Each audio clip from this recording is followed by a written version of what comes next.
Rumble and YouTube family, what's good? What's happening? This is Ironwork 92,000 in the house. Full effect live on a Tuesday, of course. True Worth Tuesday. You know how we do. You know why we do. And so we're going to continue to do.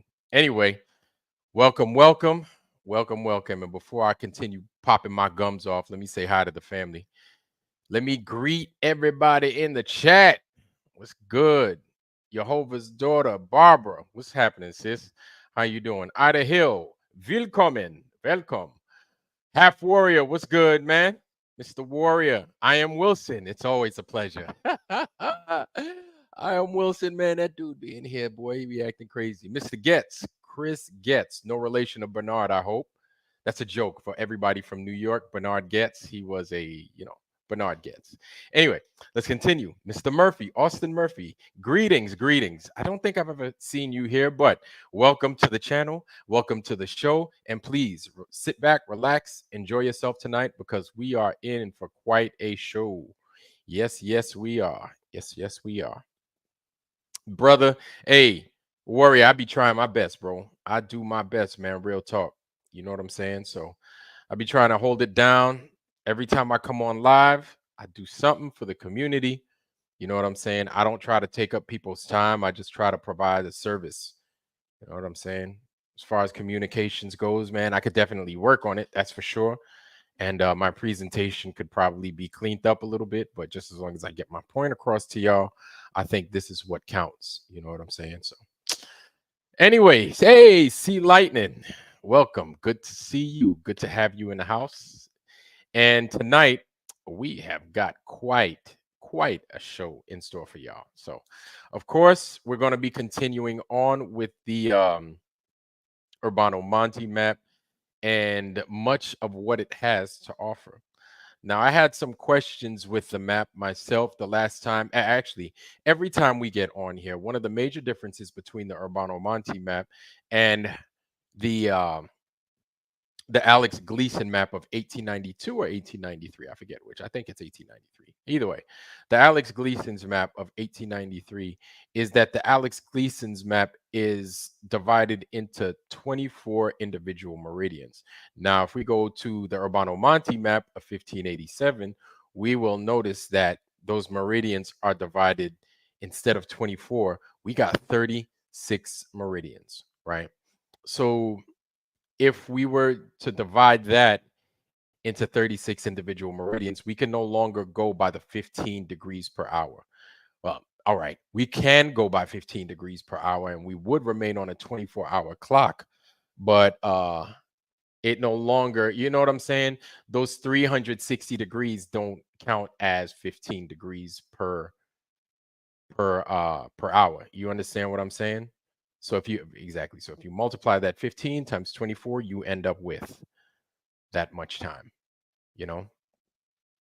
So anyhow, um so that's one of my big takeaways with the map. Another thing, if you guys hadn't watched the previous videos or the previous Truer Tuesday episodes, one of the more striking details that I noticed about the map is, all right, okay, first of all, since I'm going to be saying the map, I could totally bring the map up instead of flapping my gums, right? So let me do just that. All right, let me bring this map up and I will do that. I'm going to do that so we can look at it together. And oh, here's another thing. If you don't have copy, I'm going to go ahead and I'm going to put this map in our chat box. All right. So you guys can enjoy it and devour it yourselves. Whip. Let's get here. So hopefully everybody had a good weekend. Hopefully everybody's Tuesday's popping. And if not, I'd like to make sure that your Tuesday ends on a good note. You know what I'm saying? If you didn't have a good Tuesday already, I want to make sure at least you had something to look forward to. And if you were looking forward to my show, man, that's mad good, I guess you could say. Ain't even the right word. You know what I'm saying? But at least that's what do they say that word? That makes me feel, how's that word? What's that word that they use? That is a compliment. Yes, that's a compliment to me. if you were looking for. So here it is. Here it is. I'm over here popping my gums, man. All right. Okay. There it is. Urbano Monte in full effect. All right. Let me get my face off of here. And let me do things like zoom in. So I'm going to drop it in the chat. Boom, right there. Zip. And then I'm going to go ahead and I'm going to do the same right here. Okay. If you don't see it there, hopefully you'll see it there. Okay. Urbano Monte's map. So you got it in there twice. What I could do. Okay. So I put it, it's pinned at the top. So if you guys need to refer to it, it's right there just to make everybody's life easy. I just learned this whole pin trick, so I just added a new move to my arsenal. It kind of feels like playing a video game. You know what I'm saying?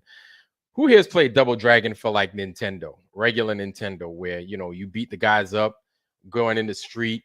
And then, as you progress through the game, you gain more hearts. And the more hearts you get, the more access you have to different arsenal of moves and stuff like that, like the elbow smash, the jump kick, the the the spin kick, all that good stuff. So it kind of reminds me of Double Dragon. I just added a new move to my arsenal of weapons. So I think that's pretty neat that now I know how to pin things at the top of the chat so you guys have access to them. You know what I'm saying? So also, if you have Rumble and you prefer to watch me on Rumble, I'm also live right now on Rumble, so you can catch me there. Okay. All right. All right. All right. So there goes the map. And if you take a look at the map right there, we'll see that these are the meridians I'm talking about. You see these lines right here? So these meridians, if you count them out, or if you count out each arc, right? Each one adds up to 36 of them. So there's that. There are a couple of things that I thought were rather strange in this map. You know what I'm saying? Another one of the details that I thought shouldn't be ignored is how each one of these lines looks as if they were drawn by hand. And so that's another detail, a striking detail about this map, is that it wasn't your traditional. And if it was, it looks tough, man. It looks tough. This isn't your traditional straight curved or your straight line right here because it's curved as hell. This isn't your traditional curved latitude line. So it's not your traditional longitude because it don't look as if he used a straight edge or he tried to use a straight edge. Plus, if you look at the tropic right here, this follows along the same rules as these, right?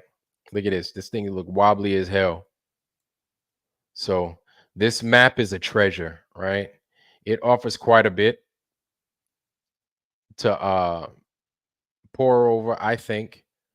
And if we pay attention to each one of these boxes, I'm sure we could find certain inconsistencies, right, that you normally wouldn't find throughout the map. And so noticing these things, I think, is very important because I think you guys may have known, but I feel to some degree they erased some of the map or they removed some things in the map. So before we progress, right, and we go on, like I'm talking about like, for example, these white boxes. If you just take a look, you could see that within some of these white boxes, there seems to have been some print. Now, when I say that some of these boxes seem to have been some print, it could have been one of two things. It could have had print in there previously, and then Urbano Monte or somebody else could have come along and just erased the stuff altogether, or it could have been folded over. And within these boxes could have been a print that was just bled, that kind of like bled into the box. That's a possibility too. So maybe they weren't hiding something. Maybe it could have been bled into this white box over here. But each one of these boxes, I think, require a little bit of attention, right? Just because it's blank doesn't mean that we need to ignore it altogether. But I'm not saying at the same time we need to be making up some BS about it neither, right? So saying something silly like, oh, it could have been a mirror. I mean, Lord knows what this thing could have been. Why is it blank? Why is it sitting there? And so this map leaves a bunch of questions to mind, I think. But that's okay. That's all right. Because as you quest, you look, you're being honest, right? You don't necessarily understand everything about the map, and that's okay. Mr. Jones, welcome, sir. It's good to see you. Good to see ya. Anyone look at the moon tonight? It's pulsating a lot bigger than normal. That I didn't notice.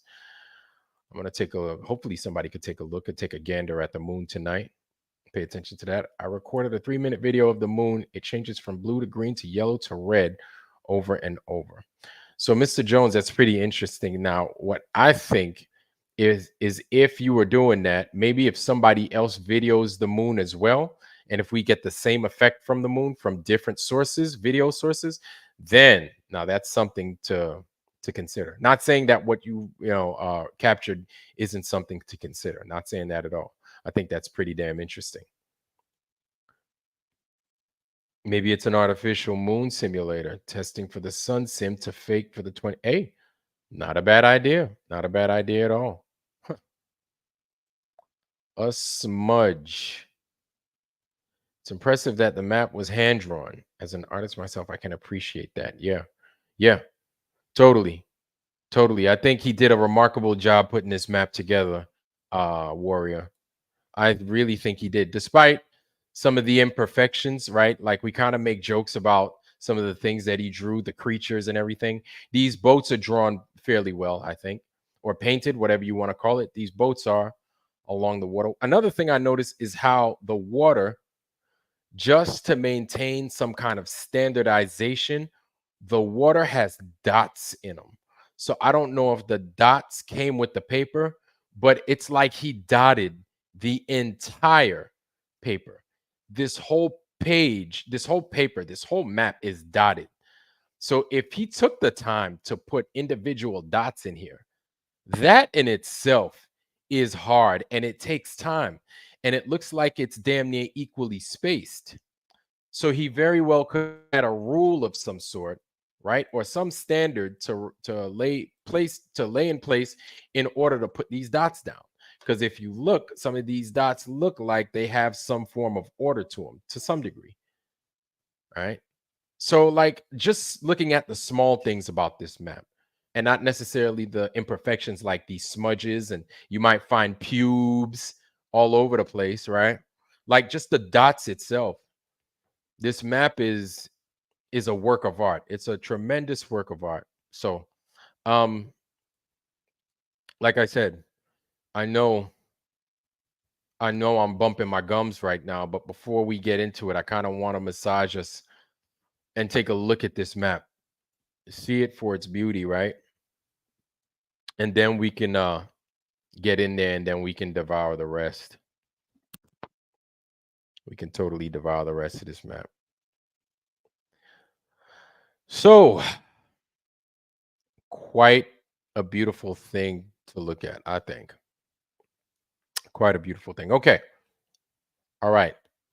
Let's move right along and let's get to our first triangle and let's discuss Urbano Monte, right? And do some Monte madness over here. So this is the southern frozen ocean, right? And they're talking about of Armenia, of Armenia, of Armenia. And that reads, wait, one. Okay. Of Armenia. And it reads, I hope you guys can see it. There are two Armenians, one called large or greater, unlike the other that's called smaller or the small or the smaller than the smaller in the greater. And then it continues in the arc of the Noe, stopped after the moon, which they say can still be seen here in clear weather. They say the moon can still be seen here in clear weather. Okay. And in that province, There are the trains of the Euphrates.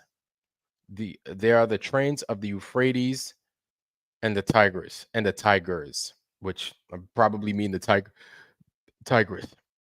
And these provinces are Christian, but part of them are Nestorian heretics. So some of these provinces within Turkey is Christian, but then some of them are Nestorian heretics. So that's pretty important, I think, to consider about some of these lands in Armenia, right? So right next to Armenia are their neighbors, the Turks. So I don't know. I'm not going to sit here and BS you. I don't know too much about Armenia, but I can tell you that Armenia, I didn't know was Christian. I thought it was a mix between Muslim and Christian based off of where it is geographically, right? Especially being right next to Turkey, which Turkey is more of a Muslim region. So that's what that says of Armenia. And let's take a look and see what inside that region, inside that meridian is going to give us. Now, another thing that I notice about these meridians is just because these triangles are saying one thing, it doesn't necessarily mean that each meridian is going to say just that. It doesn't mean that the meridian or the triangle within the meridian is going to reflect what it's pointing at the land. And another thing that I'm noticing about Urbano Monte is that he talks a lot about what he knows, right? He stresses more on what it is he knows than what it is he doesn't know, right? And I guess that's normal. Nice enough for him to put this map together. I'm not going to ask him to do everything, but here we got some two mermen. We've got a bird over here. We've got a centaur over here, right? And this is more in Patalia. Parte de la Patalia. A part of Patalia, I guess. Parte de la Patalia. And you've got these little reptilian creature looking things with what looks like armor plating on his back. I don't know about him, but they look pretty fierce. You got a bird down here, but you've got these mer looking folk in the water. Obviously, you've got a bird and you've got this centaur that looks like he's been hunting, right? And he looks pretty bearded. But you've got these rivers also that don't have names, but I'm sure on a other map they probably do have names, right? So let's continue. Let's look at these regions. Arene Island de Galapagos. Galapagos. Is this the Don Galapagos? The Galapagos? Could this be the Galapagos Islands? Isola de Don Galapagos. Galapagos. Nostra invernata. Nostra inverted. Our inversion, perhaps. I don't know. Somebody that has a better handle on the language could possibly help me out with that. Stippling is very consuming. Do you think maybe the boats are Knights Templar? Well, I don't know if the boats are Knights Templar. I know some of the boats have the big standard on them, the white and red standard on them. I couldn't tell you. I really don't know. But I do know that the British at one time had the red and white crosses on the red cross with the white background as their thing back in the day, as their standard, right? So it could be. It could be Knights Templar. I don't know. I didn't dig that deep in it, but that's definitely something to consider, Ida Hill. Let's see. And yeah, if you look at that right there, let's take a look at that. And I think it's important to kind of look. If you look right here, it looks like it was folded, right? It could have been folded across, right?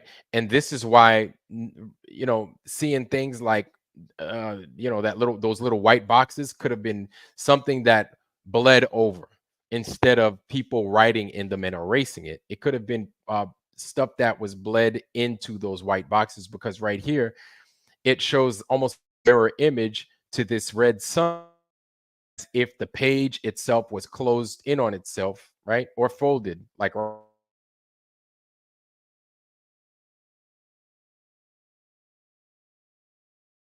here of the sun, right here. You see some of the corona of the pointing out from this circle. So it could have just been smashed in right there.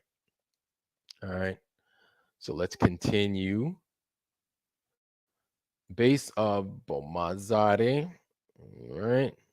And then you've got these Levant Ponente. Levant Ponente. Isola de Conde. Sete Compañía. Seven. San Francesco. S. Francesco. Abicalo. Agalegna. Agalega. I sound so dang foolish. Forgive me, y'all. And if I'm chopping up your language, I apologize. My bad, family. My bad. Okay. Moving right along. Let's see what else this meridian has to offer us. There it is. There it is. There it is. There it is. Okay. Right here, obviously, this looks like this could be. No, it's not. Okay. I was going to say it looks like, yeah, it is. This is the equator, right? This is the equator right there. Another boat, no standard. Poco fora du campagne.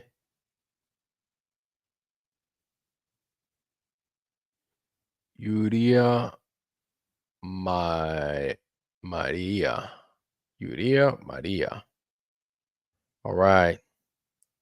Now we're going to get into what looks like Oman. This looks like the Oman area, not Saudi Arabia, but the Middle East, Oman area. Much of this right here, okay, or what looks like it could be, but Arabia Felice, okay. Okay, so we're getting into the Straits of Hormuz and the Persian Gulf and everything. Excuse me, wait one.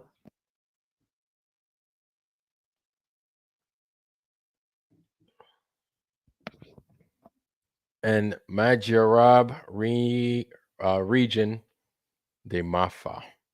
Mirbat Ali Banit Ali Banali Pekor Norbate Sirbrum Zeber. I know I sound totally crazy, but just bear with me, family. Bear with me. Bear with me. So continuing on. Arabia, Straits of Hormuz, Persian Gulf, Tomekori, Andron, Quaro, Quiximi, Raziel, which is the name of an angel, I believe. And then now we're in the Persia area, Persian Gulf, Golfo de Persia, Garge, Questimi. And then going into here, we've got the Black Sea, many lakes and stuff like that. No, Kalama. After you pass, there is a little opening down here in the southern part of Iran, Chabahar, I think it is Chabahar, and then to the east of Chabahar, you start getting closer to Pakistan, right? Pakistan, and then it takes you up, and then you go into Afghanistan, which it's how Mr. Satterfield, what's going on, sir? Good to see you, man. Good to see you. It's crazy how these regions back in the day looked so advanced. Well, not advanced, but they looked so populated, and they didn't look like what we see these days as just regions that look not necessarily run down, but they just look empty, or they look like deserts. These things look like there were cities and kingdoms and everything around here, right? I'm acting as if I know, like I was there. I couldn't necessarily tell you, but possibly these little areas with these red markings on them, right? They could very well have been villages. I don't know. But Paragon, Pizargan, Cinnabon, Ficora, Bestadon, Down, Lara, Ficora, Deserto de Chirindo, the Chirindo Desert, Persia, right? Or what we know now as Iran, right there. And then it looks like even the Caspian Sea was split in half, right? I didn't even know that. They call it the Urkano Sea on the west side. And then on the east side, it's the Caspian Sea, which now the entire area is considered the Caspian Sea and it's landlocked like hell. All right. Caspian's right here. Now, above, now I find, but above this circle and barely outside of it, we start coming that look like it says something Tartari. This Tartari. Uh Vzezwikani, whatever. You see it right here, right? Tar. Probably Tartari, probably. So I can't be certain, but probably Tartari. Siambani Tartari. It's looks like much of this is conquered by something Tartari. So that being said, I don't necessarily know, but it's totally interesting to see if Tartari possibly meant something, right? Maybe it was just a region.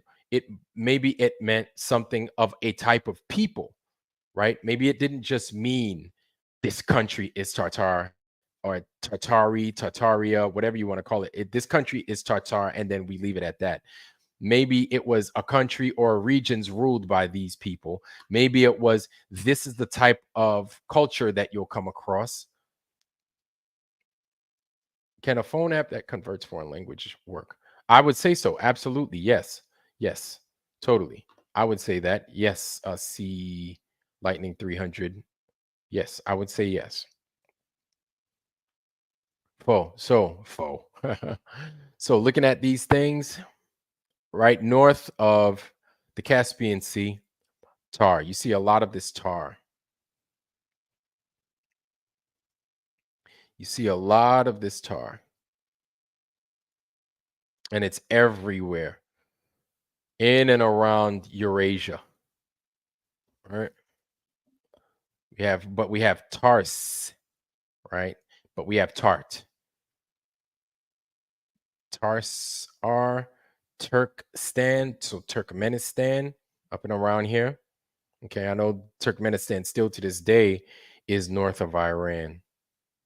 Zagati Tatari. So if we look, all right, so before we continue all along here, we're going to look at the rest of that meridian. Okay. So here it is. We've got this big dog, the guy Tatari, Perikorsky, or Perikorshi Tatari, all of this Tatari. Let's see. Salasimit. And then Nova Zembla, Nova Zembla, New Zembla, Nova Zembla. There it is. And then we reach the end. Of course, we come in here. These are one of the four, looks like one of the four major heads that make up the inside, right? That make up the Hyperborea region. One of these four major heads that make up the Hyperborea region. Okay. So let's look into here and then let's back out. Jimmy. And we're going to back out of that. And then we're going to go on to the next triangle.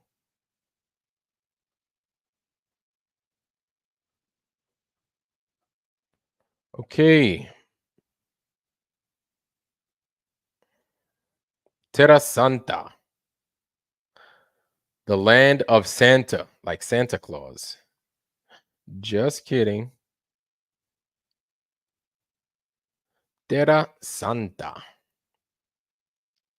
So Terra Santa, or the Holy Land, Terra Santa. And it goes, this country is no more than 5 days long and 2 days wide. So I don't know what standard they used, but maybe they went by horse and horseback. Maybe they went by foot. I don't know. But that's long in those old school ways, right? So 5 days long and 2 days wide, whereby the foresight of I am God becomes admirable that in such a small country you have defended, and becomes even more marvelous knowing that in that country in which almost everything in which almost everything should be accomplished, like the punctuation is not here, so just bear with me, in which almost everything, comma, rocks and mountains outside the valley of Galilee and the plain of the river Jordan have been at times by 4 million men so orderly in their polity that there never occurs any discord or sedition between them, except when for the sins of discord or sedition, oh boy, between them, except for when the sins of Solomon, except for the sins of, except for the sins of Solomon. So let me read that part again. And the plains of the river Jordan have been at times by 4 million men so orderly in their polity that there never occurs discord or sedition between them, except,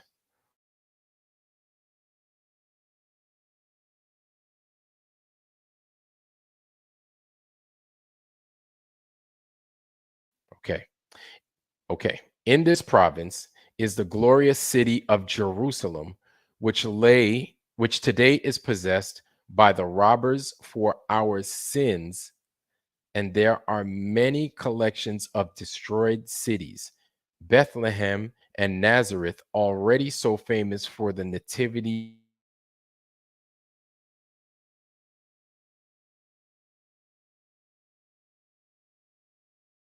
land. There are small villages also destroyed. Wow. Okay. So that's what that says about that. Yes, Palkis, welcome, sir. Welcome. And yes, we are back at it. Buttered biscuits. What's good? What's good? All right, man. Yeah, man. I feel you. It's good to see you, man. It's good to see you. Yeah. And so that's where we are with the Holy Land. And so let's look at that triangle again. And I have something to say in regards to this map. Okay, so it's saying the Holy Land. We know the Holy Land to be Jerusalem, right? We know the Holy Land to be Jerusalem, right? Okay. And I'm going to back out. Then we're going to go up. We're going to go up. So here's here, here's there. Now, I have questions in regards.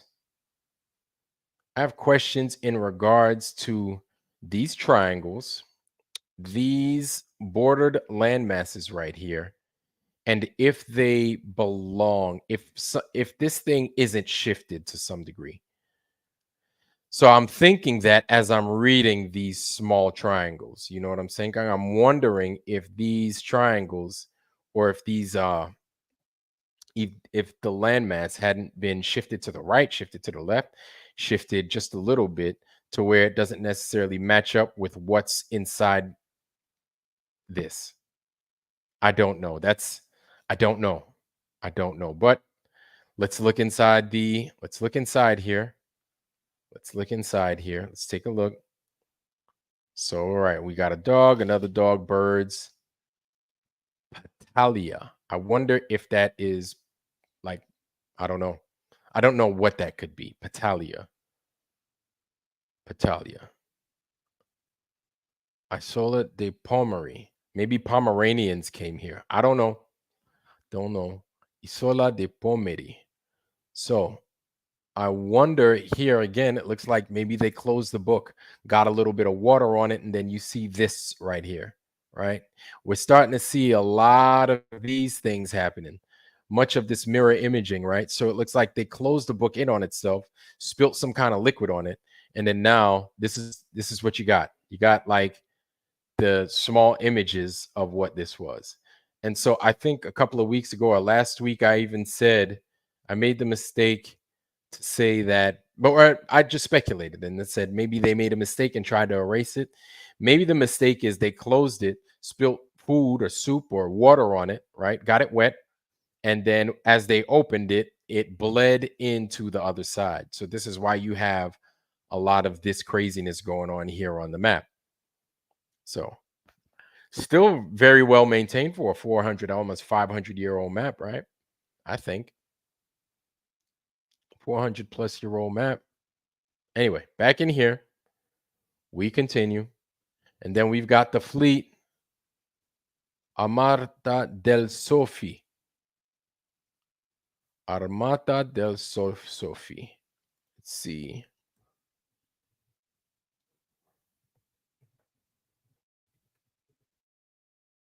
Sophie's army. Sophie's army. I wonder who Sophie is. Maybe Sophie is I don't know. I don't know. Could it be some Greek country maybe? Some country in Greece maybe? I don't know. But what's on their sail? Looks like a sun, right? The Sophies. Sophie Armada. Le Selnagi. Le Selnagi. Okay. The Indian Ocean. Okay, makes sense because around here is the Indian Ocean. All right. But they were talking about the Holy Land, Jerusalem, in this meridian. And right now we're like on the outskirts of India, right? Actually, we're like in Pakistan right now. The region of Erasayan,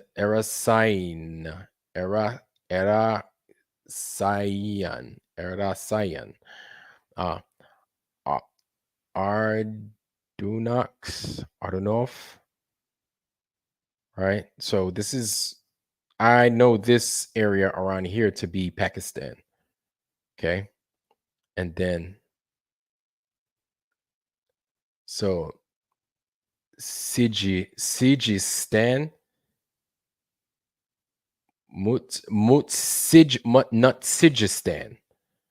Nutsijistan province. Okay. That's what they're calling it. Techisanda.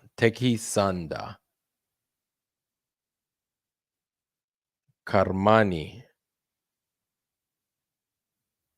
Erasayan. I think I read that one already. Bilber.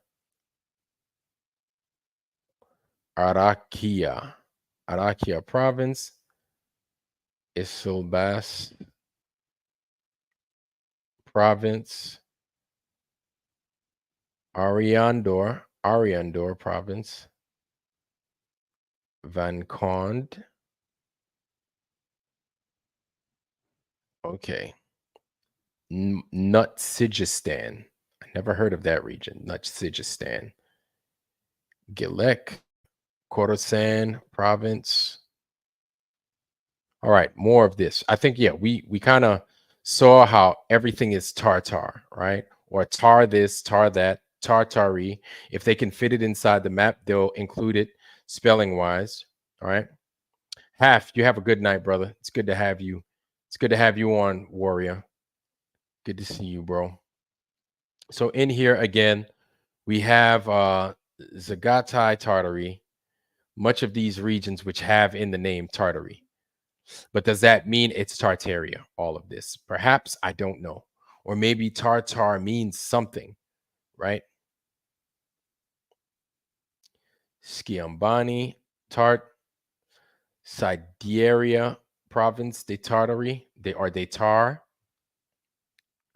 Jacobi, Subat, Terrace, Turkestan. Then we have horse and buggy down there, dogs, more dogs, lake, Freefium, now so lake. All right, so Malgonganani, Furba, Lake. Let's see, Prom del Tenebre, Prom del Tenebre. Let's see.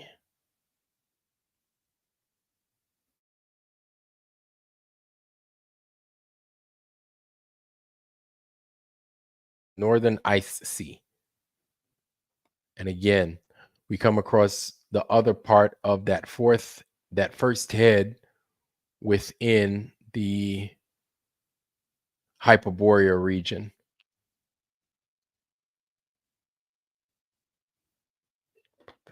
Sua Tete Solona del Mundo. Let me see what this says right here.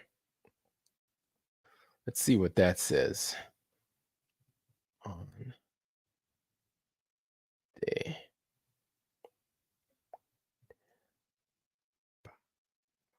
de oh wow.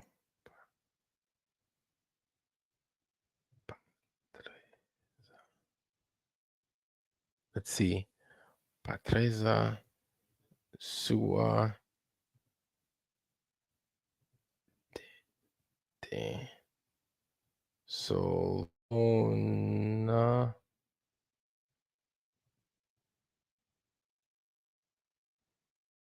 Solona. Oh, all right. The Solona of the world. Okay.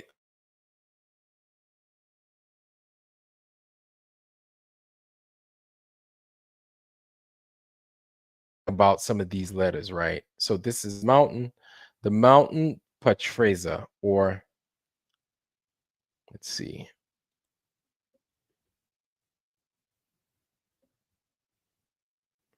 Tetreza.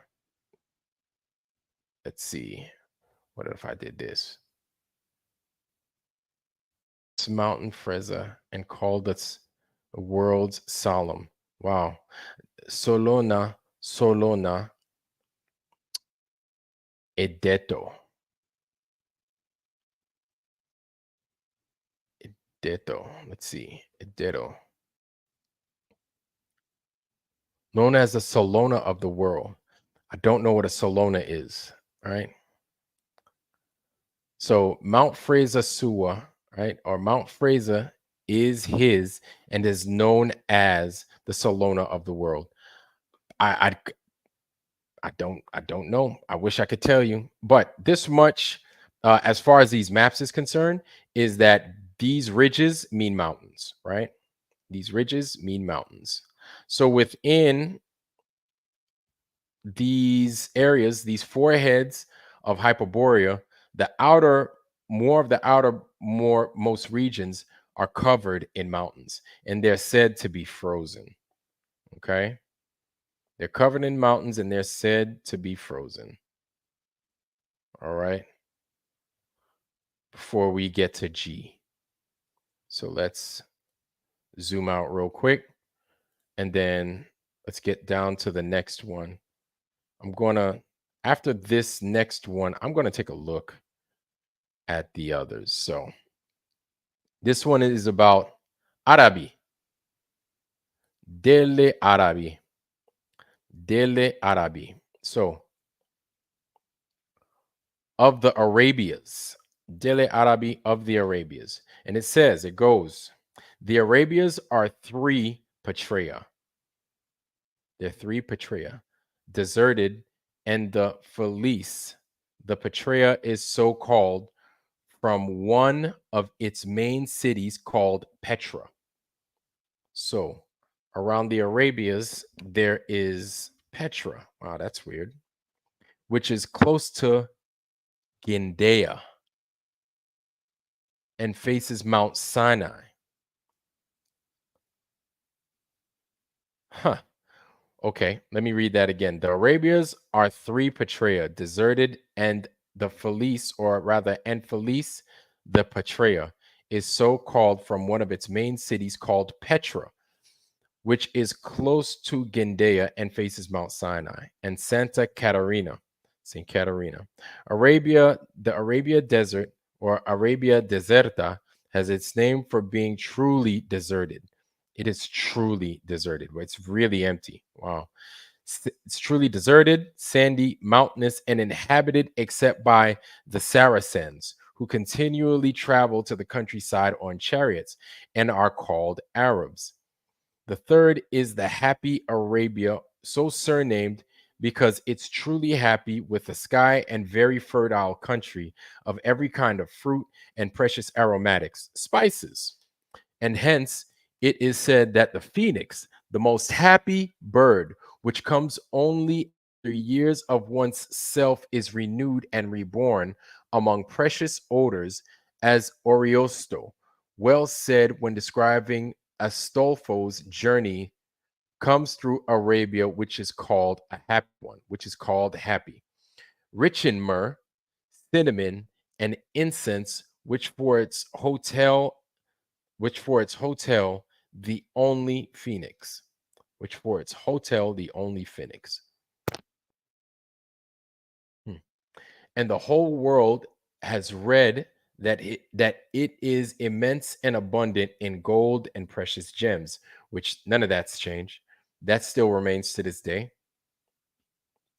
And in it is the region of the Sabians called Mecca, where in a city called Medina there is the ark of the wicked Makometo, who they worship, the Turks. Is the ark of the wicked Makometo. The ark of the wicked Makometo. Huh. Who they worship. Okay. So that's what that says of Arab, the Arab lands. Arabi. That's strange. The ark of the wicked Makometo. No longer on the ball. What's going on, family? Can you locate Australia real quick? I have to make. Okay, give me 1 second, Palkis. Request coming up. Starting to think that the TARS is shorter for territory. Perhaps. Tartari, which they just say Tartary. Could be Tar or territory or territorial. I don't know. A lot of times in these romantic language, like something like liberty, territory, um, perjury, right? They have a word similar to those words in English. So territory could be territorial, liberty could be libertado or libertad, right? Or territorietad. I don't know, but I'll look into that. Palkus, give me 1 second. No longer on the ball. Good to see you, homie. Good to see you, man. I know Sav has a good show going on right now. And all of you guys that have subbed to me, please sub to the Sav Soul Unchained Mind if you haven't already. Some of you guys have found me on the Sav Soul Unchained Mind as well. And we do it big and we do it anytime we get together. I love getting on that channel. Awesome, brother. All right. And I know he has his stream going on. He may be coming on right here shortly. Okay, I will get to Australia right now before I continue with this triangle right here. Okay, so here we are in India. Australia, this should be Australia right here, Palkis. This right here should be Australia. And this should be your Indonesia's, Myanmar's, and all that stuff. But this and, Thailand and all that shit right here. But this right here should be Australia. I know we're not supposed to be here just yet, but talk to me. Talk to me, Goose. What have you found? Truth shall set you free. What's going on, family? It's good to see you, bro. Palkus, if you found something, talk to me. What have you found? Thank you. Thank you. No longer on the ball. So no longer on the ball. Just posted Saab's channel. There it is right there. Make sure you sub to his content. Amazing guy. Amazing. Palkus, talk to me, Goose. What you got? Found Australia. What you got for me before we continue in the triangle of Arabia? What you got? What you got? What you got? What you got? What you got? What you got? Going once, going twice. Let's take a look at Arabia. We're not even supposed to be here right now, but whatever. It is what it is. Get all these birds. Parte de Nova Guinea, part of New Guinea, right? New Guinea. So, okay. Oh, I thought this was stuff written in here. Parte de la New Guinea, Nova Guinea. So, I thought New Guinea would have been up here, right? Here's your, wait a minute. This is the equator. Okay, yeah. So this is Australia because Australia has cutting right through the top of it. Cutting right through the top of Australia is your Tropic of Capricorn, right? Cutting right through the Tropic of there is Capricorn. But if you look, they're calling this Brazil. This is just strange, dog. This whole map is just weird as hell. Let's see what we got. Okay, I agree. That means that the bunch of islands the size of Australia around the map, some latitude should be accessible to us, but are hidden even from the globe, right? Okay, okay. Let me go there. Let's go back there. Possibly, possibly. I mean, any place there's mer people, right? We've got these naked dudes swimming. Maybe they're just naked dudes swimming. They're not mer people. They're just naked dudes swimming, taking a skinny dip. All right. Let's see. So looking at this right here, it's called Brazil, all of this. This is called Brazil, Brasilia. And you've got a cyclops with one eye, Del Monoculus, right? One-eyed cyclops, which is like redundant, but whatever. Page folded, possibly. And then you have this thing right here, which a lot of times we see that, right? We see the griffins fighting something. We see a devil fighting something. This looks like it could be a griffin fighting a lion. Maybe that's what's prevalent in these regions, right? Which usually we never find lions in Australia, at least not that I've ever seen, unless they're part of the zoo or something. We're not, yeah, we're not there yet, but this is totally interesting. But what are you getting at there, Palkus? What have you seen? You saw a kangaroo. You saw a kangaroo. There, probably. Well, that's not much of a kangaroo. This looks weird. That looks weird. And that's okay. But we see what looks like another griffin. But this place is just strewn with griffins, and then he's over here chilling, probably doing his thing, taking a bath, getting some food, and then he's over here fighting, mad as hell, because there's a lion messing with him, right? And then you have what looks like either a llama or it could be. It doesn't look like it looks like it. Maybe it's a camel, maybe it's a llama, but it's weird because something like a camel usually is found in the Arabian, right? But even to this day, Australia is known, or these regions are just known to have some of the oddest animals, some of the more poisonous animals in the world, but definitely odd. And here's a camel.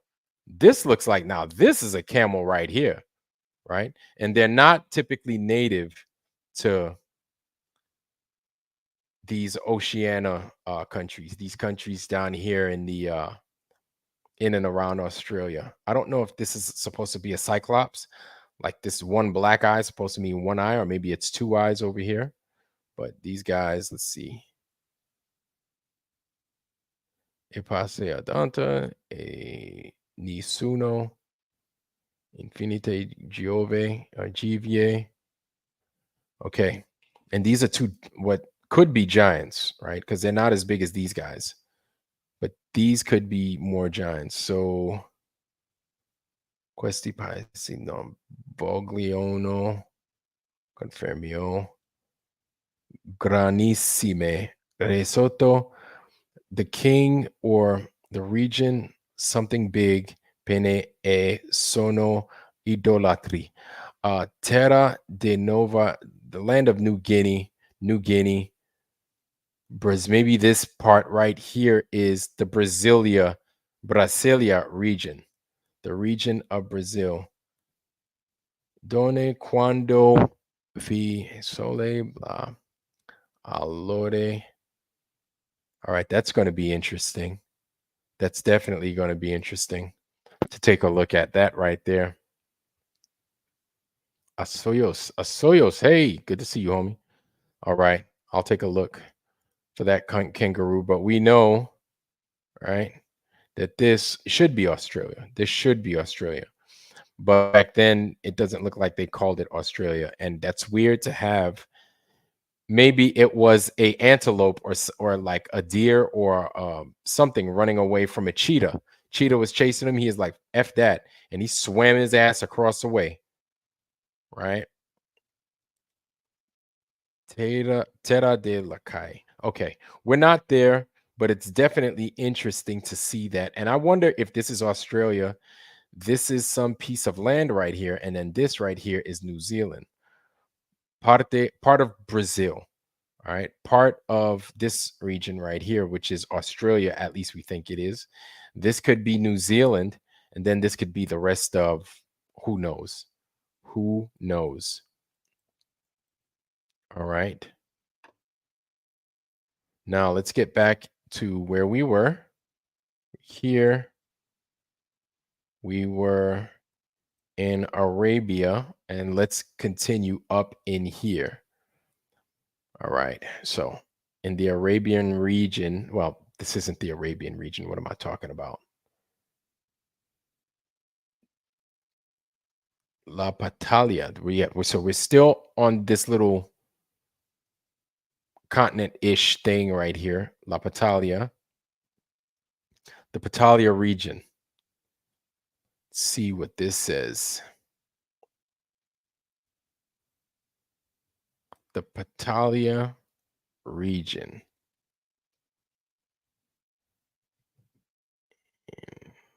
Let's see. See. Non e per so okay. Ni habiti or the oh it tutti vano. I should have paid more attention when I lived in Italy to the language I was speaking instead of chasing skirts. Dang, man.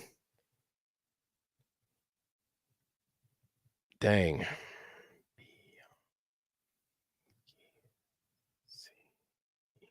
Okay, and it says right here, the Patalia region.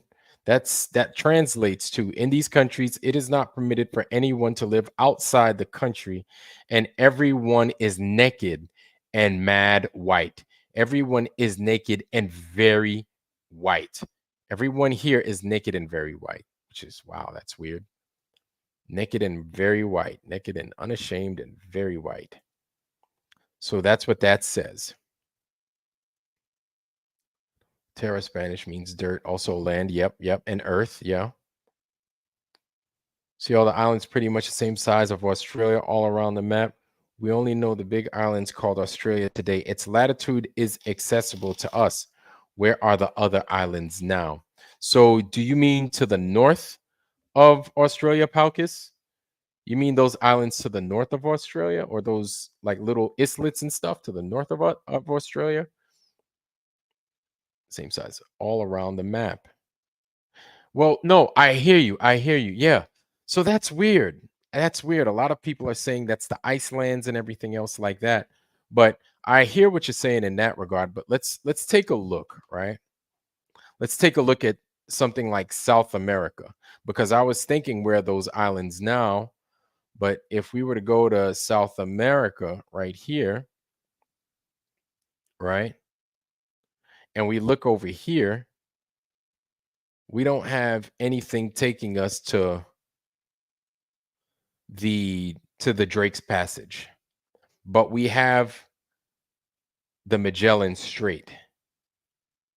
This is Magellan Strait, right? Magellan Strait, if we look on which hell, I could probably bring it up right now. The Strait of Magellan. Hold on.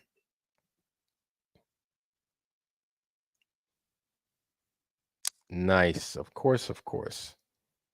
I'm going to bring up my arc just real quick, and then we could take a look at the Strait of Magellan together. Okay. But this right here is the Strait of Magellan, right? Stretchio de Megalianes, right? In there. And it's inland. And I mean, if you look at how South America's put together, it's when I say inland, I mean around a whole bunch of islands. But then south of those islands, you have the Drake's Passage. So let me see if this stupid thing is up already. No. Okay. Let me get off of that, and then we'll go to the ArcGIS real quick. Stop screen. Zoop, zoop, zoop. We're going to go to ArcGIS real fast. Share screen, Windows, ArcGIS. Boom. Here we go. So right here, let's zoom in. You see where the Strait of Magellan is right there? So they're calling that the Strait of Magellan here on this map. Punta Arenas. Hold on.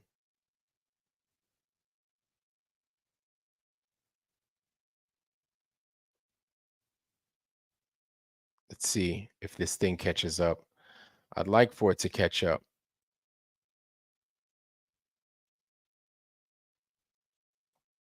Magellanes and Antarctica Chilena,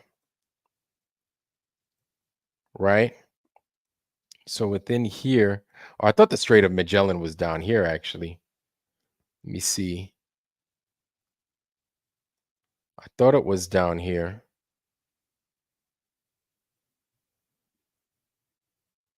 Okay, the Strait of Magellan is up here. Okay, it is down, but it's down here, not down here. Okay, so the Strait of Magellan, and I know that these seas right here, the passage is very treacherous. So a lot of your sailors, they would do their voyages, they'd cut up through and around here because the water's not crazy. You know what I'm saying? Maybe it took a little bit longer, but it is what it is. They didn't want to get caught out there and be whipped up in this bitch, man, because it's pretty damn dangerous, apparently, according to the sailors. But if we were to look right here, here's your Drake's Passage. This big ass gap right here is Drake's Passage. All of this Drake's Passage. And then we get to the Arctic Circle, or the Antarctic Circle, excuse me, down here. And then you have this peninsula in Antarctica. Okay. You have that peninsula right there. Hopefully we're following along and you guys could see what it is we saw in the Urbano Monte map as to where the Magellan Strait was. This was laid out different. A lot of your continents, matter of fact, let's go to where Australia is. Okay. Let's go to Australia. We got Hawaii right there. We got Russia, and so south of the Kamchatka Peninsula, Papua New Guinea, right there.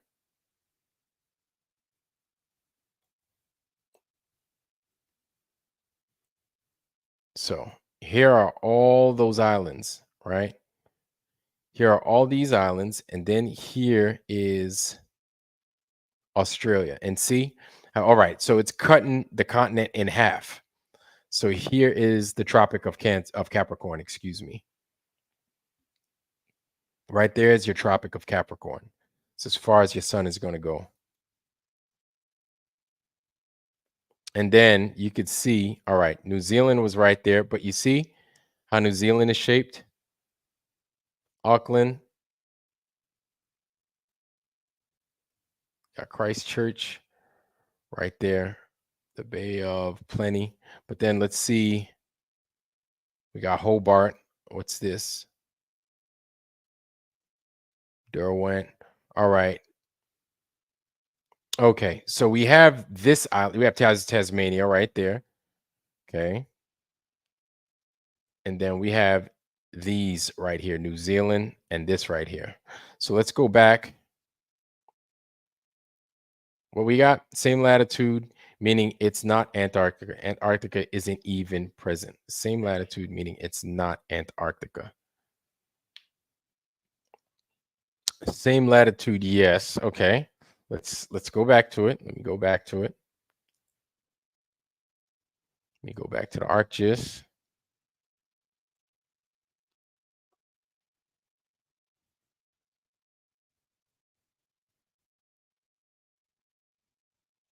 Straighten this bitch out. Okay. All right, so we have the Tropic of Capricorn there. Let's stop screen. Then we're gonna bring up the Tropic of, that's South America. Let's go back to Australia.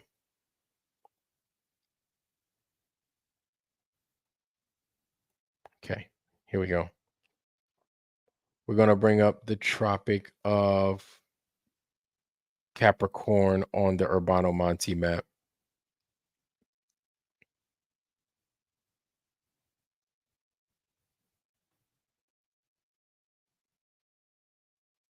Here we go. So right here is the Tropic of Capricorn, right? New Guinea. This is strange. This is strange. And then south of that is your frozen water and everything. But right here is what they're calling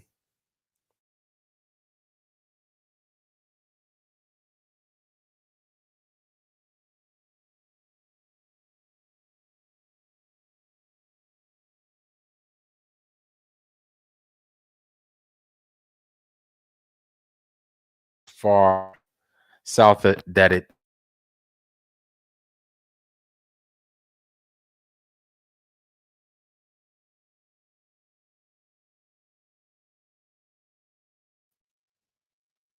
right. So that would be crazy. If the Tropic of Capricorn is starting to make its way down here, maybe the Arctic is starting to melt. The Antarctic is starting to melt. Maybe the sun is moving, right? Maybe the Tropic of Capricorn is moving and it's moving further south, which means that your tropics are moving and they're just moving further south. I don't know. I don't know. These things are possible. What do you guys think? What do you guys think? So that's what I'm seeing so far, right? And this right here is what they call New Guinea. And you have these islands up here, like New Guinea. and Gavia Maggiore, Gavina, Giava Minore, and then Silolo.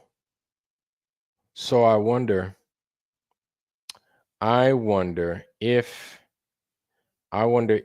maybe, and I could be wrong, I don't know, maybe the tropics just move further south, which means that your North Pole could have changed, but that doesn't make any sense, right? Because look right here. Your equator is still in the same exact place. So maybe your tropics didn't move at all, right? Your equator is remaining the same. This is Ecuador still. This is still Ecuador. And this is just me guessing, right? And as I'm guessing, I'm just realizing I'm wrong as fuck. Right. And then this is your Equatorial Guinea. In and around here is Equatorial Guinea, Cameroon, and all that stuff. Right. Nowadays, this is what these places are called. Libreville, all that. Right. San Tome. All this is here. All this is still here. And the equator still sits here in the continent of Africa. It hadn't changed. So I find that to be totally interesting. Look at this. Oh, yeah. Okay. So we're not even there yet. What do you guys think? The map is very. Uh, no tropics are moving. Okay. I already said that. I am Wilson. Okay. I'm aware of that. He's telling you following the Tropic of Capricorn around the map, the whole map, right? So the map is like every globe projection map incorrect. Okay. Meaning not. So hold on. Okay. That's where it's at. That's where it sits. Okay. That's where it is. And then this is your Capricorn tropic. This is your tropic of Cancer. And that's where it sits. Africa's, I guess is a good, really good standard to use as to where your tropics are. And then you go because it encompasses all of them. And then you could go and look at the rest of the map and kind of figure out where everything should be based off of your tropics, just to see if the rest of your maps and globe, if that's what you're moving, if that's what you're using, if they all jive. You know what I'm saying? Just to make sure to see if they're jiving or not. So this is where Capricorn is ending right here.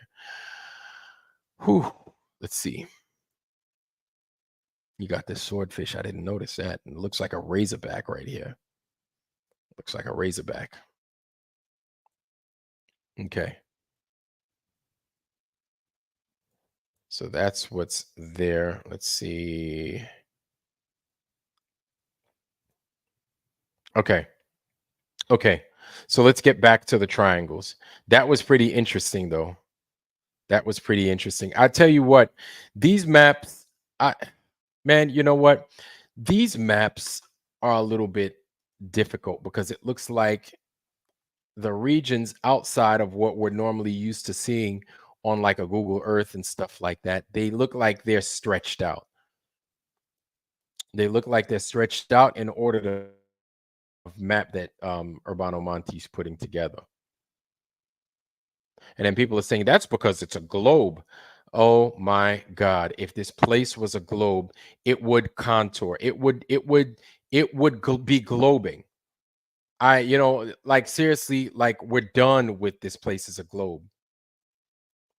What continents are not visible? Um, the continent that's not visible is Antarctica. We don't see Antarctica. Okay. That's one we don't see. We see South America, we see North America, we see Asia, we see Africa, we see possibly Australia. And then we have these things right here, right? This could be New Zealand right here. This could be New Zealand because we have it on, we have New Zealand right here. And that thing, watch, let me show y'all. we have New Zealand that looks like it could fit right here in. Look, we have what is like Auckland, New Zealand, that relationship, and the seas are just a little bit weird. But maybe the seas are just right, and maybe the land has just gone away. You know what I'm saying? And it probably made its horseshoe shape for Australia. Let me show y'all. I'm sitting over here talking about it. Let me show y'all what the hell I'm talking about. Okay. Let me show y'all. I guess that's a good question, I am Wilson. That's the first time I associated the word good and I am Wilson. So there's a first time for everything, huh? Okay, let me bring back to you guys the ArcGIS again. So we're going back to ArcGIS. Present ArcGIS. Boom. Share. Okay. So ArcGIS is being shared right now. You take a look at ArcGIS right here, and it's got that shape to it, right? It's got this key shape that kind of looks like New Zealand and Auckland, or these two little bodies right here should kind of fit within each other, or it looks like it should. Or if you recede the water, you'll have the land, and it'll be one whole body instead of two separate bodies, right? But you look here, you look here, okay? Look here, you look here. Now, let's just remember this. Remember how this looks. And we'll get out of that real fast. Let us get out of that. Let us share Urbano Monte. Back to Urbano Monte. So, see? Right here. This could be your New Zealand. Jesus. Have mercy. This fucking map, please.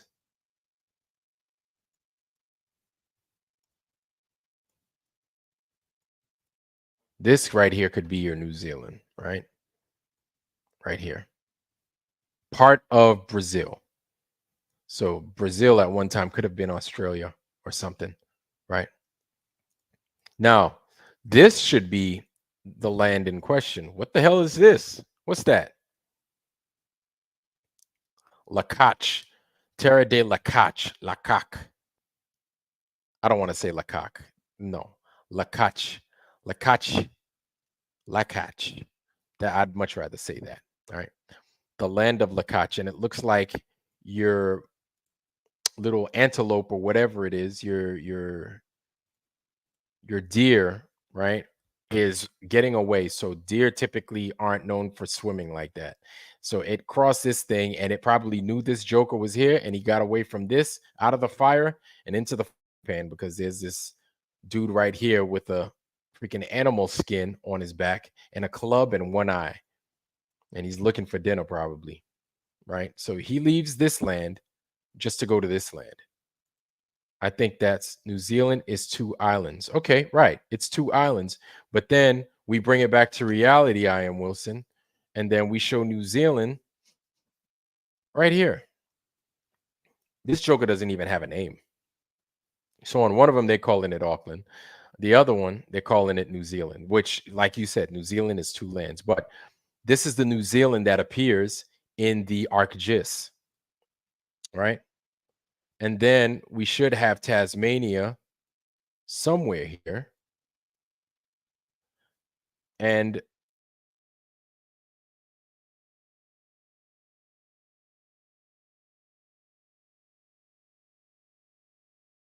took much of this land and separated this, right? Separated this from this. Maybe I could be wrong. I could totally be wrong. I could totally be off. Right. But Australia is known to have that little it looks like a horseshoe. Nothing is going to look as it seems because maybe this map is slightly distorted, right? When we get to the more southern regions, this map could be distorted. Or maybe these lands, maybe these land masses could be as they are. Who knows? Who knows? We've been lied to before, right? So I'm going to go back to ArcGIS. Let me get us off this. Stop screen, and then we're going to share ArcGIS again. Boom, back to ArcGIS. There it is. Okay, nope. Tasmania can't be that because Tasmania is on this side. Or maybe it is. I don't know. Canberra.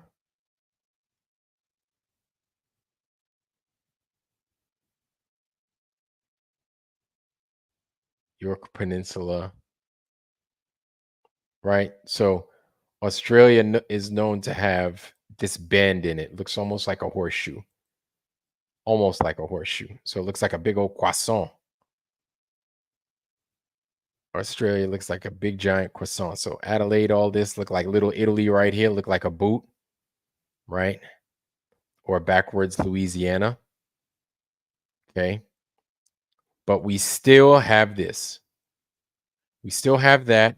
And then we still have this empty ass body right here. Now, we still have this empty body. Look at all this water. All of this water. We have all of this. And man, this world is not flexing like that. Look at this.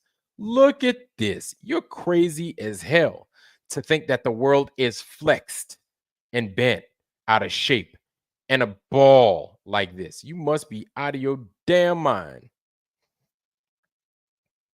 Paucus, this map was made before the discovery of Antarctica. No one had traveled that far south. Just imagine there was more land. I don't know.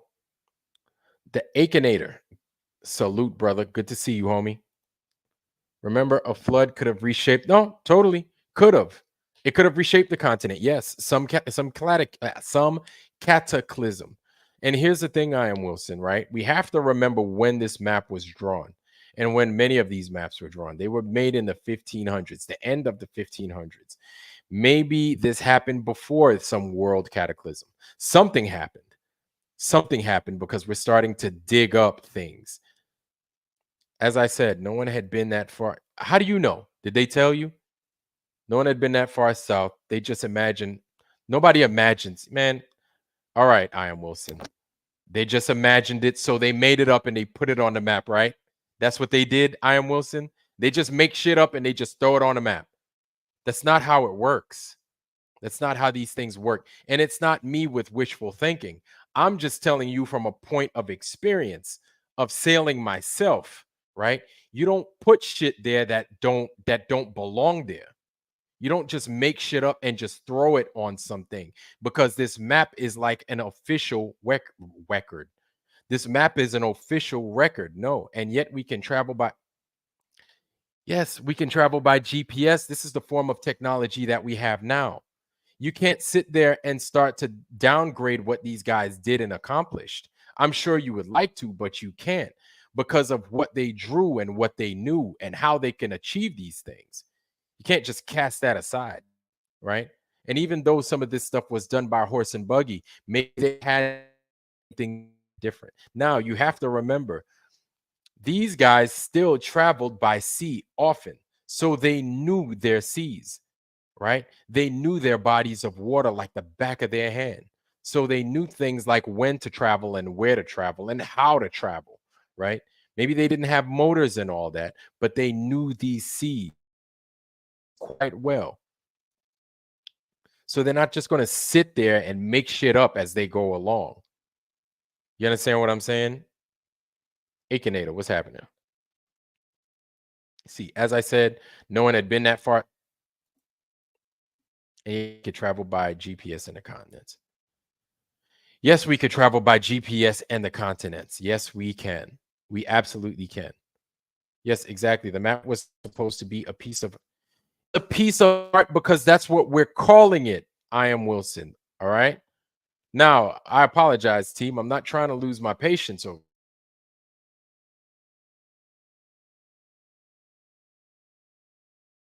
When they make shit, if they make a car, it's going to be useful as a car, but it's also going to be like a Ferrari. Yes, it's a car. You could get from point A to point B in it, but it's also a piece of art.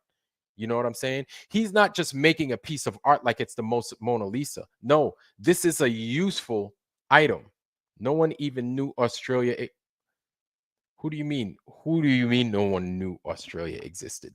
Now you're going with the official narrative, I am Wilson, that Australia didn't exist. Now we're going to, here's the thing, is we're going to have to put our trust in the people that we've already known have lied to us. Okay. And like we're starting to get our better senses about us, and we're looking at the alternative. All right. So now you're stuck in the old paradigm, it seems, I am Wilson. And I'm not trying to pick on you. I'm just saying, take a step back and let's re-examine this thing. You don't have to go with the official narrative.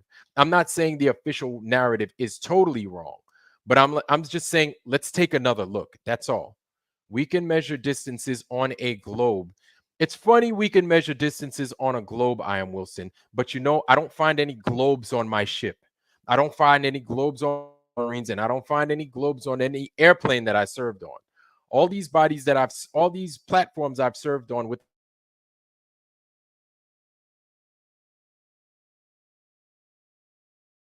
globes even tell you, hey, do not use these. Probably lost me. These globes even tell you, do not use these for educational purposes. They're not used for that, I am Wilson. I know you want to stick with the globe narrative. That's fine and all. But if it's not working, it's time that we just take a step back and we look at the alternative. We don't make it a definitive thing. No, I'm not saying that. Do you understand? The Portuguese went through the Cape of Good Hope, South Africa, in the 1500s. They compared the harshness of those waters to a literal giant monster not letting them pass. Right. I am Wilson. We can measure the distances on a globe, but can't measure anything on your projection map. They can be measured on a projection map. I am Wilson.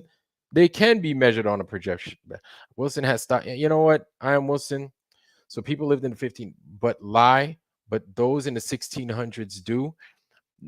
I'm not saying anybody necessarily lied. These people made the maps accordingly, right? And then you had Mercator that made his maps in and around the same time Urbano Monte made his maps. All right.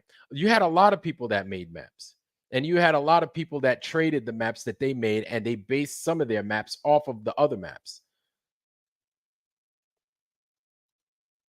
Sean Alki, what's happening? All right, hail again. Jehovah's daughter. What's good? What's good? It's good to see you, sis. All right, amazing. Valley Parks, what's happening? You also don't find a Gleason's on any ship. You do actually. You do find what's similar to the Gleason's time chart on a ship. You find the CS Ham that's similar to what Gleason has. You have that on a ship, but you wouldn't know that, I am Wilson, because you don't. I don't think you've done that. What, I am Wilson? What is it that you do, man? What is it that you do? I'm gonna put you on blast right here. I am Wilson. What is it that you do? Please tell me. Okay, tell me. I am Wilson is telling me you don't find a Gleason's map. So I just put it up there for y'all to read for yourselves. Okay, so you don't find a Gleason's time chart on any ship, plane, or submarine either. I will tell you firsthand, bullshit. All right. What do I mean by bullshit? Sorry to have to do that to you, I am Wilson, but I'm going to have to explain to you. You may not have that, but we do have charts on hand, right? And these charts would be, if not the same, because a lot of times you'd have in the background C.S. Hammond's map. If you don't know, I will show it to you here in a second, y'all. But C.S. Hammond's map is and it functions much the same like Gleason's map. Okay, I'm gonna read everybody stuff before I continue. I am Wilson. Let me say hi to everybody, bro. You something else. You know that you are something else. Maria Walker, what's happening, sis? Good to see you. Chicago Cubby Bear, you get a like. You get a like. I appreciate you, man. Thank you very much. Also, y'all, as y'all come in, make sure to give me them thumbs. Make sure to give me them likes and them shares. And also, if you shadow watching, stop shadow watching. Start actual watching. You know what I'm saying? And sub to the content, man. Sub to the content because I love y'all. You know what I'm saying? And I'll be putting in this work for y'all. You know what I'm saying? Derek Nelson, what's going on, brother? Roger Liddell, Ledwell. Hey, Roger. It's good to see you, man. Oh, cool. All right. Saab sent y'all, so Saab should be here shortly. That's what's up. I appreciate y'all. Kim Ray, what's happening? And I wonder if Flatzoid's going to be here. And possibly, I know he appreciates the content as well, and he can make waves, and he can put a stop to what Mr. Iron Wilson here is saying, because Mr. Wilson apparently doesn't know what the hell he's talking about. Him, yes. Kim Ray, what's going on? Good to see you. Riley Studios in the house. All right. You guys are just filling in. Appreciate y'all. Awesome Murphy. Yes, he did. Sob's a good man. Greg B in the house. All right. Yeah. All right. Perfect. Because Saab should be here in any second.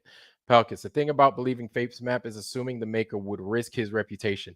Not just that, risk his life, y'all. Because a lot of these guys, if they did it wrong, they risked their lives, and not just their lives, but also their family name, right? And your family name meant everything during these times, and honor meant everything, especially when you had money. You wanted your money to be long. Then after you died, you wanted to pass your long money off to your generations to follow you. You know what I'm saying? So you're not going to risk it making a bogus map. You're just not going to do that. Jeff Hunt, what's going on? I haven't seen you here before, Jeff Hunt, but welcome, man. Welcome to the family. Then what's the distance on your Gleason map from Brisbane to Perth? One end to the other. That's what it is. You go ahead and you do it. All just came from Sav's channel. Wait, we have Sav family. Welcome, Sav. Welcome to the chat, bro. It's good to What's have up? You. Man, it's good. It's good. I'm sorry I couldn't stay on, but That's all right. Yeah, I understand. I was a little late coming over here because something Wong took a wrong turn around Uranus. It's all good. We got I Am Wilson over here he's the dude is being a jammed finger right now. Who? He's I Am Wilson. He's being a jammed finger. So he's Wilson. telling me that you can make your measurements on a ball. I'm explaining to him you can't do it on a ball. He's saying that's why we have GPS. And I'm saying GPS functions for what GPS does. We all came from Sav's channel. Before we continue, I just want to say what's up to everybody, Sav. I got to be good to my people. Well, he's got to know this, that you can't measure distances across water. He knows that, right? So you have to calculate. You have to calculate those distances. You can't measure the distances across the ocean. You have to calculate those distances. I Am Wilson. How are they calculated? Through observations in the sky. They're using the sky and they're using the stars, absolutely, and that's a good point. What happens when you lose? What happens when you lose Polaris? Oh yeah, I guess that's your standard right there. Yeah, now we got some even more difficulties going on, don't we? Yeah. Now they have to use something different. Now, does he know that the GPS has automatic meridian corrections built into the software to account and make you think you're on a globe? That I didn't. Well, that makes sense. I said something along those lines, but in that fashion, that I did not know. Prior to that, people using GLONASS longitudes and shit, they would find themselves hundreds of miles out of reckoning, crash into rocks and lands that they didn't know were there, all kinds of problems and shit. See? Yes, and here's I Am Wilson telling me what I told him earlier, that sailors use charts, not globes or globe projections. Listen, I Am Wilson, man, listen, man, I'm sure you're a good dude, a good husband, good father, brother, all that shit, bro. You pissing me off right now, man. I'm just saying, man. I'm just saying, I Am Wilson. All right, man. I like you, dude. And I'm dealing with you. But man, I said that, man. Come on now.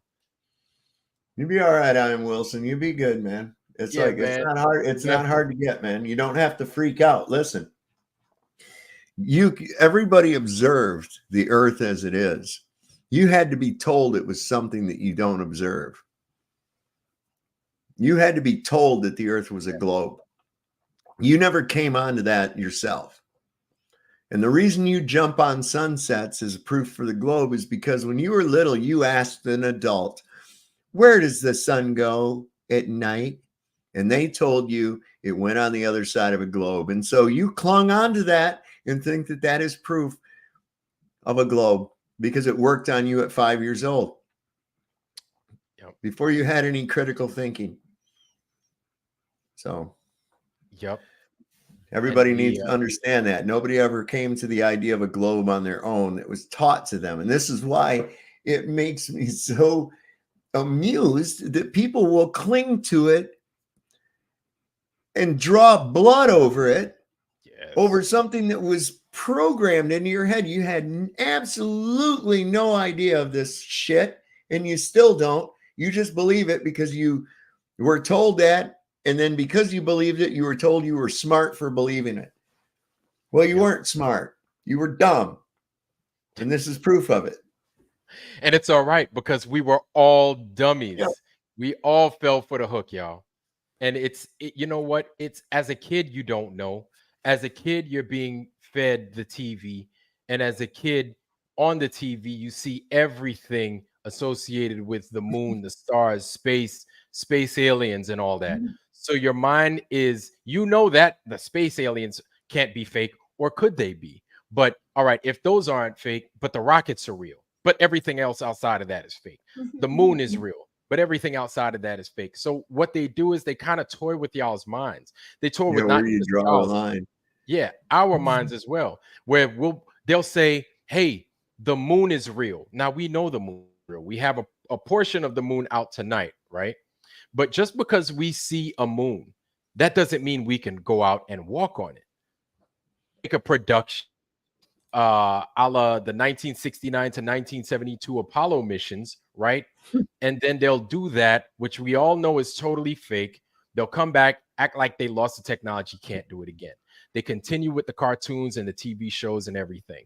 Now, they're going to go back and they're going to say, you see that moon? And that's it. And then you're going to associate that moon that we see with, yeah, we walked on it. But then you have those of us in our right sense of mind say, we there's no fucking way in hell, right? But just because they fake that production and you could see it from down here, that's what's concrete in your mind. That's what you see. You can't see it no other way. You know what I'm saying? And I'm not saying that that's your fault. That's just how they, hey, man, they got us. You know what I'm saying? Are you really for real, Wilson? You can observe the Southern Cross at night, all night long, while flat earthers say it flies to the other side of the pizza. Well, hey, dumbass, where's it at in the day? Do you observe it in the daytime? No? How about that? I wonder where it went. I wonder what's going on there. Really? Come on, dude. Yeah, I am Wilson, bro. Come on, man. Like I said, Ben, I'm sure you're a good dude, a good father, husband, brother, all that shit. Well, I hope not. I hope don't reproduce if you that dumb. But I am Wilson, man. Just like listen to reason, bro. And I'm not saying you need to believe us, but just look at what we're doing. All right. We're not sitting here bullshitting or making bullshit up. We're just not. We're looking at what we're given, because apparently what we were given before, it's a lie. That's right, Wilson. There's no such thing as a hemisphere on flat Earth. You're absolutely right. So in the southern portion, which is any direction away from north, in the southern extremes of the Earth, okay, you observe the Southern Cross. Do you see it all 24 hours a day? Do you see it 24? No, you don't, do you? You see it at night, don't you? Same thing here with the stars here too. Yep. So that's really stupid. Okay, think before you make these statements. Think. Buttered here. Day Trooper also is here. Sean Alki. I'm going to continue here in a second, but just for you, Buttered Biscuits. All right, you know, maybe you could get me mad, fine, but I'm sure there are other people asking the same questions. There's no such thing as a hemisphere on any Earth, because it's not a sphere. That's the thing. You just make it seem as if it's exclusive to people on that understand that this Earth is not a globe. For everybody, there is no sphere. There is no half a sphere. Okay, it just doesn't exist. We're sorry, it just doesn't. Right, Wilson? It just doesn't. It's even at nighttime when you're viewing it. Does it stay right there in the same fucking position all night long, or does it move like the rest of the stars at 15 degrees per hour? I would hesitate to guess that it's probably the second thing I said. Yeah. Okay. Stop. So Austin Murphy, hem is flat. Yeah, I am Wilson. It is what it is, man. Listen, we're here to learn this stuff, right? We're here to understand. And you're just being mad trite. You're being contrarian. I get it, right? Probably got boosted and vaxxed and all that good stuff, right? You think night is just an what? No. Yeah, that's exactly what I think, Wilson. I can tell that you've most likely only have 2 brain cells left, and they're both fighting each other for dominance. Just stop. Just don't try. Don't even try it, I am. Don't even try it. Bro, have you on here just to kind of break up the monotony. We appreciate you, I am Wilson. Still, you know what I'm saying? Thank you for that. So we were looking at Australia and we see Tasmania down here, right? And what it is, Sav is and company, is I'm bouncing the southern portion of Australia as well as New Zealand to what we have on Urbano Monte's map. Oh, yeah. Right. And it's just strange, even though this isn't what we were covering in as far as translation is concerned. One big pond. Even though this isn't what we're covering in translations and everything else. This was a request by Palkus. So we just wanted to kind of break things up, attack the request, and see what it do from there. Well, what do they call? Here's an interesting thing. What do they call the native people of Australia? The Aboriginals, right? Right. But that's an odd word because that means not original. Aboriginal. Huh. Mm-hmm. Now, in their culture, these people refer to the direction south as home. We just put that out there for food for thought. Right. And there's only one direction. What's south of Australia that they're not from by their very name? Yeah. Yeah. This is true. You know,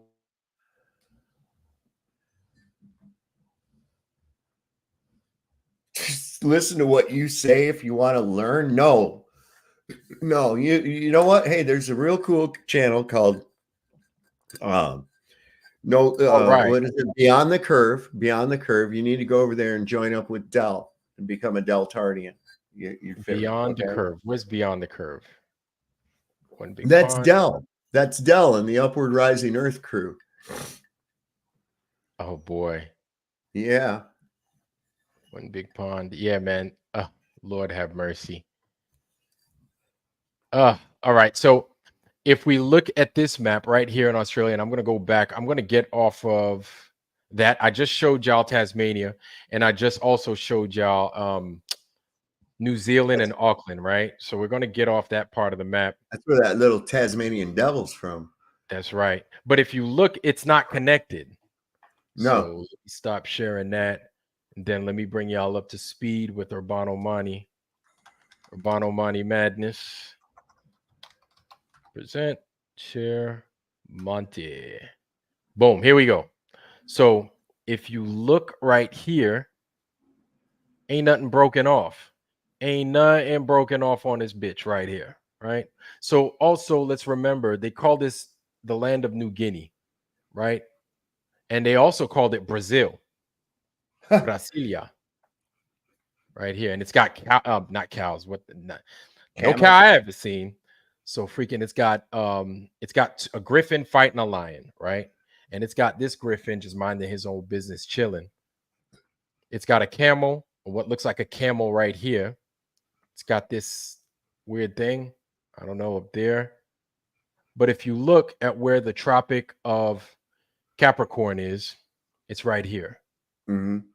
The Tropic of Capricorn is in the right place. And I just checked because if we look right here, it is the Tropic of Capricorn. Yeah, is right there because it cuts through things like freaking Argentina, Chile, and all that. And then if we continue, South Africa, right? Exactly where it's supposed to be. So your tropics are where they belong. There goes Equatorial Guinea, Cameroon and all that stuff in this region, in and around there. And then we continue to Ecuador and shit. And then it hadn't moved. It hadn't gone nowhere. But us looking here, there looks like there's more. If this is Australia, right? There looks like there's more Australia to go. Now, if you look at Australia, this is Australia, correct? Or we're assuming this is Australia, right? Right. This is New Zealand right here. And this is some of New Zealand. Right? At the time, they called it Parte di Brasilia, or part of Brazil, right? And Brazil being this big old continent right here, this right here. Now let's look over here. We got this big gigantic landmass right here, right? So let me zoom out so I could zoom in on there.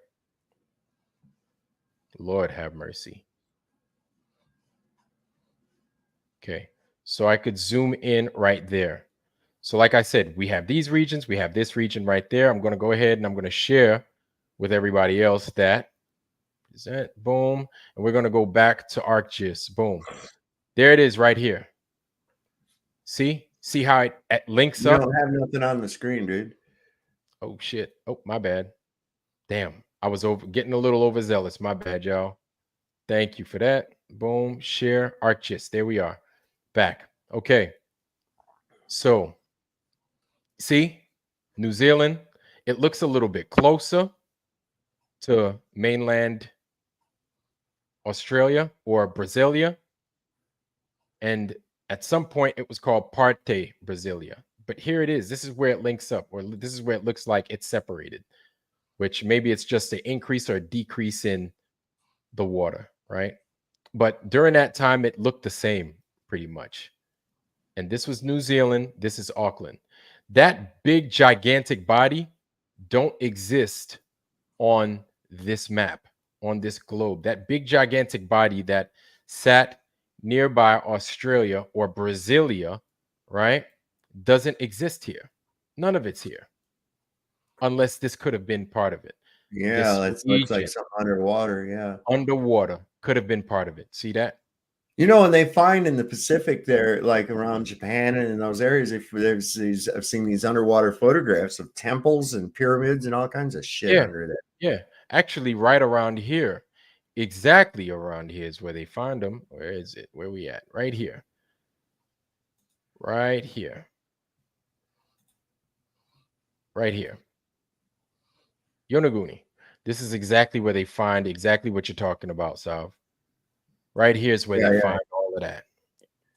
Right around here. And it's funny how they put a triangle here just to kind of mark it off for us. But they got triangles there too. But all this is where they found all those underwater structures and everything by between Taiwan and these archipelago which belong to Japan. Right? Oki. Very familiar with this place. Used to live here. Also used to fly out of here and do my missions. Anyway. Yep. That's where Mr. Miyagi's from too. Mr. Miyagi's from there. From Okinawa. That's right. Yeah. Hi, everybody. We're going to have Flat Earth Recon in this Sunday. But if you can't make it, that's okay. Make sure you buy my map. We got the fucking Rich Little of the Flat Earth world going on here, man. Holy crap. That's Flat Earth Banjo, y'all. Yeah, I know.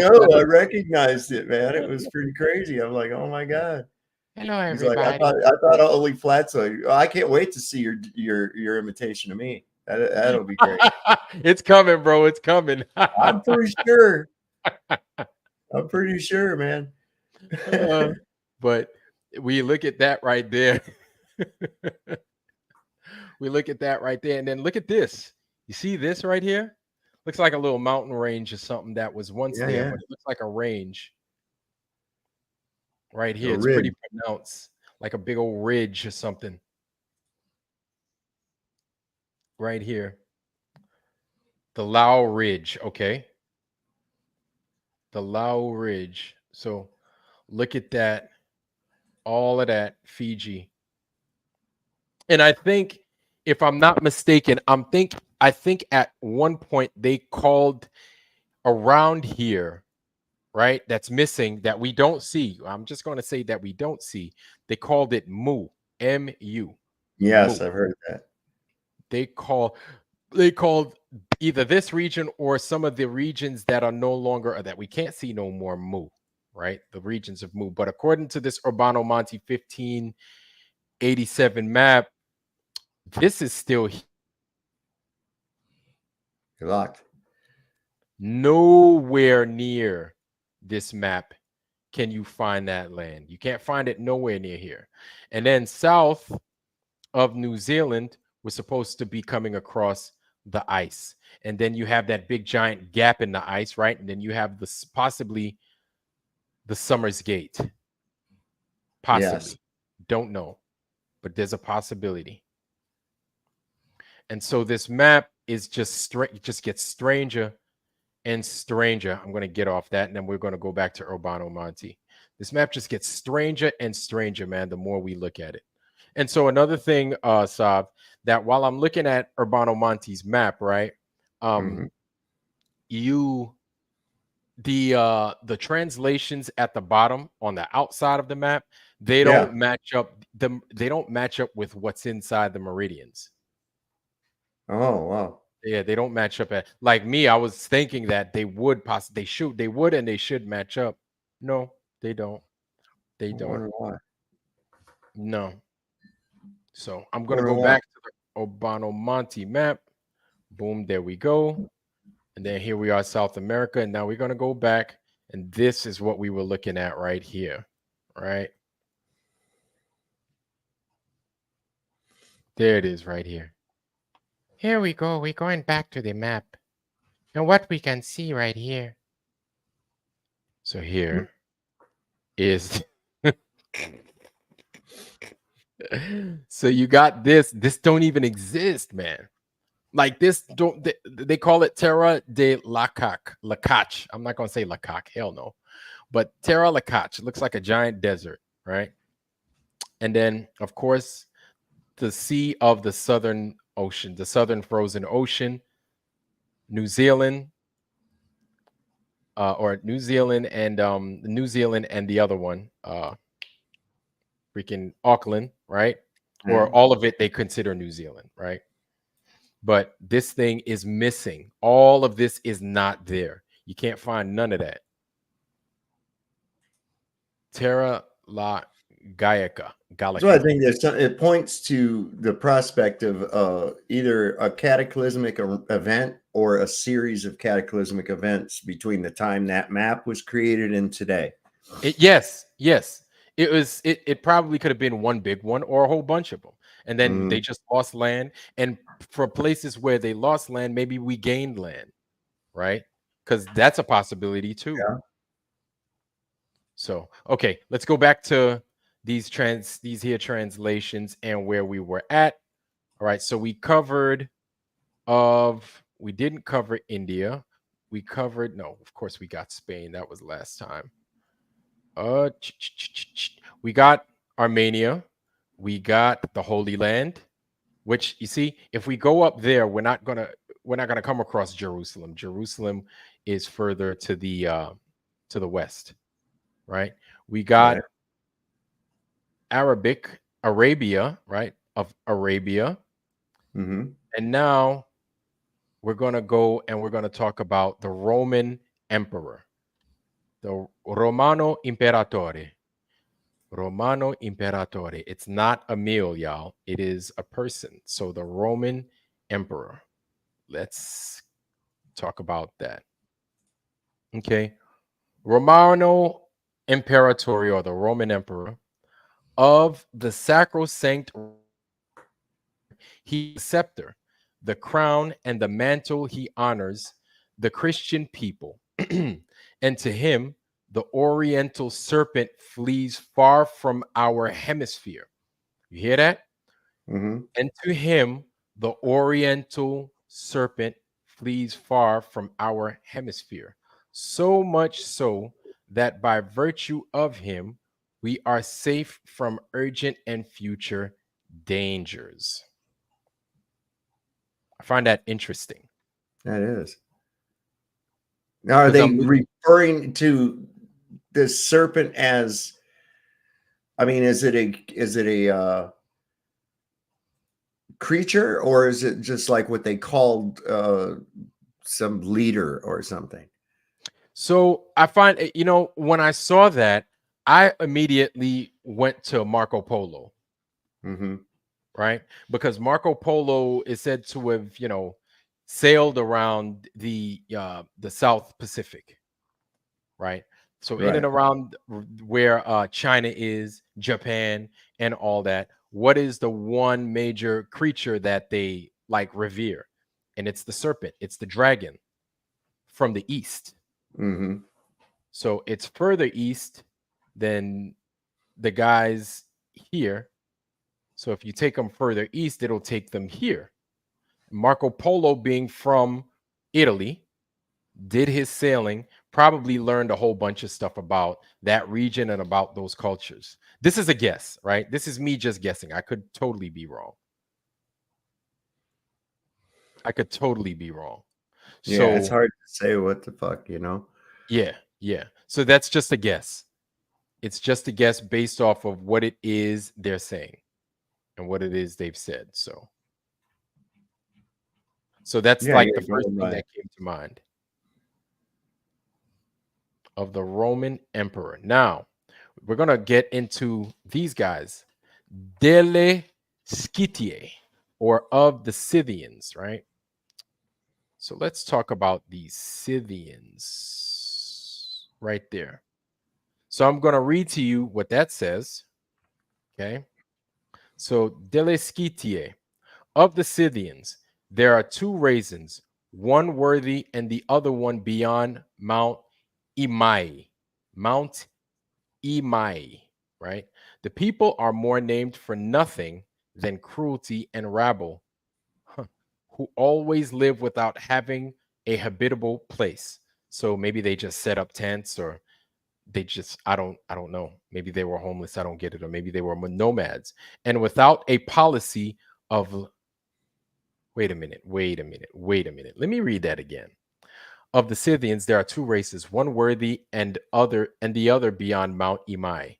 The people are more named for nothing than cruelty and rabble, who always live without having a habitable place, and without a policy of living, but in the guise of wild beasts, living in vain through the woods and in the countryside, stealing and eating human flesh. Gross. Yeah, from canals, raw meat, from fish, and doing things, and among them, as Pliny said, and this is what's crossed out. This is what is lined out. Okay, I'm reading to you what is lined out. That part. You see that, right? Okay. As Pliny said, they are the Arimaspi, people who have a sun eye in their forehead. Who have a sun eye in their forehead. So I wonder if it's the third eye dot, like those of the East Indies would have. But I thought the East Indie people were called Elamites. The people of Elam, right, in the Bible. Now, I've heard of the Scythians in the Bible as well, and I thought they were more from the Caucasus regions. The Scythian people, right? Anyway, let me continue. They are still among the Scythians. The Scythians. All right. And that's where it stops at who have a sun eye in the forehead. Maybe they crossed that out because it was a mistake where they wanted to place what they said. And they are, and still is capitalized because that was also lined out. They are still among the Scythians. Right. Alone peoples are extremely ferocious. This is all right. So this is not lined out anymore. So we're going back to normal. Alone peoples are extremely ferocious, so much so by nature that even the dogs of those countries are more ferocious than those of any other country in almost the entire world today. All the Scythian peoples are included under the general name of Tartars. And are all subject to the great Ham of Tartaria, the great Ham of Tartaria, who for great reason entitled to the King of Kings and Lord of Lords.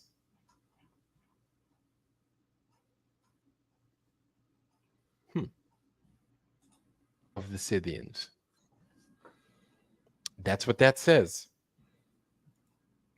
The Ham of the Tartars. Dele Scytiae. Dele Scytiae.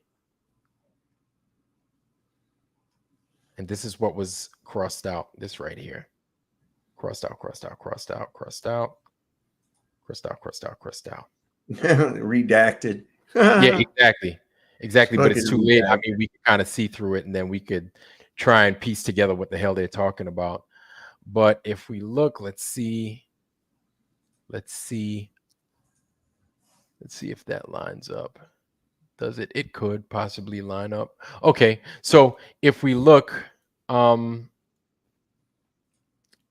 we don't see any, at least I don't, right? I don't see any lines that bled over onto the other side of the page, which a lot of these things that were drawn or that were written in, when they folded the maps, you could see where it bled over. So I don't see much bleeding over from one picture to another.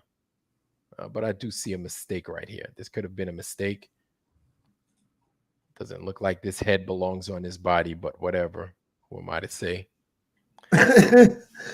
Mistake or maybe a folding. You see that? What it even is. I don't even know what the hell that animal is. Are we froze up again? I keep getting a little eye up here in the corner. I'm not froze up, but you are. Nothing else seems to be froze up. Yep. Am I back? You got me? Yeah, there you go. Now you're back. All right. Now you froze again. It probably bled over. Like they spilt soup or they spilt water on that part of the map. And then you have this effect right here, right? Little mirroring effect because it just bled over from one end of the map to its equal and opposite end. You see? Mm-hmm. So you got that there. You had it there with some sea monsters right here. You see that there? Yeah. So this is consistent throughout much of the map. Not the whole map, but much of the map. So now when I mentioned I'm saying that to say that when I mentioned the pretty much to correct an error in my observation, when I saw these things right here, it may not have necessarily been something that was written in here, right? But rather something that may have been, bled into here. So I wanted to make sure that I announced my error and my mistake before people took that on board as its gospel. You understand? Right. So let us proceed, shall we? Let's do it, man. Let's do this thing. Yeah, we're on the Scythia. So let's go up this joker. We got this joker of these regions right here that we don't see them. South of South Africa, right? We don't even see these things south of South Africa. So this is interesting. Ask somebody like we ask somebody like Fletch, maybe Fletch can help us, but we ask him and he can better tell us what it would look like off the coast of South Africa, right? I guess that's the Cape of Good Hope down there and looking further south, if thing that they see, right? Yeah. So here we go. There we go. Flota qui va alle Moluche per spertiari e altre cose. Let's see what that says. Loda. Ki va ale mo luce per spetti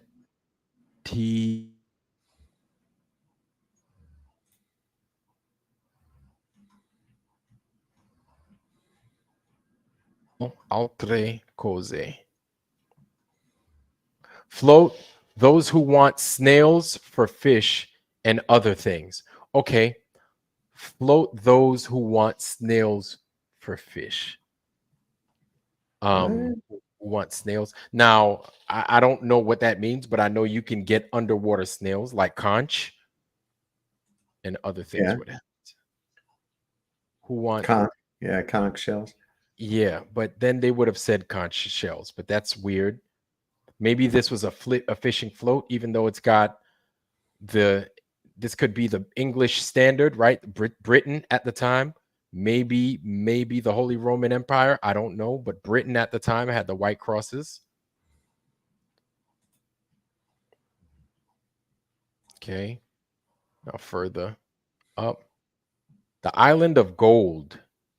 Now this is southern India. Now that's the funny thing, Sav, right? They're not talking about in that triangle that we just read earlier.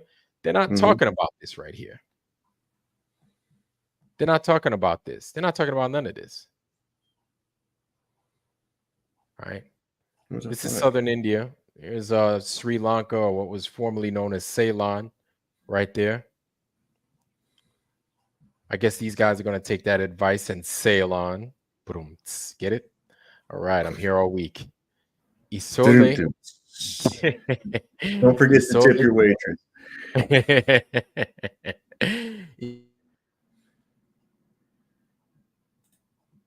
What is that white? There's that obviously a purposeful white area there for notations, and it's empty. What the fuck? Man, that's what I'm trying to figure out too. I have no idea.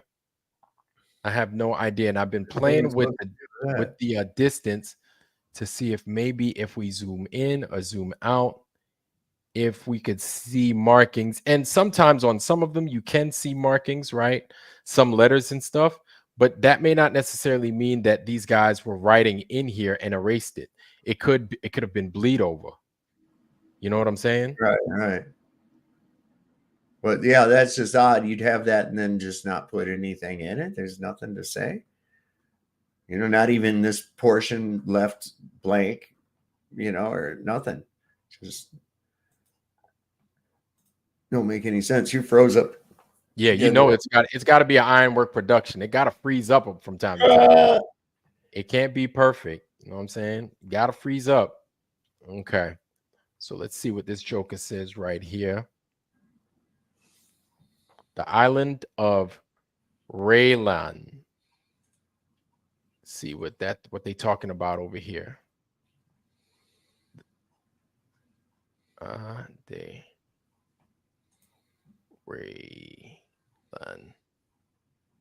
Raylan Island, or maybe no, is that a Z? Z. I can't tell what that is. Zorro? De Oro? Yeah. De Oro. Well, that's Gold Oro? Island. Oro is gold, right? It's gold, yeah. Gold Island. Island of gold. Yeah. Which is funny. Let me see. The Island of Gold, because I think it's near a tropic, I think. But Isola de Raylan or Zaylan. Raylan Island. And it says Quale se Ritronano Rabini Zatiti. Yeah, that's a Z. That's a Z. Yeah. Okay. Zatili.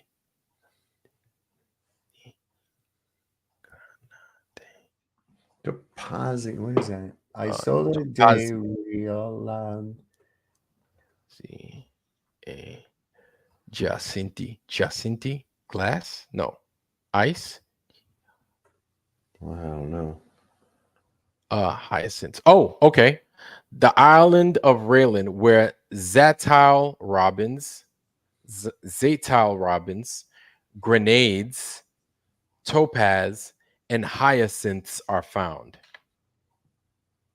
Hyacinths, so flowers, nice jewels and gems, grenades. I don't think they mean like grenades that explode. They might mean fruit, or they might be something that comes in a series, like in a ball, a continuous ball. You understand what I'm saying? Because Pomegranates. yeah, like exactly, like pomegranates. I know as a kid growing up, we would call that grenade. So pomegranates, I didn't know them as pomegranates. I knew them as grenade. And so it's like a series of little seeds and fruits Mm-hmm. inside that ball. So maybe they're talking about that. Perhaps, I don't know. Could be wrong. Maybe, I don't know. And that's what you'd find there. Topaz and hyacinths. Giacinti. A topazi and giacinti. Yeah. So of Zealand. Zealand. Okay. Not Rezaland, but Zealand. Zealand Island. Yep. Okay. Let's continue north. Tommaso Apostolo. Oh, let's see. E corp qui e il corpe. This is, I guess they say this is where the body of Saint Thomas the Apostle is sitting, right here in India. Qui è il corpo de es Tommaso Apostolo. So Saint Thomas the Apostle. Let me check. Let me make sure I'm not all fucked up. Qui è il corpo de Tommaso.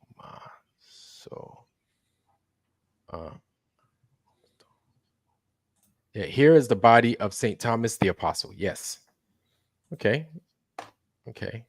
Not bad. I pieced that together. All right. All right. Continuing down this meridian. Let's see what we got.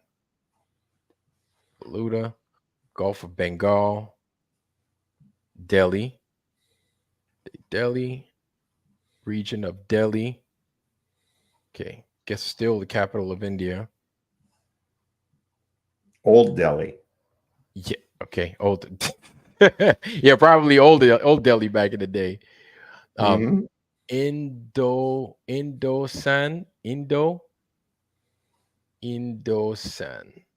What's this? Indostan. Okay. Indostan province. Okay. The instead of Hindustan, Indostan. Okay, makes sense, because I know a lot of them Roman speaking languages, they don't pronounce the H like that. Right. They say Hindu, they say Indu or Indo Stan, right? Province. Okay. Regno de Pale, de Pale, Oriza, Panagala,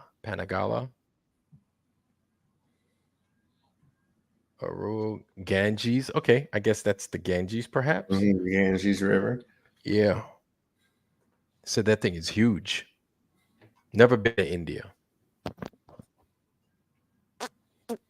Never been to India. Nope. Me either. Yeah. Never had a desire to go there. Yeah, I'm not gonna lie, bro. Never had that desire to go there. Navgrakot. Escalana. Basasia. I sound like a kid trying to read. Like region. Sibuar. Safania region. Tenchit Sarkan. Satanian. Circero Desert. Circassian region. Okay, this is going to be interesting to see and read. Can't wait to get there. Tars region, Keselitizi, Tart. And so that's another thing, Saab, that we came across is that we see a lot of that. We see a lot of tar or tars or tart, right? A region. And then what's so consistent about it is when you zoom out, much of this belongs to what looks like Tartaria or Tartari, right?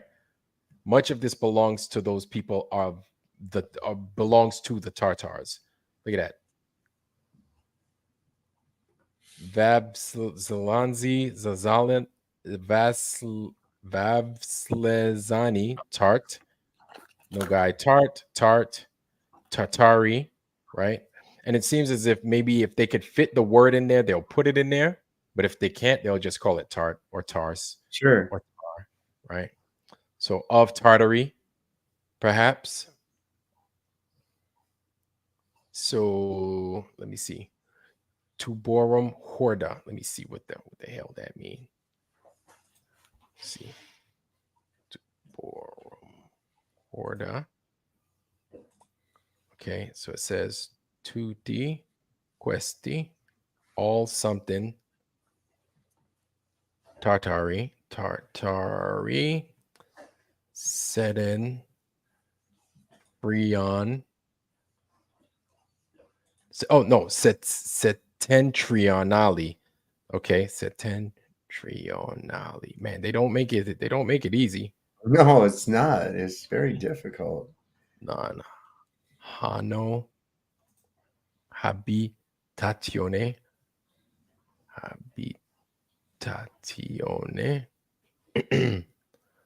Alcuna ma portano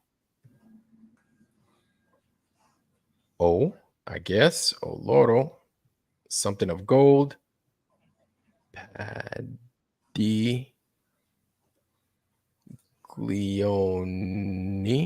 padiglioni a concluiono, I guess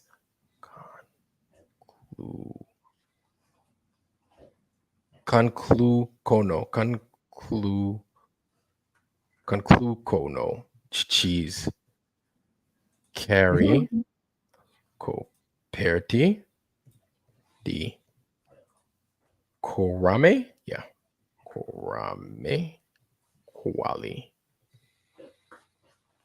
usano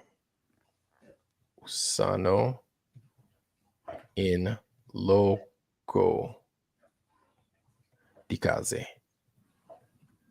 Okay, and that says of the Tiburum Horda, all these northern Tartars do not have any habitation. Okay, so it kind of corresponds to that what we just read of the Scythians, right? Do not have any house, but carry their pavilions and carry chariots covered with leather, such as they use in place of houses. Have like tents and okay, so that makes sense right here. See this? These make sense. Teepees. Okay. Those teepees. Or what's those what do they call those other things that they yurts? Yurts, yes. Yurt. That's exact. Yep, perfect. The little yurts, them things, them Mongols and stuff lived in. Yeah. Yeah, that's right on time, man. And you know how them dudes was always on horseback. You know how they was always traveling. Yeah. They didn't stay in one place. Okay, right on, man. Thanks for that. Let's see. Statia dentro del monte, laugh my ass off. Mount, laugh my ass off. Mount Monte, LMAO. Just kidding. It's it's IMAO. Monte IMAO, not LMAO, family. Ida Hill, you have a good night. That's right. Sketches, yurts. Yep. To go to sleep. Ida Hill, you have a good night. But here we are. Okay. We're looking at that. Stadia dentro del Monte Imao. IMAO. Mountain. Okay. Mare Tartaro. The Tartarian Sea or the Tartaro Sea. This is what they call it. All right. All that right here, the Tartaro Sea. And that's what now, though? Was that's north of what? That is north of where we at? Like Russia and shit. This is Russia. The North Sea, then. That's the North Sea. Is the North Sea, yes. This is the North Sea, yes. So, okay. That's interesting. Let's go down. Let's continue with the reading, y'all. Scythia, Calcutta, de Calcutta, which I thought was Calcutta, right?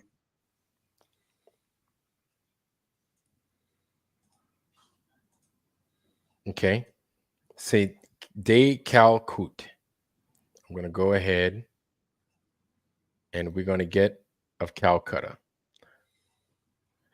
Calcut, that they call it, not Calcutta, but they just call it Calcut, right?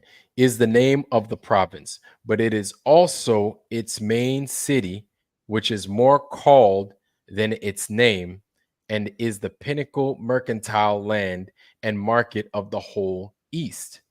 That's funny. In this province, there is great quantity of pepper, which is not, and in other countries of the East, these people adopt the Dianolo. The Dianolo. Let me write that down. The Dianolo. The Dianolo. They say that it is the first creature to descend from heaven. What? Wow. Okay. There are in the province many Christians and also cities of Christians in which the Jesuit fathers have residence, and whole seminaries and other congregations of fathers who always continue to instruct those Gentiles in the Holy Catholic faith. Resides there in the name of the teacher and King Philip, as he sees of the crown of Portugal a neighbor who maintains justice and the traffic of the spices in those peoples, which I then condone by all over Europe.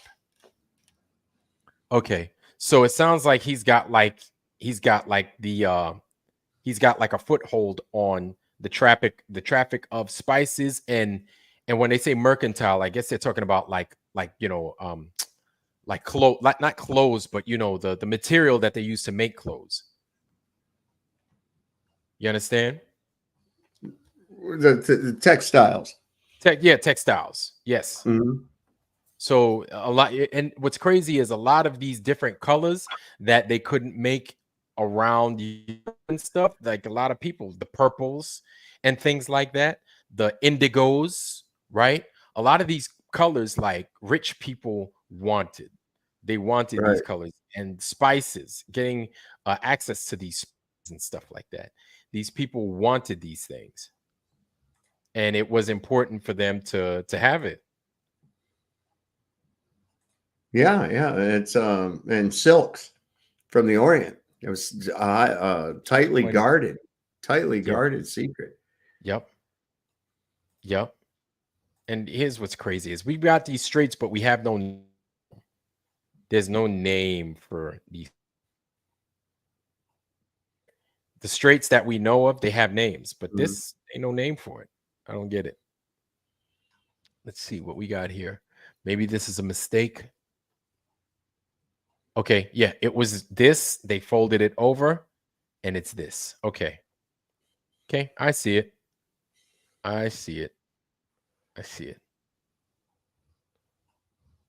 Parte de Nova, part of New Guinea. You've got a snake or something that looks like sea snakes with these mermen in the water doing their thing, and a big old bird, and an elephant right there chilling with a fox looking thing and a bunny rabbit. And you got these two. You got a lady with a beard, I think. I don't know. It's got like breastises, and a dude holding on to him. Maybe that's a woman and this is a dude, but they're like mer people, right? They look kind of wild. You got a little boat here. The mer people hanging out. Yeah, doing mer their thing. folks. Yeah. You've got these sea creatures right in there, right? All over the waters. Sumatra. Ora detta Sumatra. Isola de Tiade. Isola something Sumatra. Sumatra. Okay. Regno de Zunda. Minacabo is equals Sumatra. So we know Sumatra is right here. The Strait of Malacca right there. What did they call it back then? You see what I'm saying, Sav? All these places that they have access to, they have names. You know what I'm saying? They all got names. So this is the Strait of Sabaon, which is now the Strait of Malacca. Right? So this is an old name. Sabaon. I sound like a total idiot. But Cyan de Xi'an, which is now you've got Thailand and then you've got the other side. I think it's, what is it?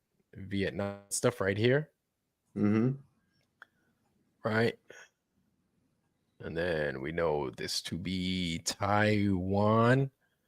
And with how this is, it's a little bit strange. I don't want to lose my place. But with how this is a little bit strange where we are right here. Right? Got in there. We've got the islands. We've got a different name for that, which is fine because after they changed it, I guess it's what sticks at the time. But at least we know there were people here often. We've got those other regions further south that a lot of them don't have many names. Like it's kind of sparse in the nomenclature, probably because they weren't down there often, Right. But it's a guess. I don't know. Manicabo, Sumatra. Okay. Regno, Golfo de Bengali. Here we go. We're right here. Okay. Regno, Arakan,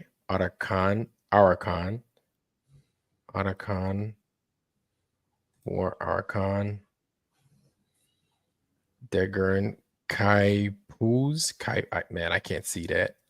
Let's see what we got. I don't want to lose my spot. What we got, because I don't want to lose my spot. Indo is okay. We did that one already. I don't want to lose my place. Here we go. Bengal, Bengala. Okay. And I guess that empties out into the Bay of Bengal. Makes sense. What's here? Arkan, Abraola. Wow. Kara. Dogon. That's interesting. Dogon. It's also a name for what the Africans called some of their gods that came down and gave them knowledge. I think this is like the Western and Southern Africans called them the Dogons. This is didn't they make some kind of didn't they have like these big heads or some shit like that they made? Yeah, Dogons? I think so. Yeah. The Dogons. Yep. How's that spelled? Dogon. O-N, yes. If it's not Dogon, if it's not incorrectly spelled for me, it's the Dagon. This region right here, Degon or D. So the Dogon are an ethnic group of indigenous to the Central Plateau region of Mali in West Africa, south of the Niger Bend, near the city of Bandiagara. Okay, Mali. They got these great big masks and shit that they wear. The Dogon. Okay, let's zoom. Everything keeps coming up in Dutch because I'm in the fucking using a VPN. See, Sigora, Kokoria, Regno, De Chiava? No. Man. De Ava, Bacala, Diamonti, Diamond, Quisi, Rubini, e Diamonti. Wait. Sway, Quisi, Zro. No. Yes. No. Tronam, Trovana. No. See. Quisi, Suet, Quisi, Rubini, Adia. Oh, rubies and sway, Quisi, something. Rubies and diamonds in this region. Rubies and diamonds in and around this region. Let's see. Okay. That would be useful shit to know. Yeah. Sway.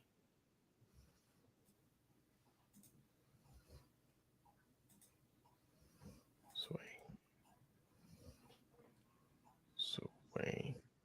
Queasy.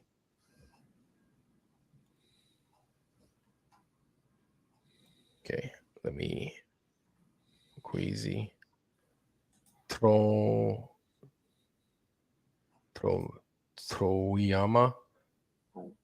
Tronama.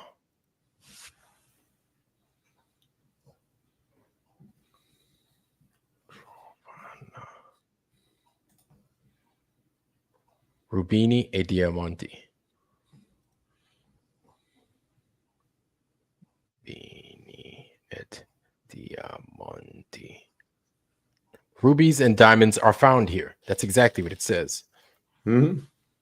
Rubies and diamonds.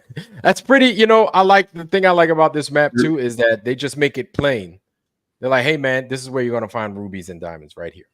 Next. You're roboting really bad. Oh, so this is what I like about this map is, am I roboting still? Still bad. Oh boy.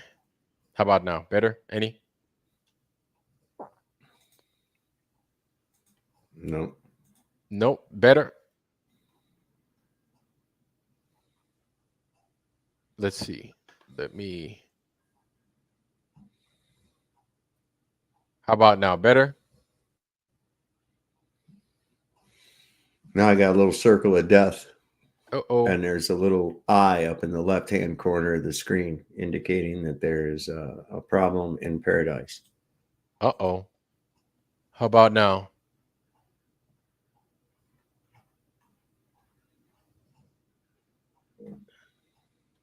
Better? Any better?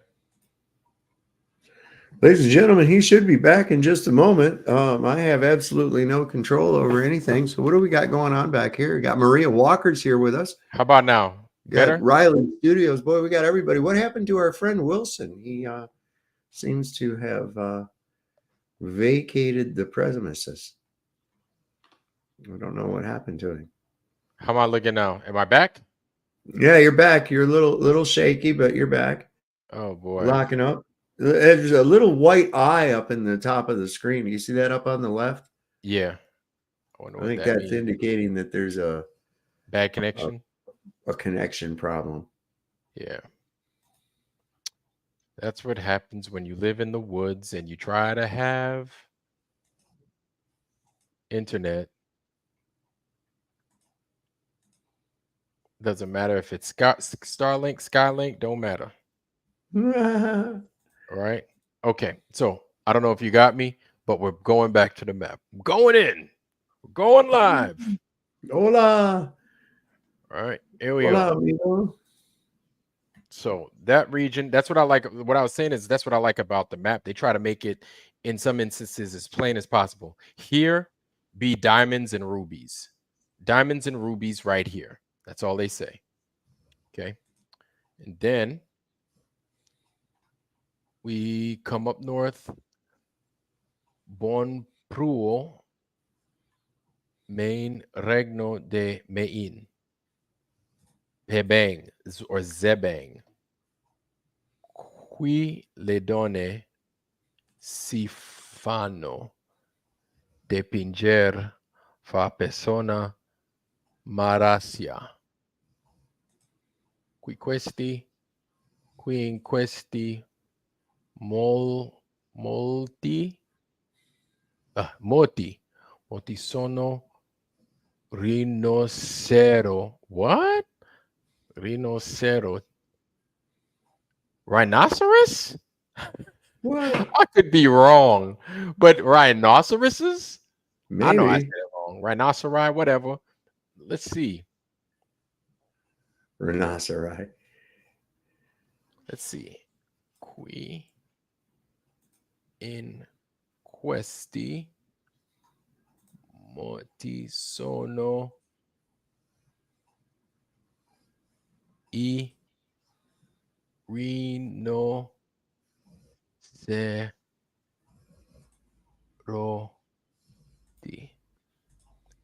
Are the rhinos? Wait.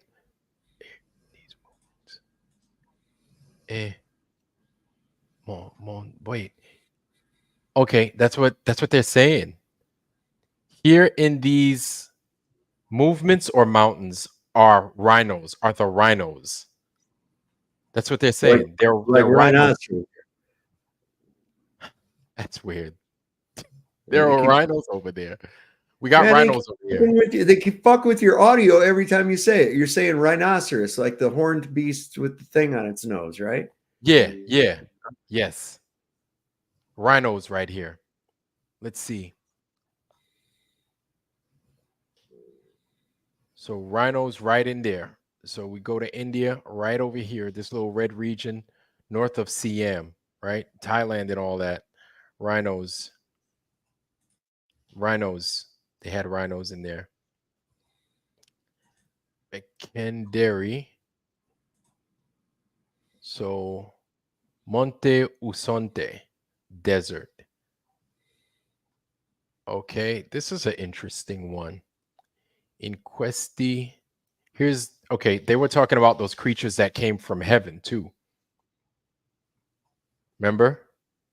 I don't know. What'd you say? You keep cutting in and out, man.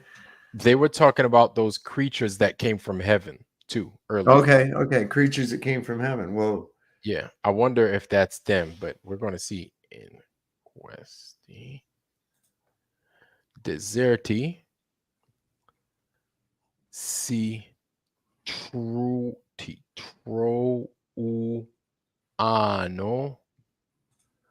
Aleuni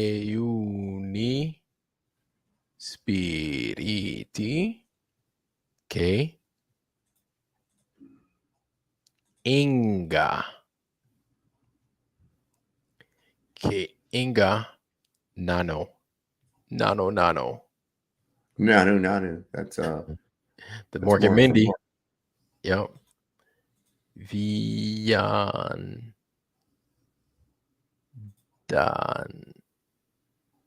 Viandanti per Farley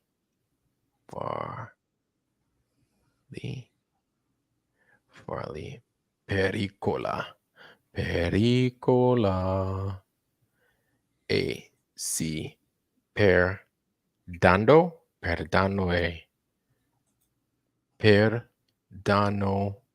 Re. Let's see who we got here.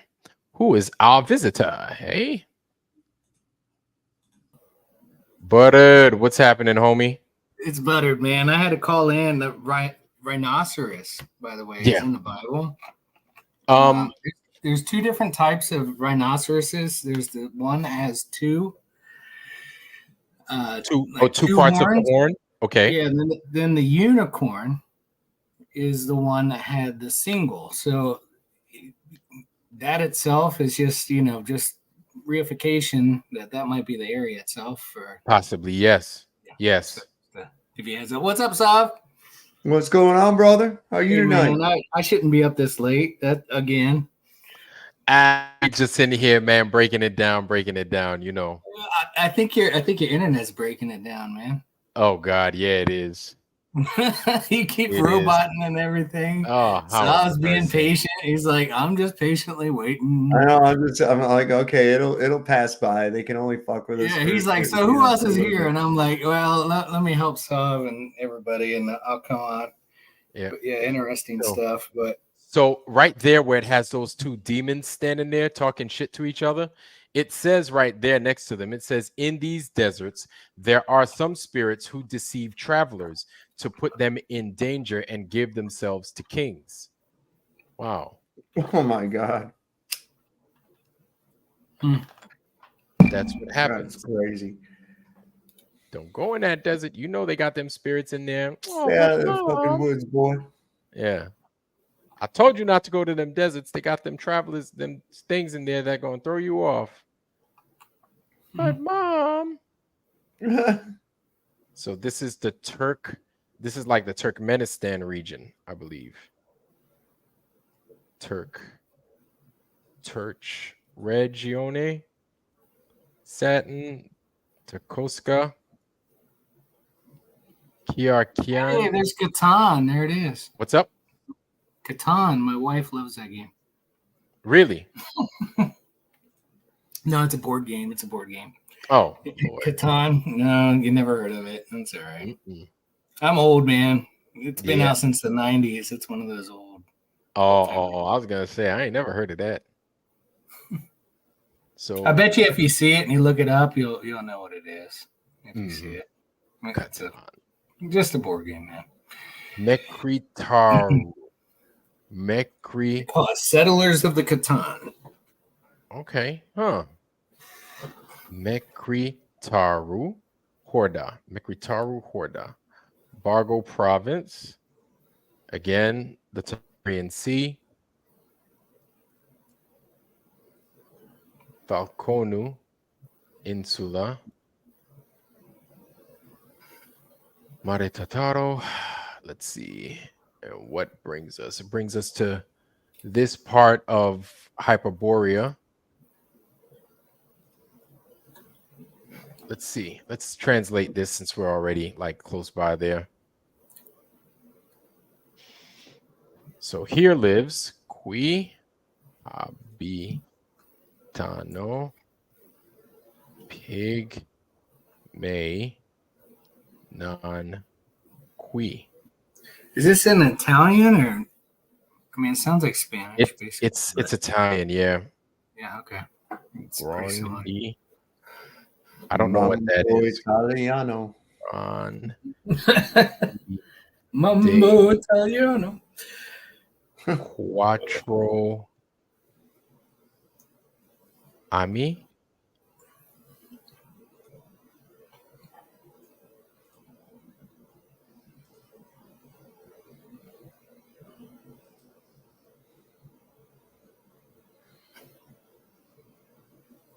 Can you guys hear me? Yes, sir. All right. So it says right here, pygmies live here, but not so many of them. What's a pygmy? Small people. Little midget. Little people. Like real little. Me. Like I must have come from the north. Like hobbits, bro. Yeah, I guess like hobbits. You can't call them dwarves really, because dwarves have a different name. But they're like specific pygmies. And it says pygmies live here, but not so many of them. Or maybe they are dwarves because look at this. Look at where it's at. This is like within the North Sea, right? It's this You think of the Vikings, the dwarves. Yes. Oh, wait. What is it? Doesn't Santa Claus have little elves that help him? Yes, exactly. He has little helpers. Yeah, right. What's up? So maybe, little people, but not too many of them. And they live in that mountainous, cold-ass region, right? Maybe the Keebler elves, something. There it is. There they go. Okay, let's continue. It could be my wife. I don't know. I think she's like 4'10" now. She's Bolivian now, but the Bolivians live up north. Watch out. All right. So did I tell Calcut? Okay. Okay. So we're here of India. Of India. So I think there's a way that you could Google Translate it just by taking a picture of it with your phone. And it would break it down. Yeah. Man, you're probably right. And I've probably been doing this the old hard way. The hard way. Yeah, I'm just trying to give you an easier way, that's all. Okay. So you take a picture, then you kind of give it, but the question is whether or not it's going to be able to read it because it's in a like handwritten more or less. Right. It's not typed out, and this thing throws me off a little bit, but I'm going to check that out. I'm going to give that a whirl tomorrow probably, because this one I'll make the last one so I don't burn everybody out. But this is of India, about India, and then we could recommence. We could pick this back up tomorrow. And it says about India. India is a country so large that it is said to be only the fourth part of the whole world, and is called India from the very large Indus River that bathes it. But some people want it to be larger in some places. The river Ganges for the many rivers that enter into it, and some say that in Genesis there is that river which descends from the earthly paradise. This river Ganges divides India into two parts, and one part is said to be inside or on this side. I don't know what this is. And the other outside or on the other side of the Ganges. And almost all of India is a very fertile and abundant country of all kinds of species: gold, silver, iron, and other metals, and very precious gems, harvesting grain twice a year. And the country is completely filled with elves and snakes with gold-colored scales. Huh. That's pretty interesting.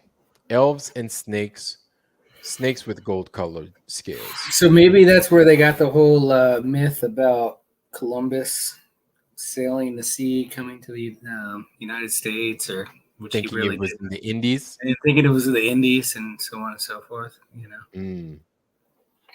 When this is 1500s, though, right? This is 15. Yeah, this is 100, almost 100 years after he discovered the Indies. And that's assuming the Indies and the America, and came upon America. That's right. Yeah. So here we go. Let me start from the bottom instead of fuck up. So that would be nice. It is pretty interesting. We basically do lose between like 326 after the Nicaea, the meeting of Nicaea. Right. To make the Bible what it is now. All the way up to like the 1500s. It's almost empty. We're missing. The only other thing that I know of that, in my mind, that was a big deal was, I think it was in 1016, they had the split of the church between the Orthodox and the Catholic Church. And the Catholics, okay. Yeah, that was over the feast days and then the Sabbath itself. But they called it the Great Schism. So that's the only other thing that I can think of. Like that was in the 1000s. That I did not know. I think it was 1016, if I'm not mistaken. Yeah. We can look it up. It's called the Great Schism. And then a lot of Western Civ, or what we know to be history, is based off of their bullshit. So they like pick and choose what they want to give us. All we got are these old ass maps trying to figure shit out. 1054, sorry. Schism of 1054. Yeah. The East-West Schism between the Roman Catholic and the Eastern Orthodox. So the Greeks, the Eastern Europeans, like the Russians and everybody else. Yeah, it was like Russia and part Latvia, of Greece, and so on and so forth. There goes the But everything west of Greece, all the way through Rome, Italy, France, so on, was all with Rome itself. So, and part of the Egypt and northern Africa, supposedly. That's what we're told. But that's the only other thing that I've seen that. I don't know, but there's like 700 years in between that. It just kind of disappear. It's gone. That's a lot of time. Yeah, it's a lot. It is. That's a lot of fucking time. Yeah. And that was a Council of Nicaea, was 326, supposedly. I think it was. So yeah, and so they just removed that 730 time. Years almost. They just, there's really nothing in between that time. And then it's like 1500s, 1500s, and then all of our books are from the 1500s and nothing older than that. Right. Who knows, man? It's pretty wild. Yeah. And then they're picking and choosing what we should know. Nobody knows where those fucking buildings came from. Nobody knows where these regions that used to be here, where they went, right? Where they disappeared off to. Yeah. Iangoma, Regno de Iangoma, Doaga, Regno, Cavamia, Lago, Lake Cavamia. I've seen some pretty amazing old buildings that were like King Henry VIII's castle. Where? In England. Okay. Outside I thought London. you were going to say someplace crazy like, in Brooklyn Park or something. I'd have been like, what? No, but this king was the king that supposedly cut off all his wives. He killed all his wives. Yeah, he was married to 1 million women. And then he broke the church away from the Catholic religion and made the Church of England. Correct. So I went to England back in 2000. Right. And I stayed with a family that I became pen pals with. Back then, you used to write letters and talk to people and all that kind of stuff. And I met some girl that was down in Florida when I was a kid still.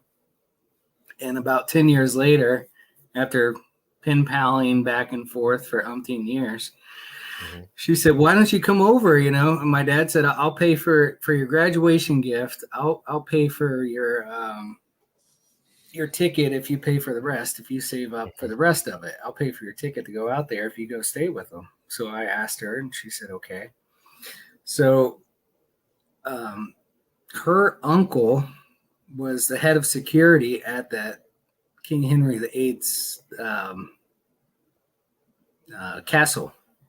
So before you continue, right here it says "Qui sono serpe grandissime." Here are very large snakes. That's what that says. Nice. All right, continue. I'm sorry. All right. So he gave us a tour of that building that no one else got to see, basically. Which was really interesting. That had 1,100 or 1,200 rooms in it. Oh my God. And why would you ever need? I mean, yeah, he was a king, but still, they were still maintained. I got some other, like views of other rooms where the ceilings were like hand painted of all these angels and all this stuff. And back then, I knew nothing about this kind of stuff. I wish I did. Right. But I still have pictures. You weren't supposed to take pictures of this stuff. They would supposedly go and confiscate your cameras. But I have some probably down in my basement somewhere, and I developed them. But some pretty interesting. There's no way that was built.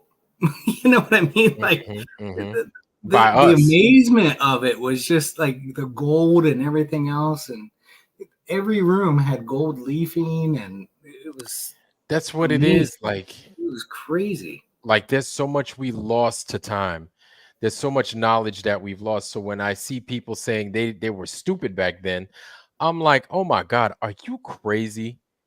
Like I don't know what was lost and when it was lost, but people way back must have known something that we can never make it again, or we'll have a time remaking it again. So real quick before we continue, cut you off, but right there where it says qui nasce il vero muschio, says here the true male is born. So right between these trees, here the true male is born. I don't know who that is. Did you hear me? Yeah. Oh, my bad. I don't know my bad. what do they mean by that. That doesn't make sense to me. We. All right. So no. They only pero si me. Here are the ferocious ones. Sono leoni. Okay. Here are the ferocious ones. They're saying. Here are the ferocious ones. Qui sono leoni ferocissimi. Here are the ferocious ones right there. True male's born right here, and some real mean motherfuckers are right here. Here are the ferocious ones. That's an odd way to put it. The ferocious ones. In what way? How are they ferocious? I agree. Gaia, Agregaya, Catayo province, Agregaya, Ferocimi. That's strange. Rayon de Camel. Camel. I don't see camels here, but they call it camel. Almost looks like maybe they made a mistake. No, they didn't. Camul. He just wrote over it, I guess, to make it more pronounced. Region of Camul. Sanchion. Quisonoboni, Grandissimi, con elephant. They got elephants there. Anapisotile, Core Comeseta.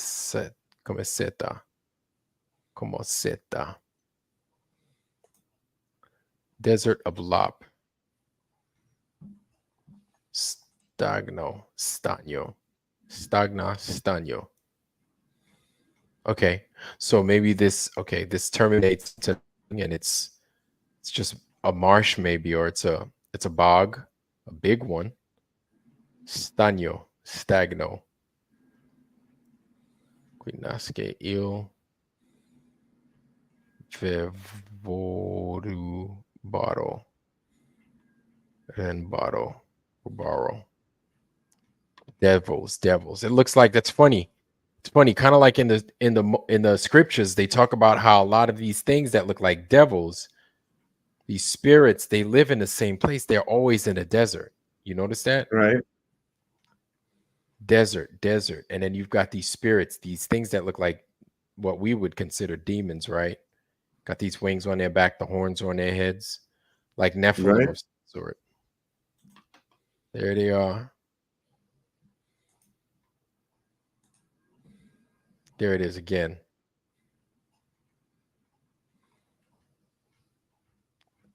And then Dante. Let's see. What's that saying? In questi deserti.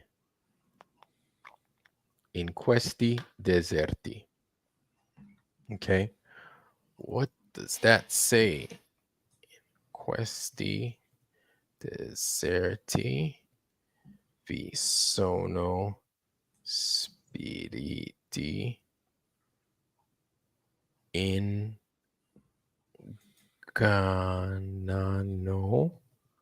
li viandanti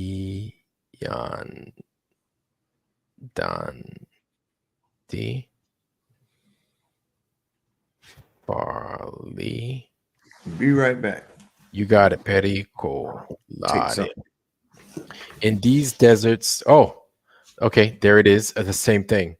In these deserts, there are spirits that deceive travelers and put them in danger.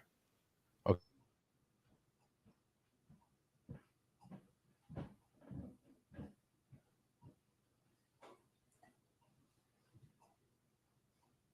Roadmap. As soon as you get over here, don't mess with these guys because they're going to mess with you.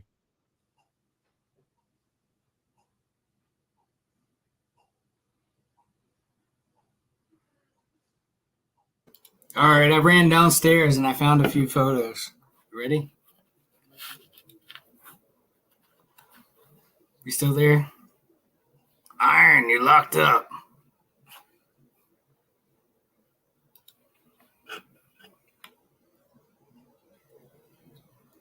Oh Lord, here we go. We're back. All right, my bad. Did you hear me? Say again. I said I ran downstairs and I found some old photos of some of these places.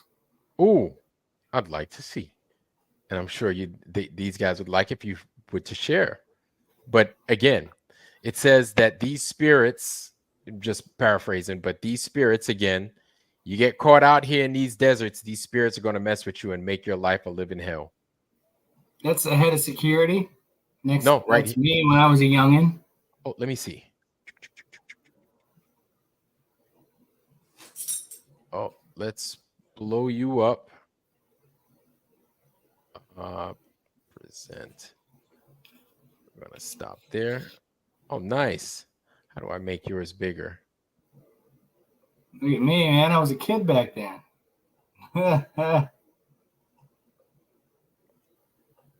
Let's see. Oh, wow. Nice.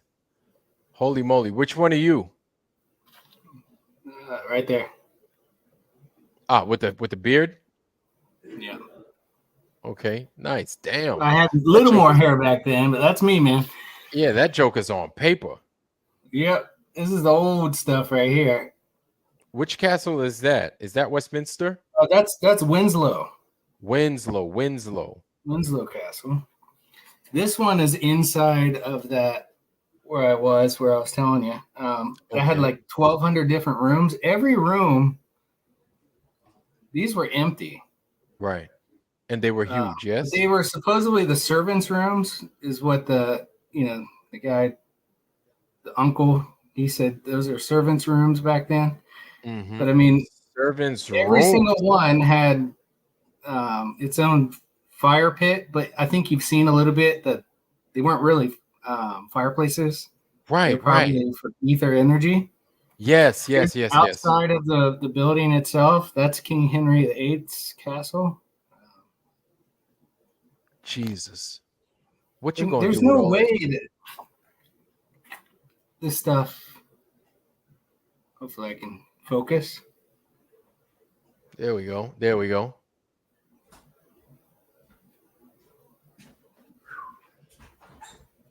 Nice. Enormous, right? This is where Queen Diana was supposedly buried, and Elton John sang at. Okay. Church. I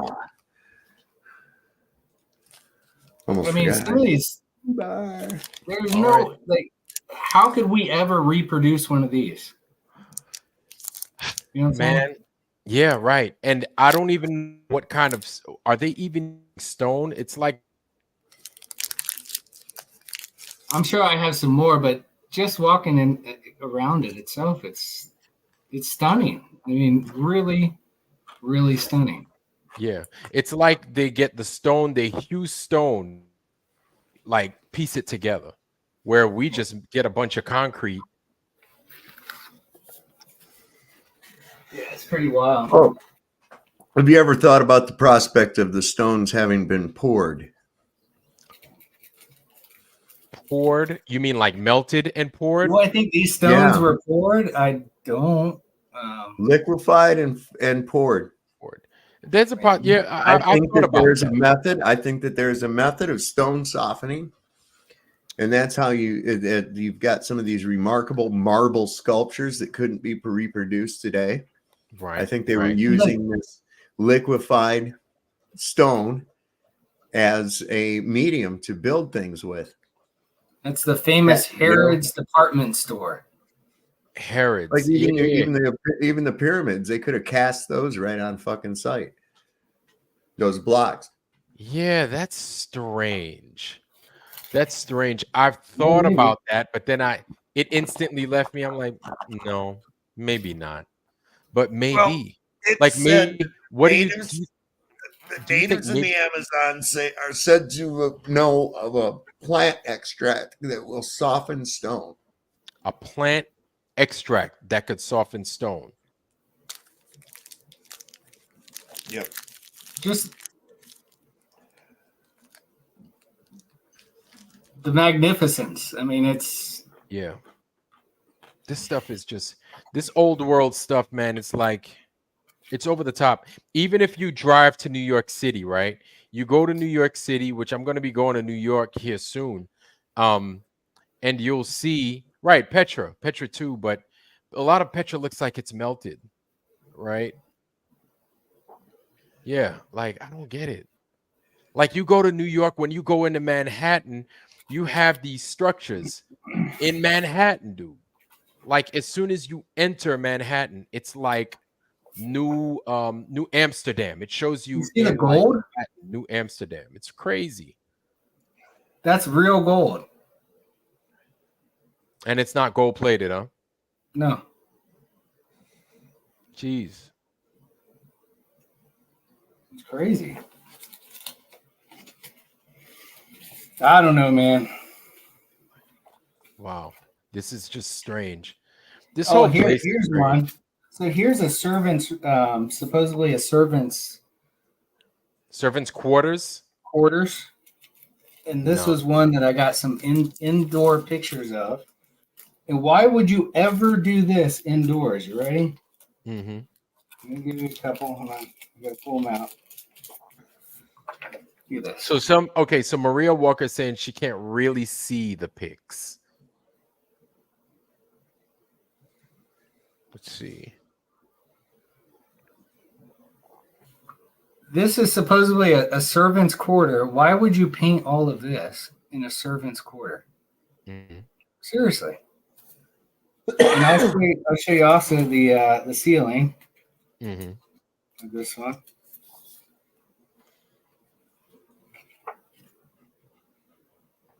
That's the ceiling of the servant's quarter. Mm-hmm. Nobody's supposed to take pictures of that, and you just snapped away.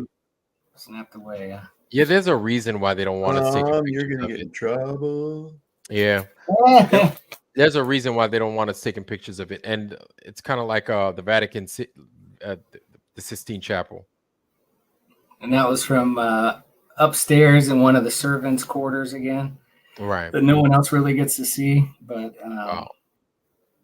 what kind of servants is that?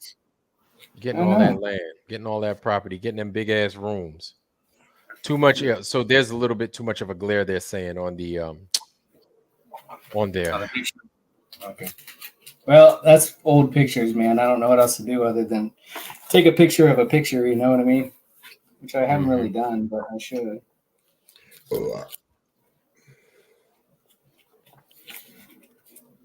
Yeah, and that's it. So Shifty Shady Eyes says, working with your hands is a great skill to have. That way, too many people lack in the modern era by design. Yeah, I agree. You don't want to miss out on possibly working with your hands if you have that opportunity to. I agree. I totally agree. And yeah, you don't find too many people with albums holding on to pictures anymore, really. You know what I'm saying? Like I still have my parents, we still have pictures from when we visited when we went to Europe and everything else like that. And I got a bunch of pictures when I was on my first ship. Held on to those. But not too many pictures left, man. Everything is digital now. Kodak, after Kodak like disappeared, man, like and Photomat and all that stuff, man, that people don't do that shit no more. People don't do it no more. Let's see. Well, see this. What you got? Oh, I got one of those old photo books, you know? Yeah. Oh, yeah. There we go. Yeah. That's what I'm talking about. Yep. Yeah. You know how we used to do it. Oh, yeah. And then you got them pictures from the 70s. The pictures from the 70s got that grit on the front of the pictures. Like you could scratch it and it's got that little grittiness on it. Yeah. And all the colors look like the colors are bad, man. The colors from the 70s are terrible. Yeah. Everybody got an afro on their head, man. Everybody got an afro on their head. And the colors, the yellows, everything is like yellow, green, orange, and buff. Yeah. You can tell pictures from the era that they were taken too. That's what's crazy. Just based on that, you know, you can And there, you can reproduce the effects on your camera phone too. Yeah, yeah. Give it that old vintage look. But man, like you see, your parents be like, "Yeah, I remember that was my green Chevy Nova." They only came in like 3 colors: green, white, and like black, brown. Yeah, brown, right? Like 4 colors. Brown, yeah. And that's the only that would. It's like those are the only colors that would stand out in them pictures. Like, yeah, that's my green car. Like, damn, man, everybody had a pea soup green car on this bitch, man. Everybody did.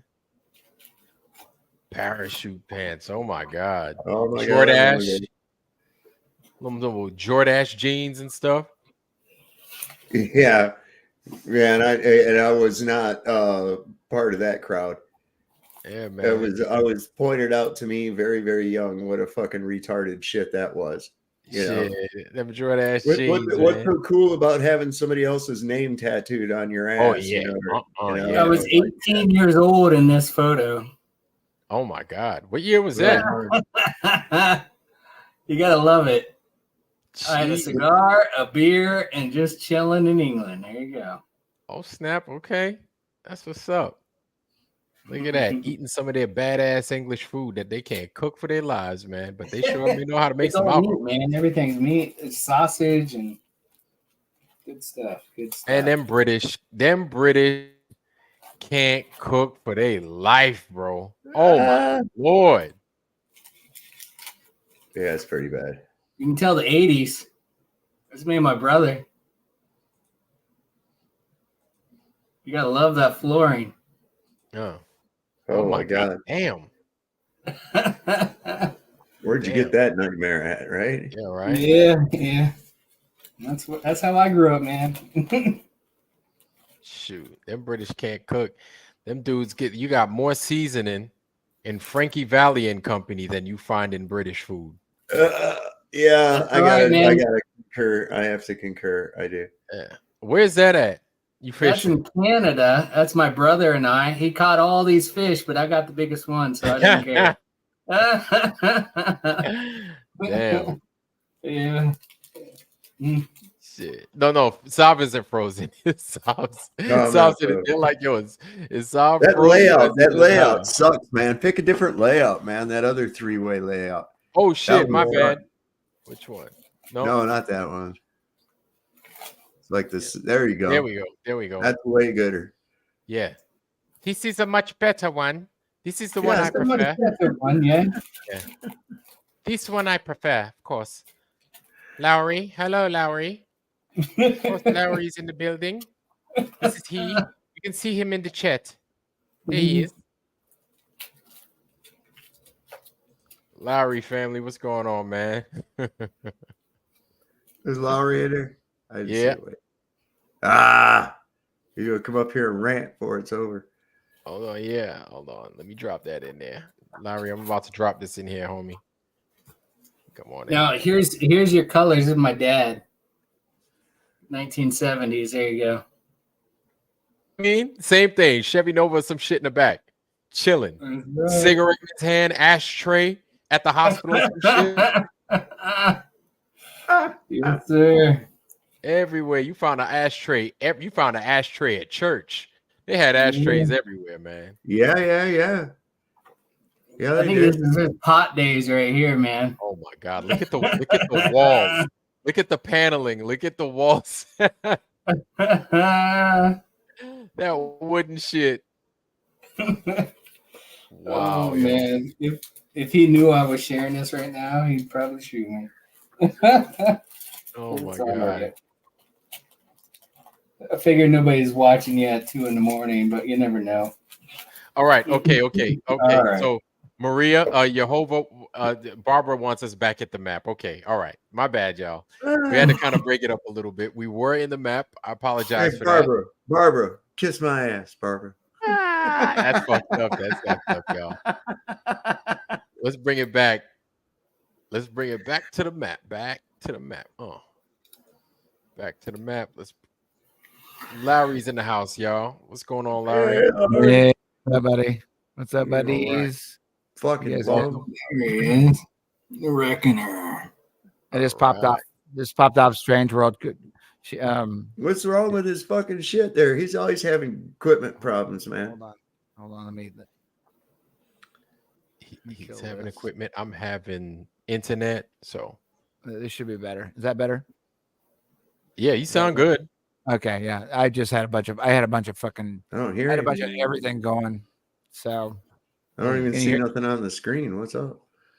Can you hear me? Shit, I didn't share it. No, you shared it. I see it. Okay. I see the map. Yeah. Oh, we're on the. You got it? Are we on the map again? I fucking love this map, dude. Yeah. So we're on the map we're going for the second quadrant. Hold on now. And yeah, like I'm gonna pick it back up, family. We're gonna go into China tomorrow. We're gonna finish it, the rest of this map. We're gonna go into China and everything else. But we went into where the demons were staying, close by the North Sea, right? And where it's like, hey, if you start treading in the desert, because they'll lead you astray and you'll be in danger. So when we come across these jokers right here, see them? Mm-hmm. These jokers. And then you got this one over here. It looks like he's tickling some lizard's ass or something like that. He's trying to stick his fingers up its butt right there. See him? Mm-hmm. He's over there trying to do the Humpty dance with that poor lizard. Then you got these two jokers down here talking shit, right? And it says the same thing. Don't get caught out there. I'm paraphrasing, but don't get caught out there in these here parts, because if you do, it's gonna be bad for you. I want to know what the color coding was for. Right. So that's something that we spoke about the last time. I could see if certain pages you lose color because of what might have been spilt on it, like water or food or something like that. But no, then these are pretty distinct. The red is distinct. The red's not going to lose its color. I mean, it exactly. And if it does, it'll get a little turn yellow or green. Right. If it does, it's going to get a little faint. It'll be a little pink, but it's still red. You know what I'm saying? But then we notice certain inconsistencies, like some of these mountains just stop off right here, but some continue. And then you have some rivers that go into the next page, but then they just stop. Right? Some rivers, not all. So like this the hottest of desert. Why would you pick red? I just don't understand the red. I can understand the different colors of green. I can understand like. I mean, would red be danger? I mean, yes. I'm just saying that. Somebody mentioned that last week. I think it might have been you, Butters, saying that red might have been like danger or something like that. I don't think it was me, but war. Like it was war or danger or be careful. Like obviously, like don't fuck around in here. Yeah, it ain't no place. Beware. Yeah, exactly. Don't be. I mean, this map has like I could spend 100 years on looking at this thing and never get through the whole thing. Exactly. You know. And basically, this is saying the same thing that it says down here, with them two conversing, right there. The demons, yeah. Pinconia. Let's get that nonsense out of here. What's that thing right there? What's that thing with the big long tail? And the tits? Have you already covered that? Like the lady face with the tail. What the hell is that? Amao-laco. It's amalgamation, right? Yeah. It's and they make sure that they show the breasts, so it could be a mix of a woman. But actually, it could be a male too, because I mean, those aren't distinctive breasts like a woman either. You know what I mean? It could just be a fat guy. True. But we see. Look at the short hair. That might be Brenda. Oh God! Well, what do you say when you meet up with something like that, right? What do you say when you meet up with something like that? You just say, "Hey, nice tits," you know? Yeah. I mean, you better be good with your riddles. That's one thing I know. Like, yeah, I couldn't help with your tits. Amau-laco. I think it means loco, amalgamation loco. No. Or it's Amari loco or bitter loco or laco Lake. Wait, no. So that's talking about the lake. That's not talking about Laco. The Amal Lake. This and right above here. there again, it's Tartaria. Yeah, another Tartaria. So they talk about the Tartaria regions here, and the people, the Scythians that come out of the Tartaria regions. And one of those triangles talks about the Scythians and how they live. They live like nomads. You know what I'm saying? So they live in these TP looking things. Saab mentioned the yurts. Of course, we know people that live in those things that look like yurts, more like this right here, these teepees and stuff. And they go from place to place. They don't have a solid place. They don't have a solid. They're a nomadic people. Yes. I have a question for you guys. When was Hawaii put in as a state in the United States? Was it 1959 or 1958? 1950 was something? it that late? So I have this book I was showing Sovereign. I don't think you were on, Iron. But it was of the 33 degrees Masons, and it was from 1861, I think, until 1869, or maybe it was 1874. I have to go downstairs and grab it but anyways, okay. It has in there about Albert Pike, and a lot of it's just what he was doing during that time, but it's pretty PG, and it really doesn't give you a whole lot of information, but it's giving you information about when they met, and it has a lot of it's kind of like reading a CIA kind of books, like it's all redacted kind of stuff from the readings. So you mean the green CIA books?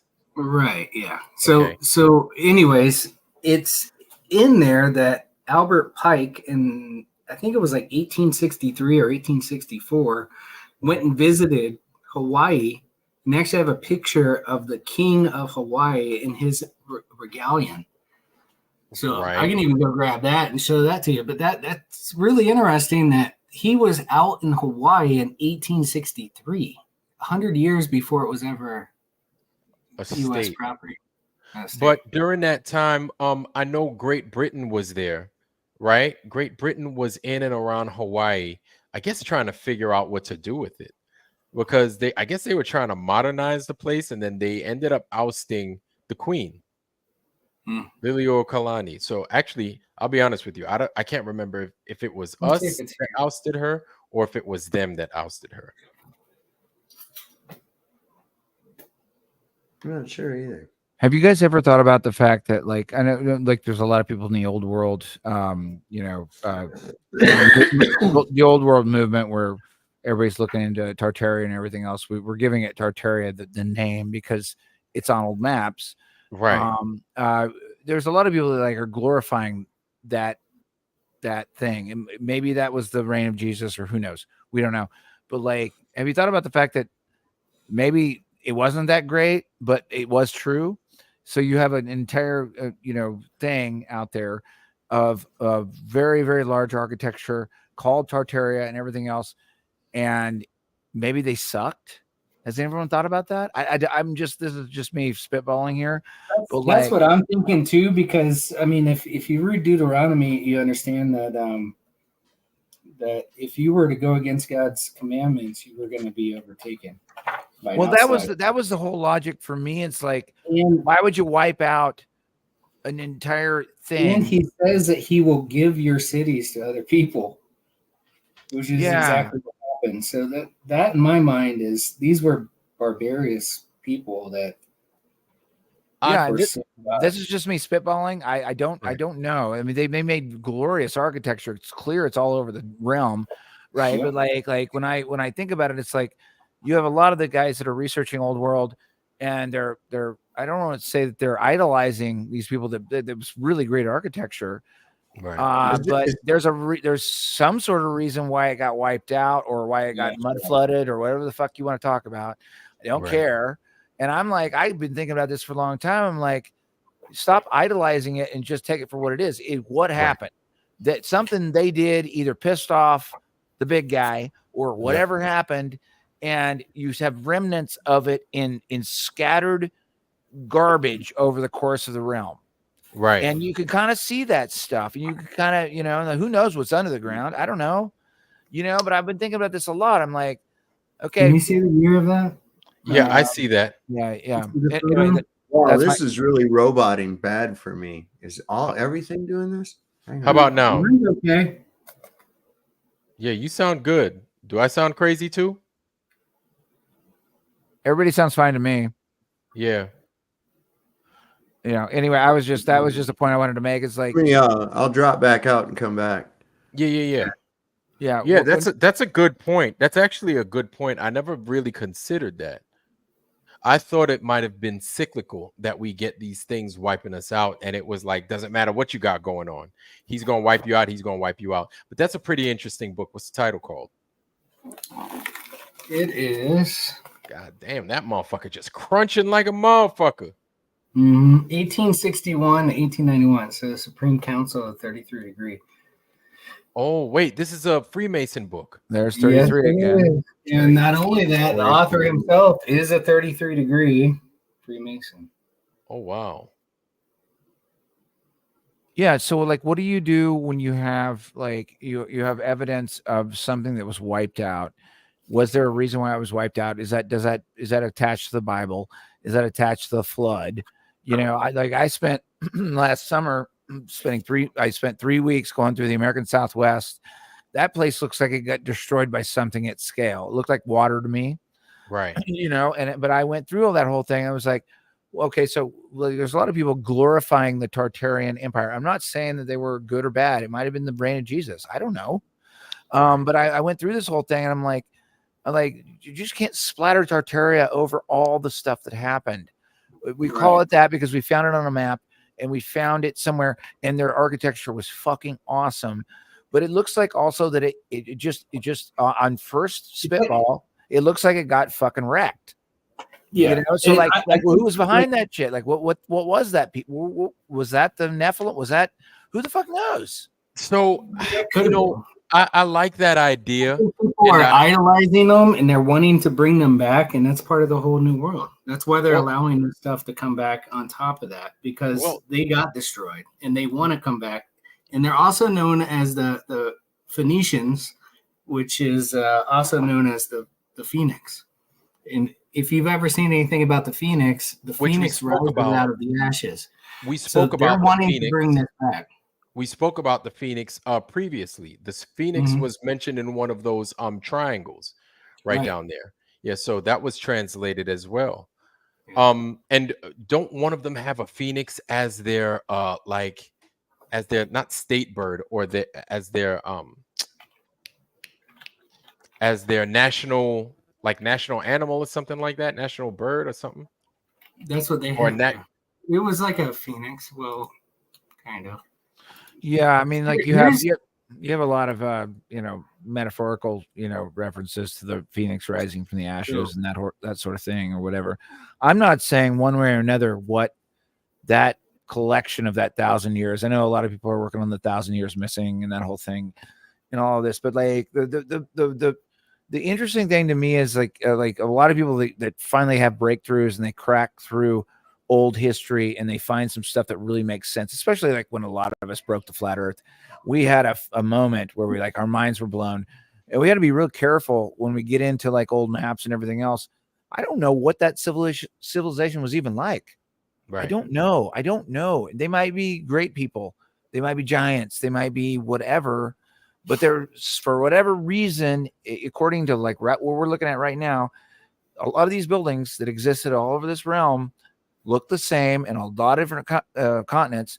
They look like they've been fucking buried or covered or melted. Piss off a lot of people. They were melted or whatever the fuck happened. I don't know what Tartaria was. The only joke lasting into this time is like tartar sauce. It's like some sort of tartar sauce joke. Right? It's just like some sort of crazy ass shit. Like, is that really it? Is that like the joke that the devil played to bring in Tartaria into like, we're just gonna make tartar sauce out of you? Well, I'll make your name a byword unto the others, unto the Gentiles, if you don't follow my word. So these might have been the old Jews of the time, right. The Scythians. They're saying that the Scythians were the Khazarians, right? A lot of times they're saying that they could be who the Khazarians are, because it follows, according to this map, it follows that the Scythians, I don't know if you were there. I could read it to you. Do you see what I'm presenting to? Just out of curiosity, this is back in 1989 in The Economist. Do you see that? Can you show it? Let me see. That was a cover of the 1989 The Economist. Hold on. Mm-hmm. I think it was. What month? I think it was like in August or something. I'll have to look it up. I can't really tell in the picture. I mean, butter biscuits. I've never talked to you live online. I've seen you in a lot of chats or whatever. My understanding was, like, as far as the Khazarians were the old Silk Road bandits that assumed other people's identities and then robbed people and killed them. They weren't real Jews, that's for sure. They exactly came from Ukraine on top of that. And now maybe you can help me. Which is why they're trying to take that land back over. Well, that's what I was going to say. But for all intents and purposes, just for people's, you know what I'm saying? I know they're not the real deal, but just so people could, you know what I'm saying? For consistency's sake. Yeah. So everybody understands and knows who it is we're talking about, the Khazarians. Yeah, and let me just get this clear too, because like from my perspective, just as far as I can look back, and I like being a historian, but I'm not great. So like, if you guys want to correct me, it's great. But like, they basically I think it's the Bolsheviks, not the Bolsheviks, but the Russians kicked the Khazarians off the Silk Road because they kept killing people and assuming their identity, and they said you need to choose a religion. You either go to Israel or you go to Christianity in a certain direction. And I want all people to correct me on this, because this is as far back as I can go. And they've been doing this for apparently for years. They've been hiding amongst other people. They're not anything. They're not a Jew. They're not a Christian. They're not anything. They're just people that assume other people's identities. They're great hiders, as I understand it. And they just steal from people, the Silk Road bandits. And please, you guys correct me. That's as far back as I can go. And I don't know where I'm at on that. And I think maybe that's what we're facing today. I don't know. Yeah, I think it was a great schism with the Russians back then too. 1917 was the Bolsheviks. Right. The Bolsheviks were basically the same people that came out of the French Revolution, which were the Jacobins. Mm-hmm. And those were also Khazarians. Well, check this out. I went ahead. The Tsars themselves were not that way, and they blocked them before that. Before 1917, the Tsar himself came out and blocked the World War I from happening because he wasn't going to sign up, and they were threatened that if they were to do that, he was going to kill every single person in their seed, and that's exactly what they did. They came in and killed every single person of the Tsar. All of his kids and everything else, and that's why World War I started. But they end up putting it back on. It was Austria. It was the Austrian. So Nicole says the Bolsheviks, Khazars sought refuge in the Jewish. Then what's that? Well, what part of victory is that? So they hid within them, or the Khazar? Yes, they sought refuge, and the Jewish is like the culture, but the Khazars sort of like infiltrated, and then they played this victim role. The victim role. Yes, role. Right. I mean, that's what we're trying to understand when you have, I guess, people that hide and like they're deceivers. Is this a line of Cain? Is that what we're talking about here? Yeah, I think that's exactly it. Yeah, sort of. Yes. Because I think if you boil it back down, these people have been marked. But we've also been basically commanded not to kill them, which is amazing because God says justice is mine.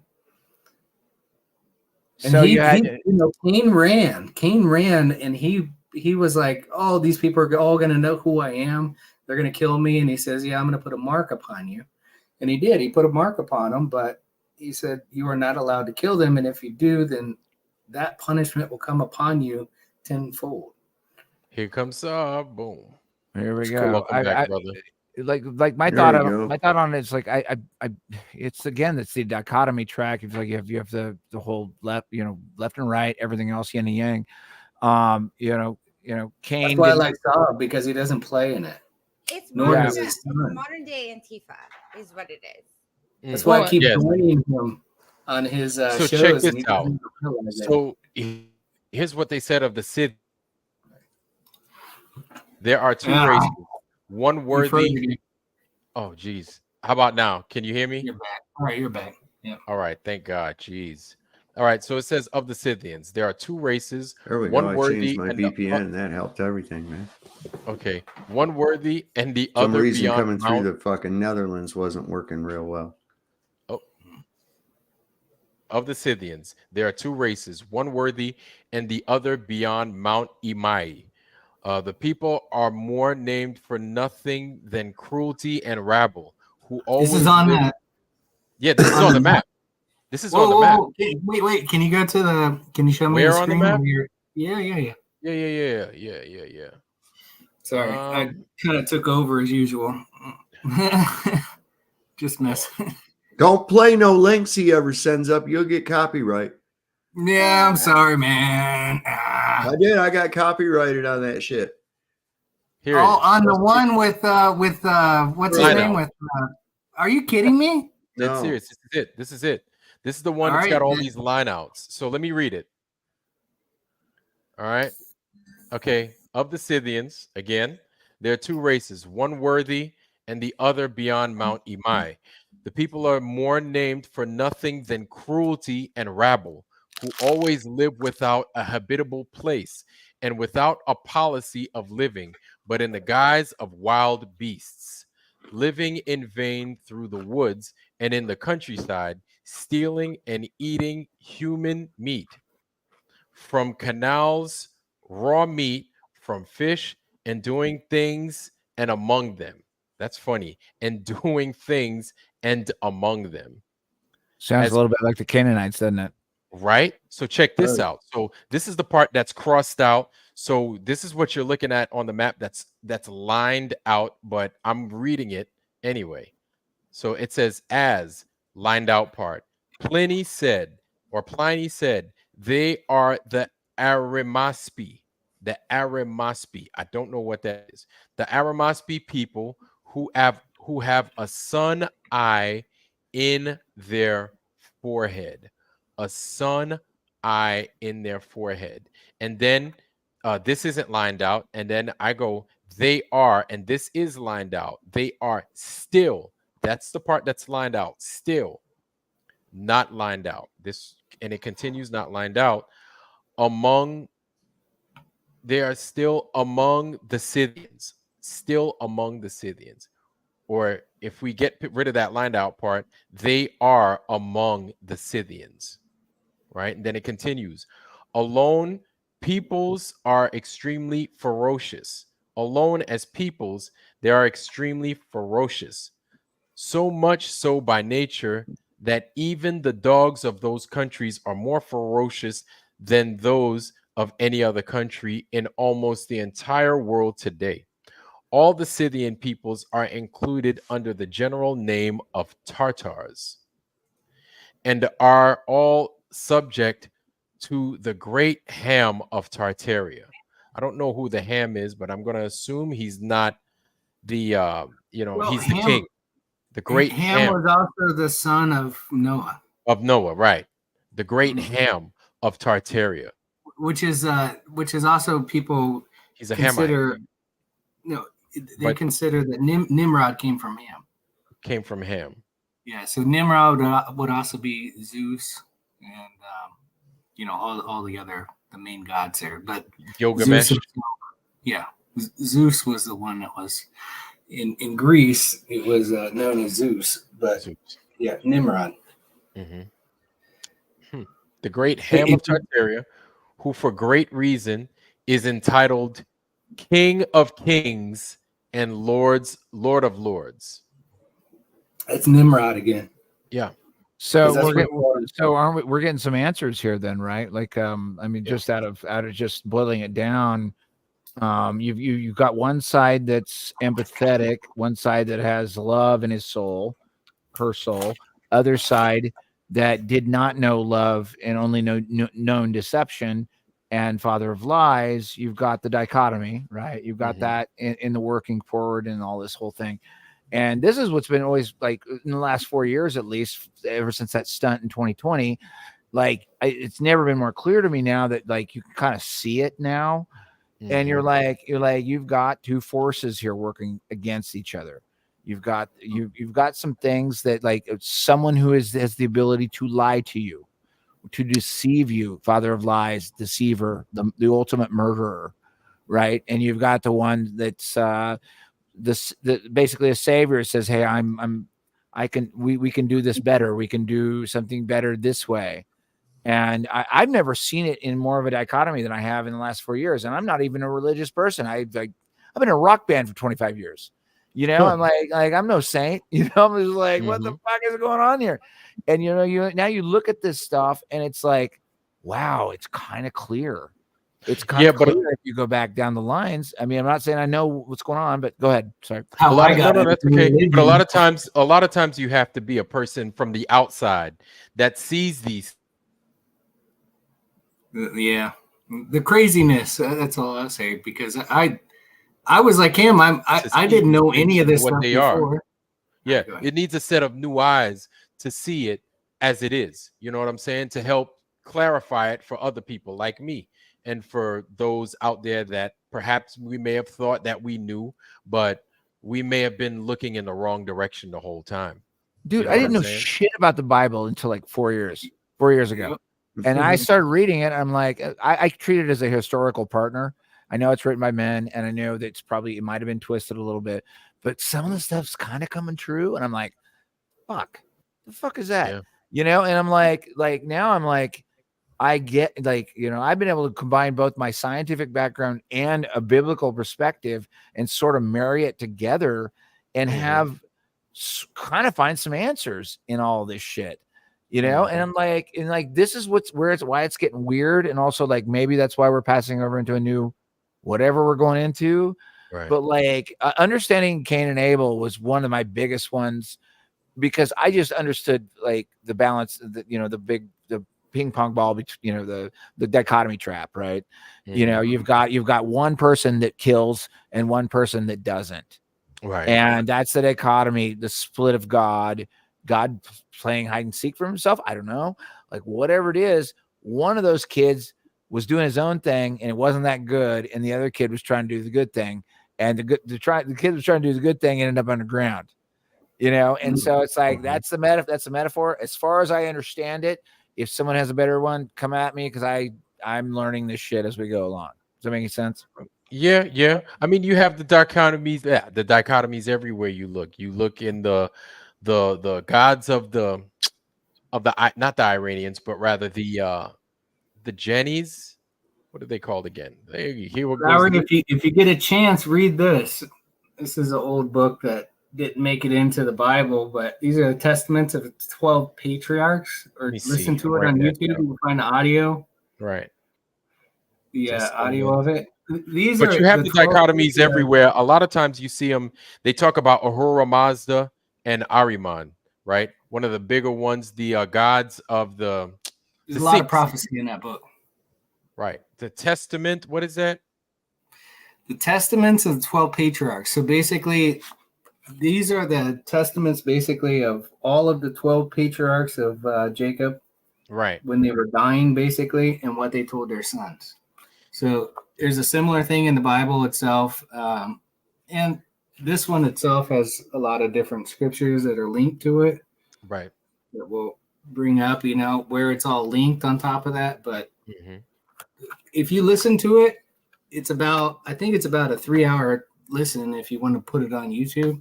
Right. You can find that book, listen to it, and then you'll see who's who, and you'll find out also like Gad and Dan and those different tribes. Right. There's some of them that aren't mentioned in the New Testament. So those are the two that aren't mentioned, and you'll kind of find out why on top of that. And basically they're confessing all of their sins to their kids themselves on their deathbed. It's pretty intense stuff. And then they're also saying what's going to happen in the future. So and I would blow your mind, sit there and listen to it. That's all I can say. Oh wow.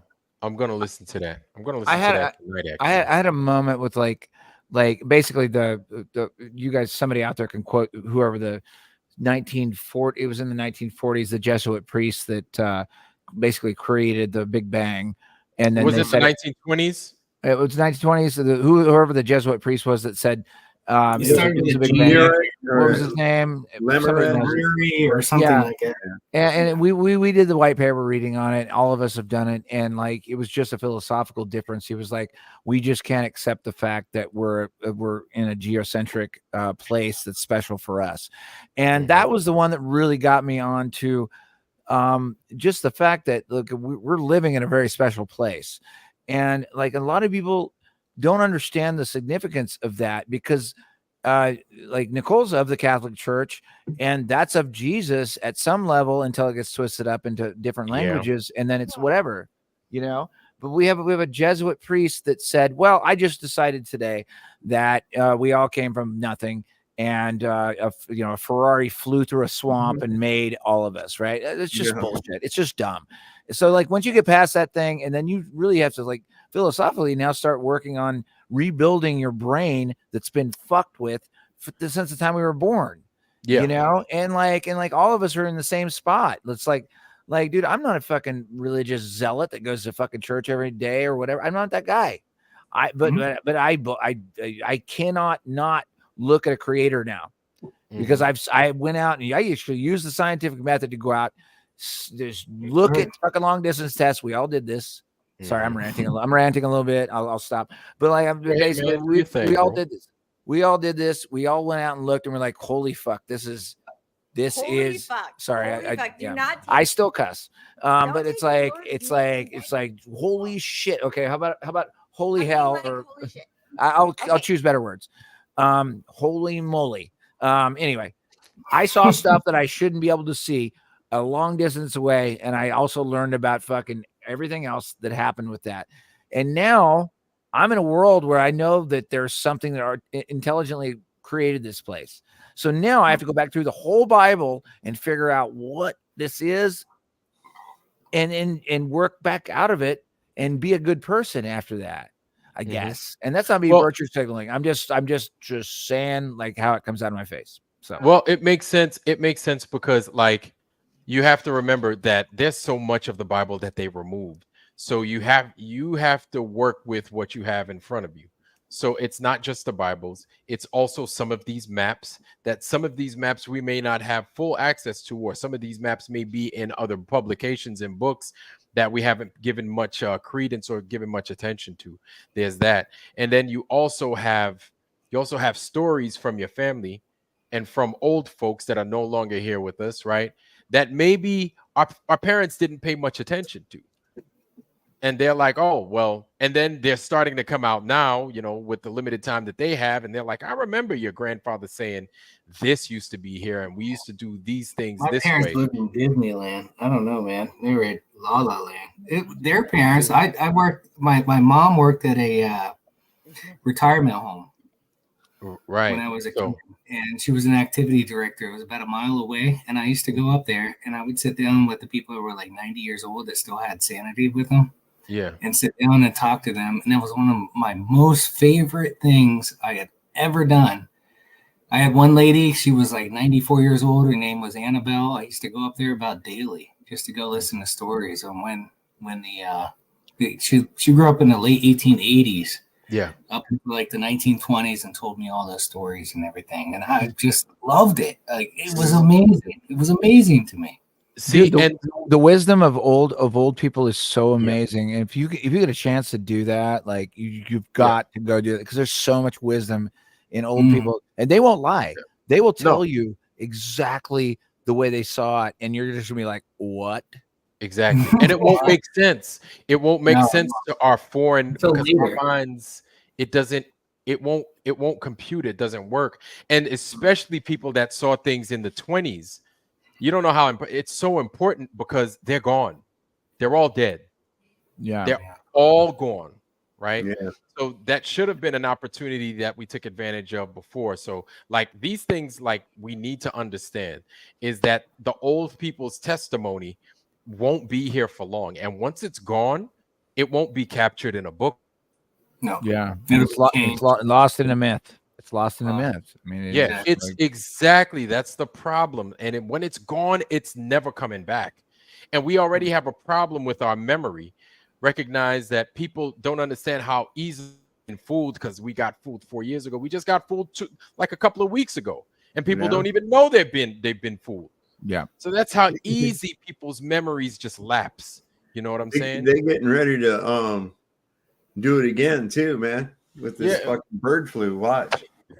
This is all gonna be but I have two old people that told me that at personal testimonies from two old people that they actually came over from Germany and they were in concentration camps. They literally told me that. So I have conflicting things in my brain with that, because I want to say I don't really believe the story, but then they told it very similar to the way that history tells it. Mm-hmm. I don't know if they were too young to understand. They were kids at the time. They're getting a check, bro.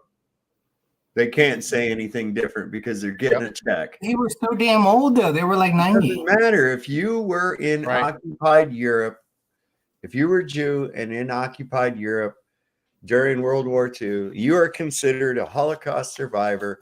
Toe the line, you get a check. These people are dying off. They've been trying to get this transferred over to their kids by trying to get psychiatrists to say that the trauma, the PTSD of the Holocaust has been passed down to their children. Yeah. What about the tattoos, though? I mean, they literally, I remember. Oh, yeah.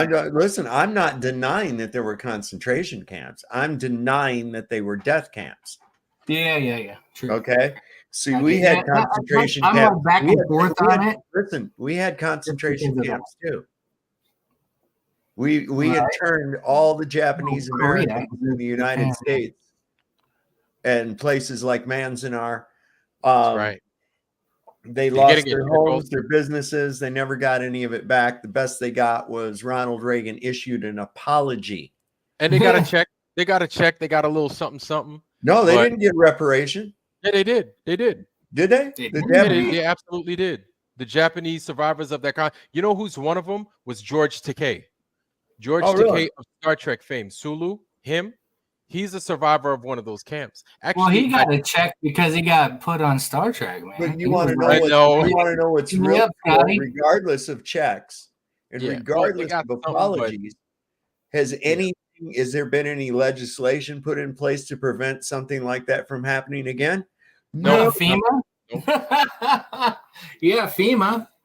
That's the legislation now, so it can happen again, And, American soil with Americans, who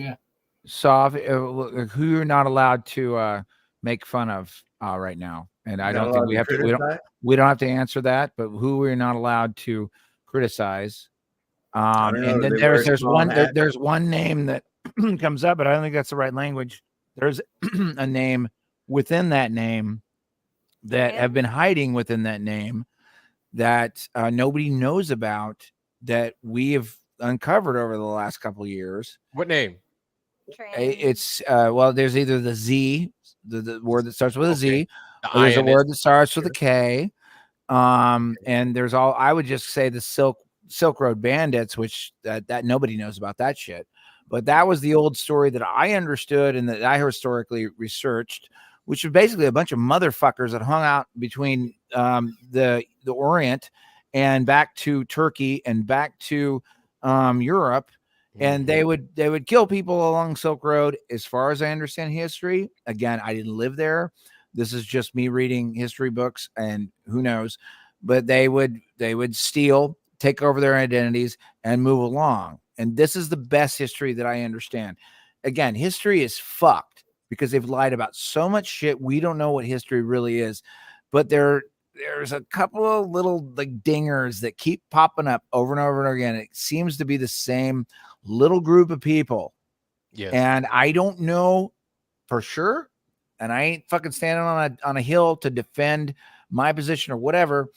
But like, if you're going to fuck with the rest of the world, you have to have the ability to be a psychopath, take over their identity and lie forever. And you know who did that? You know where they illustrated that well was in the Game of Thrones. Yeah. In Game of Thrones, where they had those dudes that would take people's faces and they would just change, they would kill these people, they'd get their faces and they'd change their identities. And they did it over and over. Because they're psychopaths. They don't care, but they're liars. They just lie. They know it. It's ingrown in their generations. Oh yeah. They don't know anything else except to lie, and then they just lie forever. They don't even know how to not lie. Yeah, but so how do you fight somebody like that? No, he just made a really good point. It was like the man with no face. Yeah. The Game of Thrones thing. They can just like create new faces. Yep. And they would never have their own identity, right? There it is. That's that publication. Oh yeah. How do you fight something like that? And how do you convince other people that there are actually people out there that do that? Dragons. Right. But you have to understand, Lowry, this is why it's important that you have control of things like judicial system and you have control of things like the media. Because if you could control how people think and how they perceive themselves, how they perceive even the world around them, you have total and full control of them.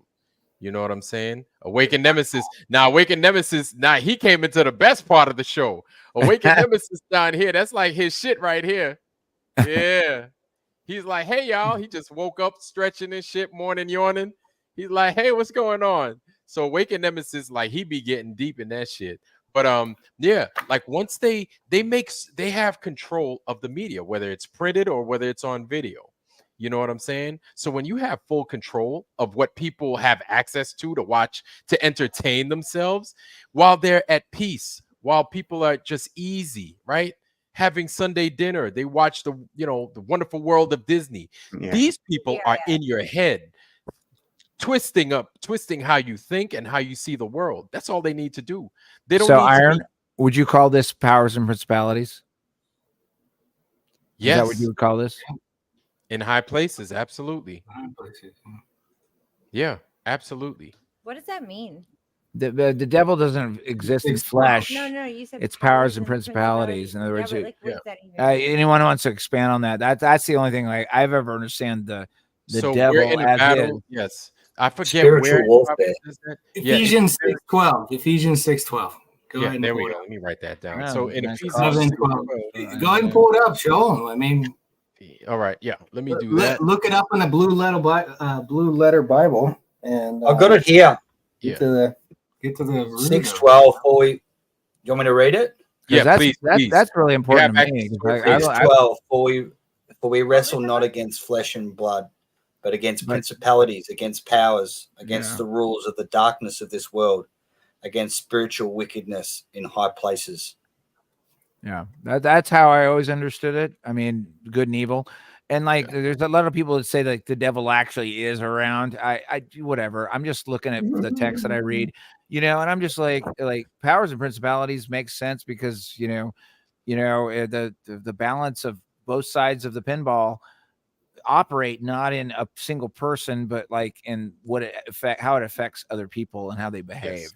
In other words, if you don't have any empathy and you don't have anything, you're a psychopath, then you're part of the power and principality and you're being an asshole and you're hurting people and you're taking shit from other people. Like in the capitalistic system, you don't win unless you have some little bit of psychopathy in you. Yeah, it's called narcissism.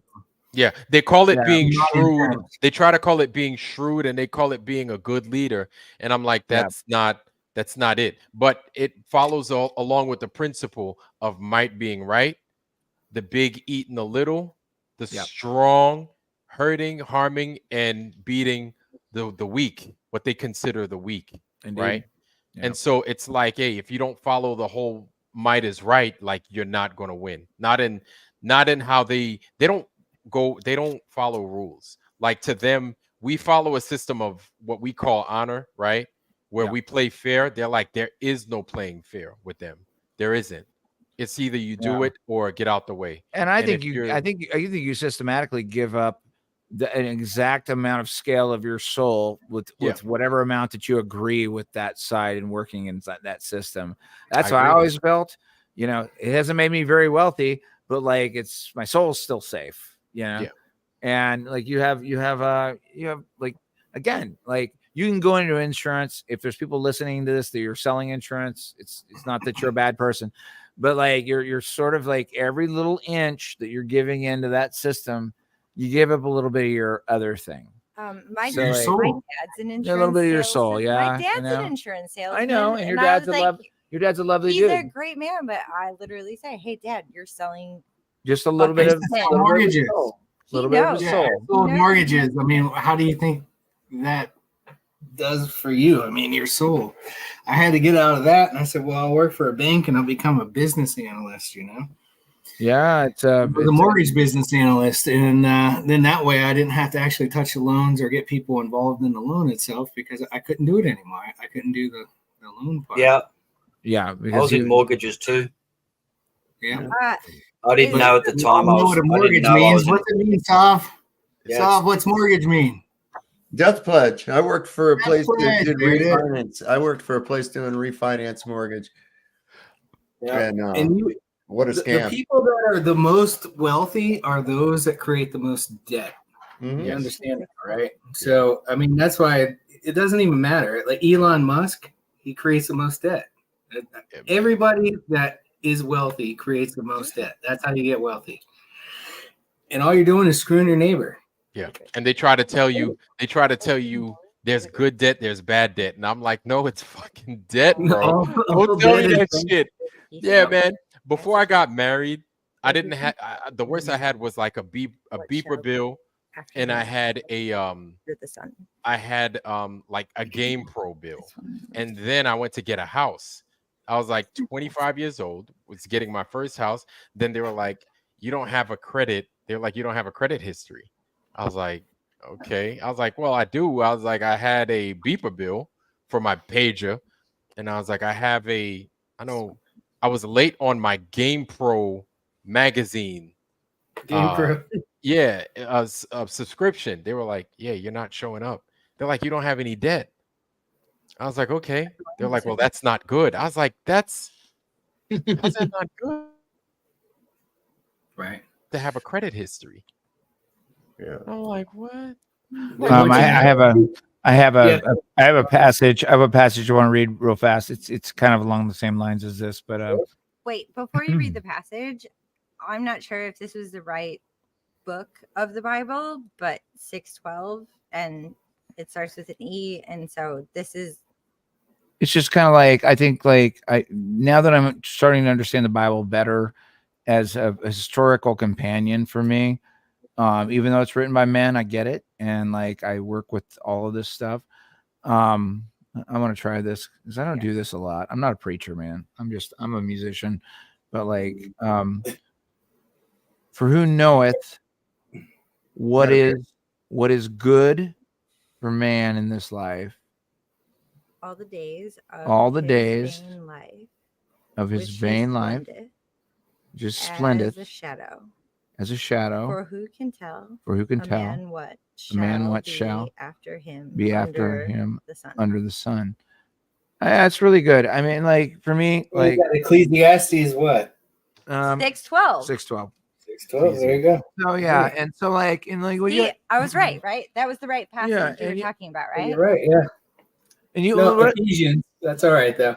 Ephesians. That's the other side, but it's all good. You got to be a con man to be a preacher. In the Bible. Yeah, I could never be a preacher, but I could like just. No, it's not about being a preacher. It's about the word. It's just about the word. I never read the Bible till I was 30, and I didn't care. And everything I read about it was to destroy the Christian faith because I thought it was a bunch of crock of poo. And then I started to realize, just like Lowry right here, there's something to this. And I was like, what is this? There's something to it. And then I started asking questions and getting kicked out of every church I went to. And I realized church ain't where it's at either. Something to it. And like, here's the thing is like the coolest people I've ever met in my whole life were not church people at all. And they found this stuff in a completely random way outside of everything. And like, the best, like, again, I consider myself Christian adjacent or Christian friendly. I am I this is the best way you can ever find this stuff is like just being like I came in here like as a scientist, as a musician, and as a complete fuck up, and a saint, not a saint, a fucking devaluing yourself. I'm not devaluing. Stop devaluing yourself. I came in here as a oh my fucking god, I see what you're saying, Larry. I see what you're saying. You know what I'm talking about? We're all big people here. We're all big grown up people. Yeah, I know, but it's like, but I found myself in this thing, and I'm like, now it makes total sense to me without ever having anyone tell me what it meant.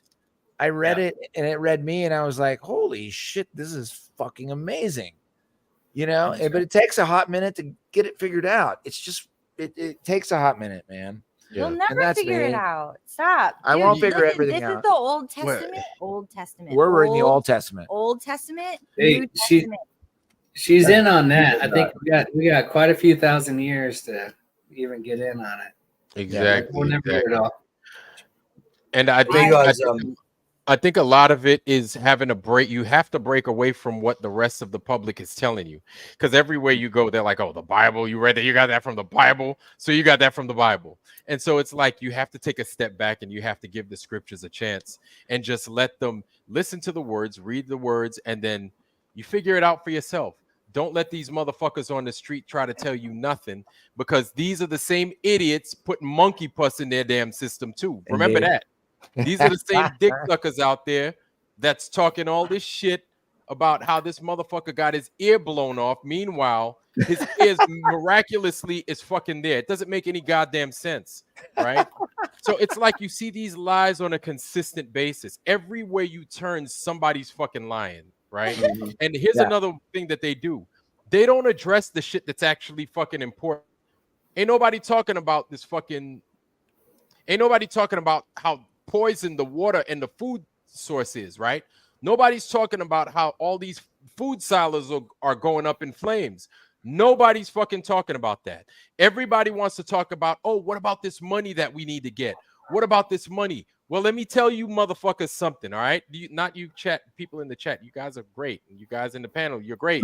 But these other motherfuckers that don't get it are the fucking people that sit there that are asking about the money. Well, your money doesn't mean dick if there's no fucking food, if the soil is poison, if the air is dirty, if the light can't shine, and if the water's fucking a mess. You can't, your money doesn't mean squat. Yep. So you want to elect these fucking liars that don't address the actual issues that we have. Excuse my language, y'all. I apologize. I don't mean if the cussing scares you, I apologize, right? But I hadn't ranted all day. I've been really quiet. So now's my time. Rant. Okay? It's all good in the hood, man. So Lowry, I got one more for you. We have all these people that aren't addressing the problems we have. So when you go to the scriptures, the scriptures make it plain as day. Hey, these are the problems that you're going to be coming across. Be ready for it. And then you have these assholes that don't know their fucking ass from their elbow telling you, oh, why are you reading that? What the fuck are you reading? Well, it's like, what the fuck are you reading, motherfucker? You fall for the same bullshit every goddamn day. Every time the news comes on, you fall for the same shit and you think you think the sky's falling. But they feed you a fucking line. But meanwhile, the scriptures are right there and it's telling you, hey, this is what you're going to come across. Be ready for it. This is what you're going to see. Be ready for it. And let me land my plane with that right there. I'm sorry, y'all. Go ahead. No. I like rants. All right, Lowry, I got one more for you. 1 Corinthians 13:12. Ready for it? I'm so sorry. I was literally like a reading from the book of Job. 1 Corinthians 18:12. Yeah. 13:12. I'll read it to you. It says, "For now we see through a glass darkly, but then face to face. Now I know in part, but then shall I know, even as I am also known." So if you don't think you're going to keep learning later on through this life, on to the next, you must be crazy, because I mean, that basically says, to paraphrase, it says, for now I see through a Coke bottle, and then I'm going to see it through real glasses that I can see clearly. And I'm going to talk to them face to face, and I'm going to learn this stuff face to face. That's what I'm looking forward to, is actually the point that I can ask the creator, how was this created? and we don't have to worry about it anymore. We don't have to worry about the lies, the misconceptions, none of that crap. We get it from the face, the mouth, the person that can't lie, that can actually tell us how all this was done. And we don't have to worry about it being corrupted anymore. It's done. And then he goes, none of your fucking business. Go do your shit. I mean, yeah. I mean, I get it. It's actually, like, it does say, but then I know even as I also am known of him, right? Yeah, so maybe you got a good point there, Sav. Because you know what I mean? Like, yeah, you're just gonna F it up anyway, so I ain't telling you nothing. It's for me to know and for you to find out, bud. So Actually, maybe. Corinthians. I mean, like my big thing. Wait, no, First Corinthians. 1 Corinthians. 12. Try 1 Corinthians 11:13 too. Nicole, 13, you need to hear that one. Yeah, I got you. So, like, where I've always found with, like, and just again, where we're gonna get judging yourselves, is it comely that a woman pray unto God uncovered? You say 1 Corinthians 11:12? 11, that 13, was verse 14. 11:12 is, for as the woman is of the man, even so is the man also by the woman, but all things of God. Yeah, read it in the King James. It says the man is the head of the woman, the same as Christ is the head of the man. This is King James. This is King James there. That's the new translation because they didn't have that kind of new translation there. Yeah, there's a new translation literally every 5 seconds. Well, this is why it's important. Okay, verbs, words, and the letters that comprise the words are of great importance. The vowel sounds and the frequencies that are produced by these words have connotation and have meaning. And when you go fucking with the wording and the spelling, you start taking away the magic. The etymology. Okay, so they went from Old English, which he's speaking white magic. They went from Old English, which is spelled a certain way because for a certain reason. Okay. Yeah. All letters are pictographs. They have meaning. Okay. And they're they usually are used in words that kind of denote their meanings. Let's take the D, for instance. The D, it's easy to remember, represents a passage, a portal, a doorway, right? Swings like a door. An E, that's a stick with 3 directions showing a direction toward, right? Mm-hmm. The A is symbolic of the higher mind, the God mind. Pyramid mind. Okay? The T is an intersection, a crossing point, a place where there's a change, a crossing point.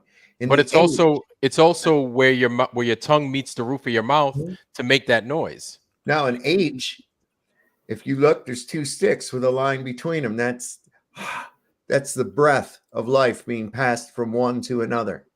Now let's break down the word death. A doorway that enters into the higher mind at a crossroads of the breath of life. Right there, just pictographically, the word death is explained by its letters. I am not going to argue. Combining, wait a second. He's combining both the actual sound of it and also the shape of it. Is that right? Yes. And actually, am I thinking that right?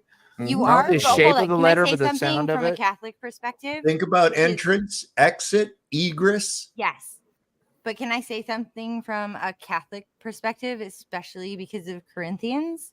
So Corinthians is the book in the Bible where Jesus and the Eucharist comes to play. So in Corinthians chapter 11, verse 24, and when he had given thanks, he brake it. So that's the breaking of the Eucharist. Take this and eat from this. This is my body, which is broken for you. This do in remembrance of me. So, this is the whole Easter service. And Corinthians is only read in Catholic Church on this. So the next verse is 25. After the same manner, also he took the cup of the everlasting, when he had supped, saying, "This is the cup, the New Testament, in my blood." And so that's like, drink from this cup, the cup of the everlasting. So Corinthians is actually a really important like book in the Bible, in the New Testament, but it's all doing it in remembrance of something. So remembrance of something, maybe it's remembering the truth. You think that's all of Paul's epistles are important. Yeah, Exodus 12, and you'll understand the remembrance of it because it had to do with Passover. But also realize that he was the Word, and his body was broken, and his body was the Word. Well, that's not what we learn in Catholic Church. Sure, I understand that. We don't. But you have to understand also the Catholic Church. I grew up Catholic as well. The Catholic Church is named in the Catholic Church. That's why Martin Luther and we have so many Christian churches these days. The Catholic Church is anti-Christian. Catholic Church. The Catholic Church's main aim since the Reformation has been to dissuade people away from the scriptures, away from the Bible, and to give the authority to the pontiff and to the Vatican.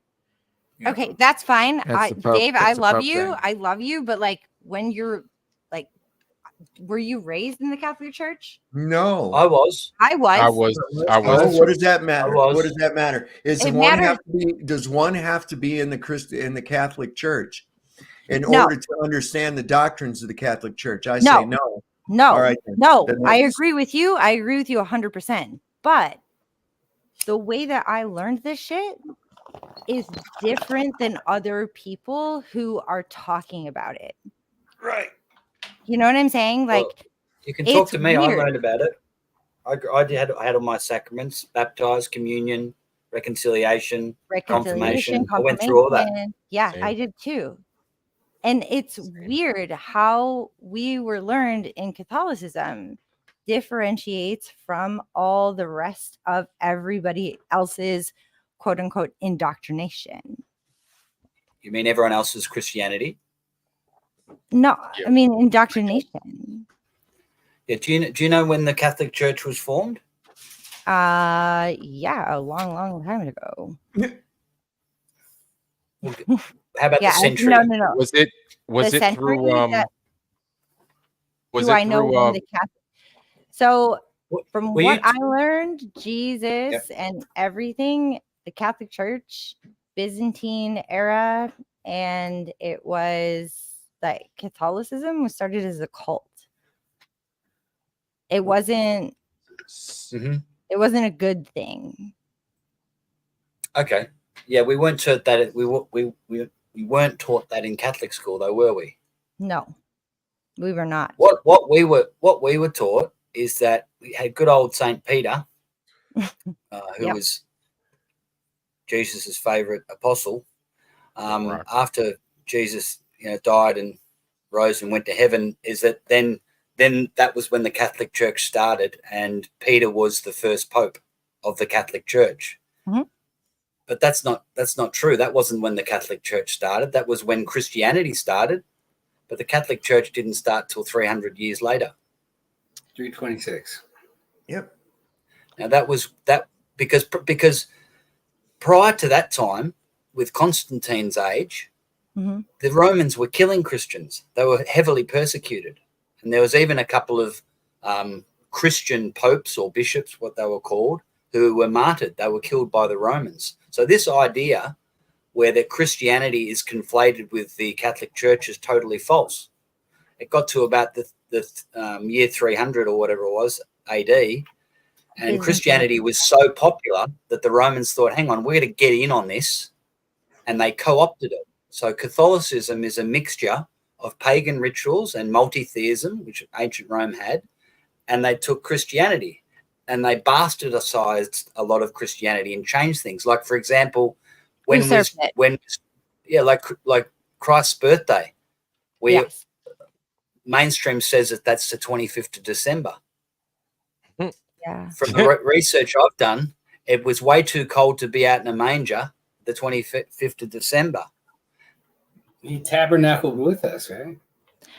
So when I figured out of that changes. Catholicism was all a lie, it broke my heart. Me too. It really broke my heart because I really truly believe in a lot of the morals that I was raised with. But when I found out it was all a lie, I still am like, why? Not all a lie, but lies Not mixed all a in with lie. truth. You're right. Catholic Yes, Church is not the all a lie. perfect controlled opposition. Right. Because it mixes truth with lies. Exactly. Yeah. So I'm definitely on the Turned same me into an page with you. atheist. I became an atheist. Me too. I did too. But then I realized I was spiritual as fuck, and you can't stop us now. So my thought is that the first pope was Simon the Sorcerer, which you can find in Acts 8:9 to 25. So is that, if you want to go back to that, but go ahead. What did Peter go by Simon as well? Yeah, Simon Peter. Yeah. Regular Acts, not Acts 2, right? Acts 8, verses 9 to 25. Okay.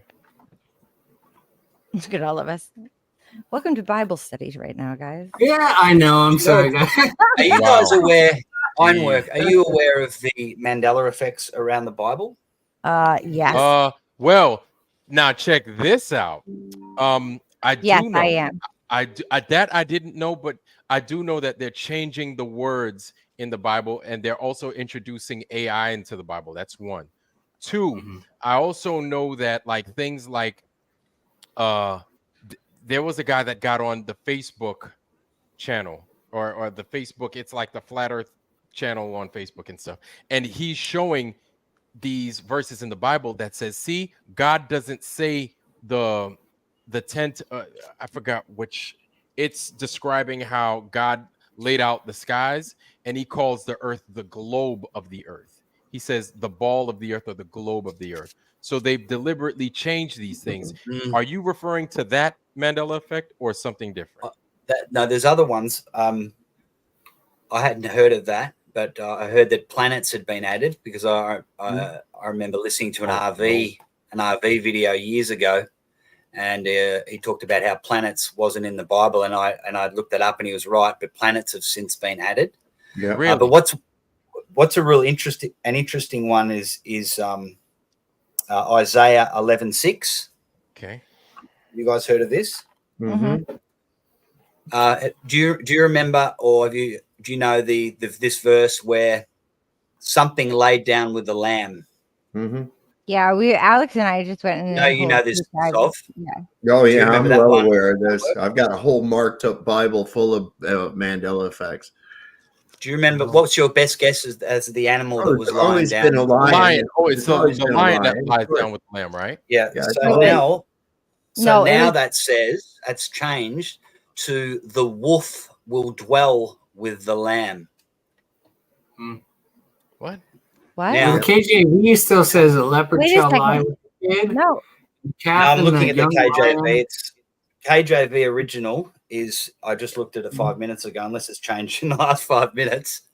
It's wolf will dwell with the lamb. And then later, you're right, later lion is mentioned and a leopard, I think, if I go back to it. But that first you're line, right. The wolf shall lie with the lamb, and the leopard shall lie with the kid and the calf, and the young lion. Now think about the meaning of that. It's changed from this. It was this, a lion is thought of this proud animal, and then it's changed to a wolf with the lamb. What does that make you think about? A wolf, lamb, wolf in sheep's clothing. There you go. 100%. Now take that verse, take 11:6 and rotate it clockwise. What do you get? 9/11. There's so much of that stuff in the Bible and the Mandela effects. I've got one for you. Sorry, I've forgotten your name, Mrs. Lowry. Oh, my name is Nicole. Hey, Nicole. Hi. You would have, going to Catholic school, you would have prayed the Lord's Prayer a lot every Sunday?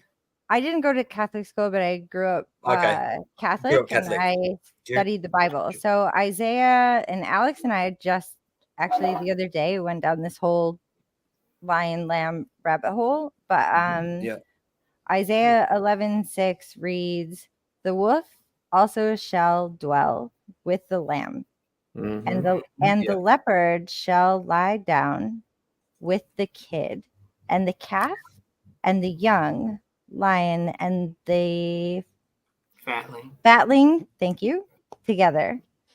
And a little child shall lead them." So how do you interpret that? So this is what I learned in Bible study growing up. How do you interpret that? So we can interpret that in a whole bunch of different ways. But what I learned was to interpret that and those words as something positive. All you have to do is find the silver lining in those things. So are you the wolf, or are you the one that lies down? Are you the young, or are you the little child? And those things to me, I think are kind of important when it comes to the interpretation of the Bible, especially because theology and the study of theology and like any translation that they find, they're constantly recreating these so here's the problem. Here's the problem, Nicole. It's not a mistranslation. Yeah. It's not a reprinting. Yeah. Okay. The problem we have with this is that we have tons and tons and tons of artwork, stained glass windows, tombstones for children depicting the lion and the lamb. Nowhere do we see any iconic artwork of a wolf. You're right. You're right. You see? So they're lying. So now they're what's going fucking on? lying. What is going on about the lion? They're lying. So I've got. Can I just go back? Yeah. Originally, I wanted to ask Nicole about the Lord's Prayer. Which one? Do you remember the Lord's Prayer from Mass, from going to church? Our Father who art in heaven, hallowed be thy name. Thy kingdom come, thy will be done on earth as it is in heaven. Give us this day our daily bread. And did I just? No, you're doing right. No, you didn't mix them up. You said it right. Give us this day our daily bread, and forgive us our trespasses as we forgive them who trespass against us. I think I'm. Yeah, that's how I think I'm mixing up that. I prayed that 1,000. Yeah, you're right. So you said I think I'm mixing. Wait. No, I think I'm mixing the Hail Mary. Nicole. That's exactly how it was. Right. Wait. You're saying it right. He's making a point. You said it correctly. Absolutely spot on, Nicole. However, I prayed that thousands of times every Sunday and at school, and now it's changed. Trespasses has changed to debts. I gotta go, guys. Sorry, Trespasses and those who trespass against us has changed from debts to debtors in every version. Wait, hold on. Our Father who art in heaven, hallowed be thy name. Thy kingdom come, thy will be done on earth as it is in heaven. Give us this day our daily bread, and forgive us our trespasses as we forgive those who trespass against us. And lead us not into temptation, but deliver us from evil. Amen. It's Matthew 6:5-15. So then, Hail Mary, full of grace, the Lord is with thee. Blessed art thou amongst women. Blessed is the fruit among thy womb, Jesus. And that's a Catholic prayer. That is a Catholic. The Lord's Prayer is in the Bible. Yeah, it's Matthew 6:5-15. Yeah. I want to do something real fast before I go to sleep here. The evidentiary. Wait a second. They changed the fucking prayer? Yeah, they changed the Lord's Prayer. Things are changing around us, and we don't even know it. That's the thing. Yeah, and I want to do some evidentiary stuff just because I like the practice of discernment in this whole process. We have just from a explicitly empirical standpoint, the evidence that Jesus existed is actually there. It's out there. I'm a fourth grade learner in religion right now. I really am, because I have not studied this my whole life. You're probably more like kindergarten. Probably kindergarten. But the just the physical evidence that Jesus existed is enough to talk about it and to know who this guy was. And like, I've always been of the same position in my whole life. I've always been like, if JC existed, man, I'm a big fan, you know, because like at the end of the day, it's like, what example did he give us? He gave us an example to live by, you know, and that was really my big thing was like, are you going to be a shithead or are you going to be an awesome dude? And he was an awesome dude if he existed. And I would prefer to, it's really, but by the way, he was known as a shithead among many. Oh yeah. No. He was. But among many, most, he was known as a shithead because he was pooping on their reins. Yeah, he was calling it like he saw it. He was also. Hey, Nicole, did you find the verse? Did you find the verse? 6:12. 6:12. So I have a Bible right here. I have the Bible right here, and this one is from 1880 something. I forget which, but this is this is pretty old, and it even says, where it says, "Our Father who art in heaven, hallowed be thy name.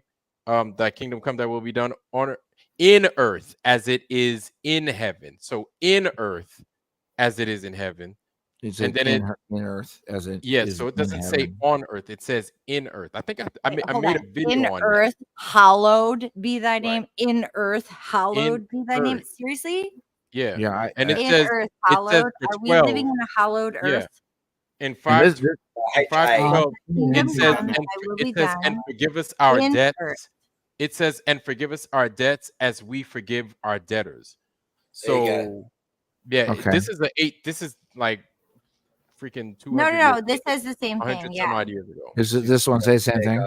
Right here? No, he's right. So it says, give us this day our daily bread and forgive us our debts. But that's not the prayer that I learned growing up. So you learned this day our daily bread on earth as it is in heaven. So they words that I learned, and I literally had to write that over and over again in Catholic fucking school. This one says in earth. This says and forgive us our debts as we forgive our debtors. Some Bibles, that's the thing. Some Bibles, I made a video on this. I made a video on this like last year, and some Bibles in earth, and I'm wondering if there's a difference between the earth and on.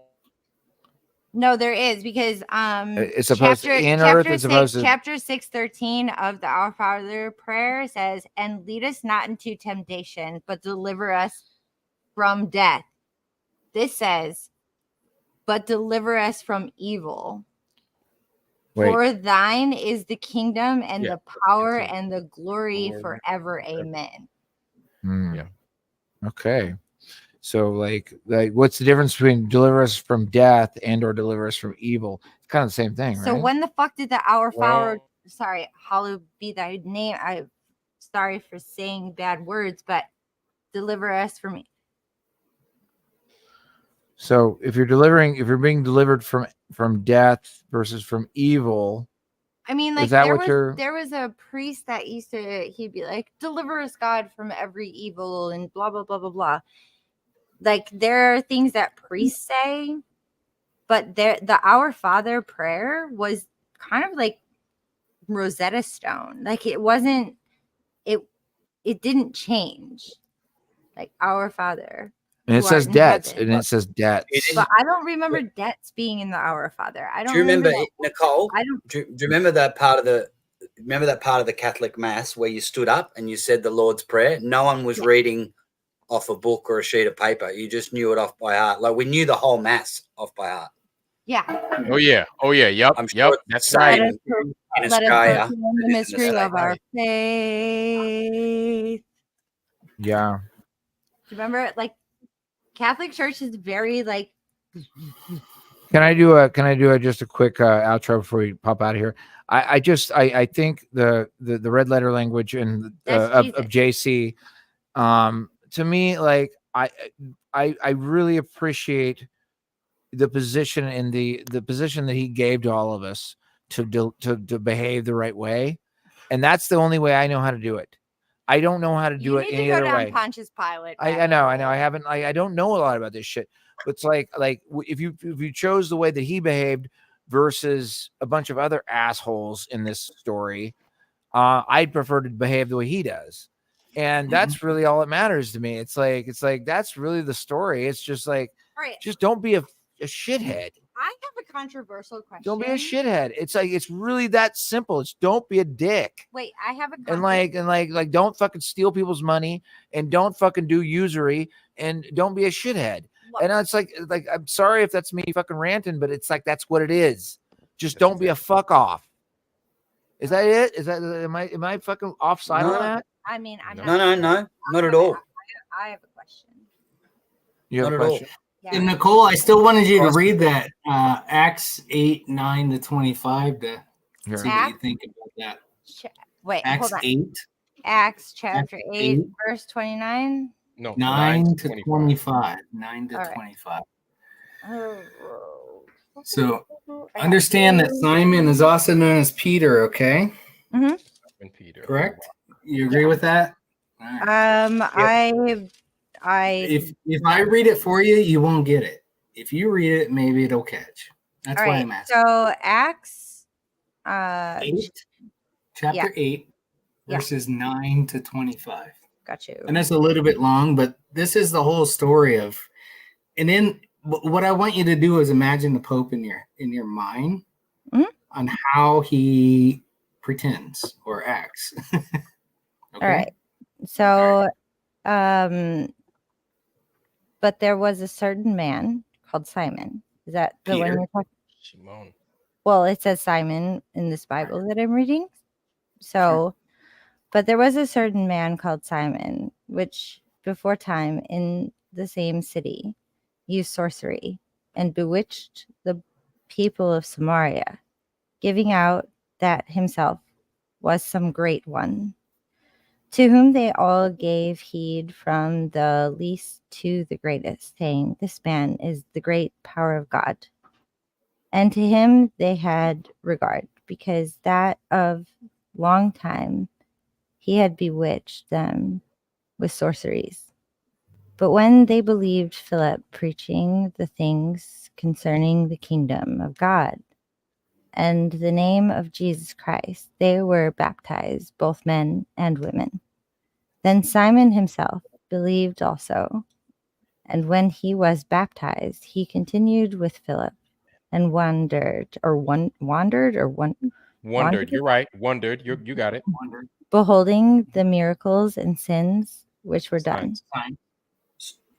Now when the apostles which were at Jerusalem heard the Samaria had received the word of God, they sent unto them Peter and John, who when they were come down prayed for them, that they might receive the Holy Ghost.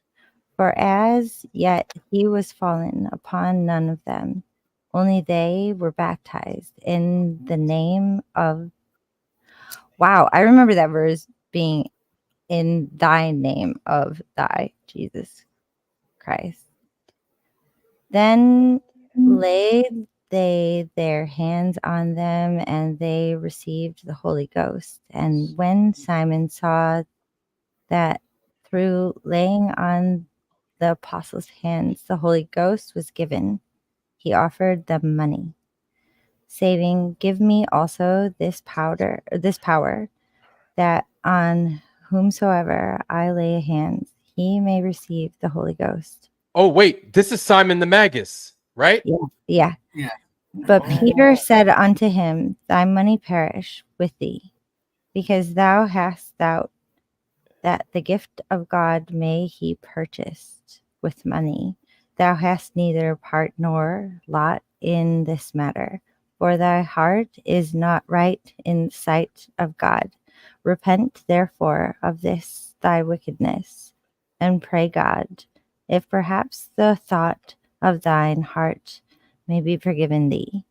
For I perceive that thou art in the gall of bitterness and in the bond of iniquity. Thank you. Then answered Simon and said, Pray ye to the Lord for me, that none of these things which ye have spoken come upon me. And they, when they had testified and preached the word of the Lord, returned to Jerusalem and preached the gospel in many villages of the Samaritans.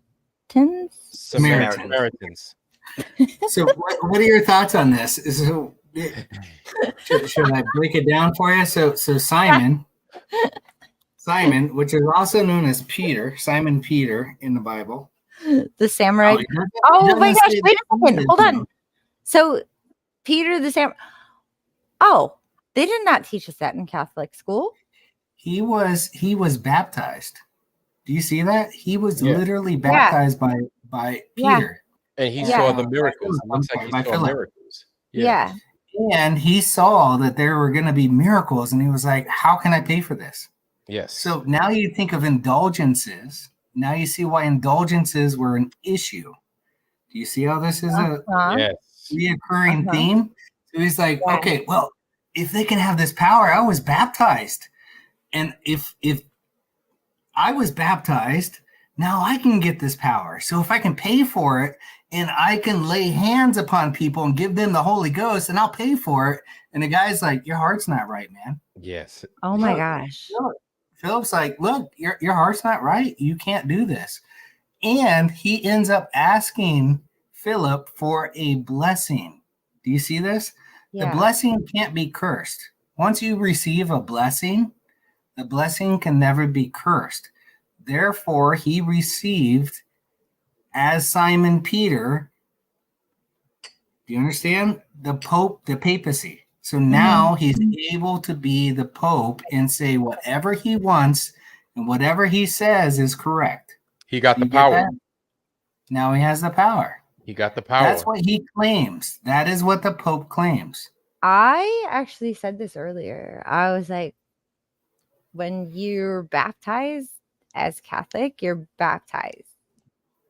So you automatically. But just because you're baptized doesn't mean you're saved. That's the other part of it. Because you've been baptized does not mean you're as saved. A Catholic, you need to be born again. Not real. Yeah, sorry to interrupt. Sorry? Go ahead. You need to be born again. You need to make that choice as an adult, not as a baby. And you don't need water. You don't need to do anything. You just need faith.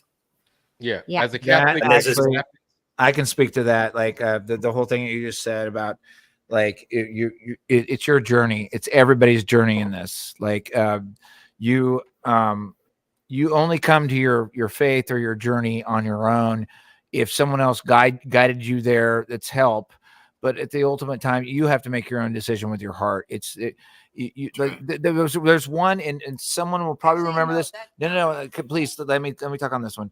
There's one passage, and I don't know what it is. It's in the Bible, whereas that talks about where people pray in silent in a closet away from. They don't do it in public. Yes. What is the one? That is the one that Matthew, that's where you came right before the Our Father. That was Matthew. And it says, go in a closet and like pray before my Father or something. You do it by yourself. It's your journey. You don't do it in front of everyone else. That's virtue signaling. That's virtue signaling to everyone else. You really talk to the Father by yourself. You don't do it with anybody else. Don't make it known upon others. So that's in Matthew. And there should be no vain repetitions. Like the way Catholics pray, they do these repetitive prayers over and over, like the Rosary, the Hail Mary over and over. And God said, no, don't do that. Like you're sounding it's not foolish. You're not communicating. He says, talk to me like a person. Don't be a robot. I don't want a robot. I want a person talking to me out of their heart. And here's the thing is prayer. You have to understand also is that prayer, like I'm sure there's a science to it, right? Is that it has to be authentic. So it's like a transmission. And really it's a transmission with obviously the divine. And it has to come from within. And you have to be God's not gonna believe you unless you're talking to him. Yeah. You know, Yeah, it's like it's between it's everyone's journey. It's every single person that listens to what we're talking about and everything else. It's your journey, and you have to do it by yourself and with the Father. And whatever you make of the Father, whatever definition you have of the Father is, it has to come from you and you alone. And you do it in front of somebody else, and it's a virtue signal. You fucked it up already. Sorry with my F words.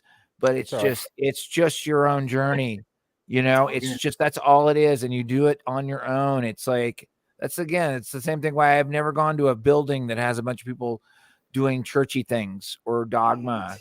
You know, it's like you just have it with yourself, and it works. And it works. Like again, like I said, I'm no saint.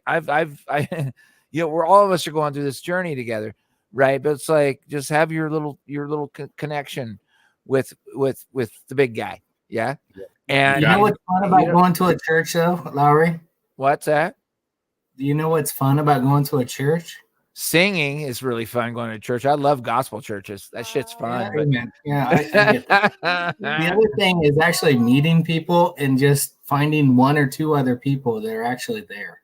Yeah, indeed. Getting there. Or hearing their stories, you know what I mean? Like it's almost like joining like this, you know what I mean? Like you start to talk to people and you go, wow, this person's coming along, you know, and it makes you feel encouraged so that you can keep going, because sometimes you get out there and you're just like, my God, there's nobody out there. There must have been 5 years of my life. I just felt like I must be crazy, stupid, dumb. Like I believe in flat earth. I like, you know what I mean? I was like, there's nothing out there. And then you go to these places and you see the people with the same struggles and they kind of encourage you and lift you up. That's about it. Yeah. 1 or 2, maybe 3 people out of 100. And that's it. That's all you need. That's all you need. You'll find your people, man. It's not, you know what? One thing I recognize about this entire journey, it's not about the quantity of people that you come across. It's the quality. It's the quality of people, because it was such a small group. And one thing that it's trained me to see. Actually, we're not though.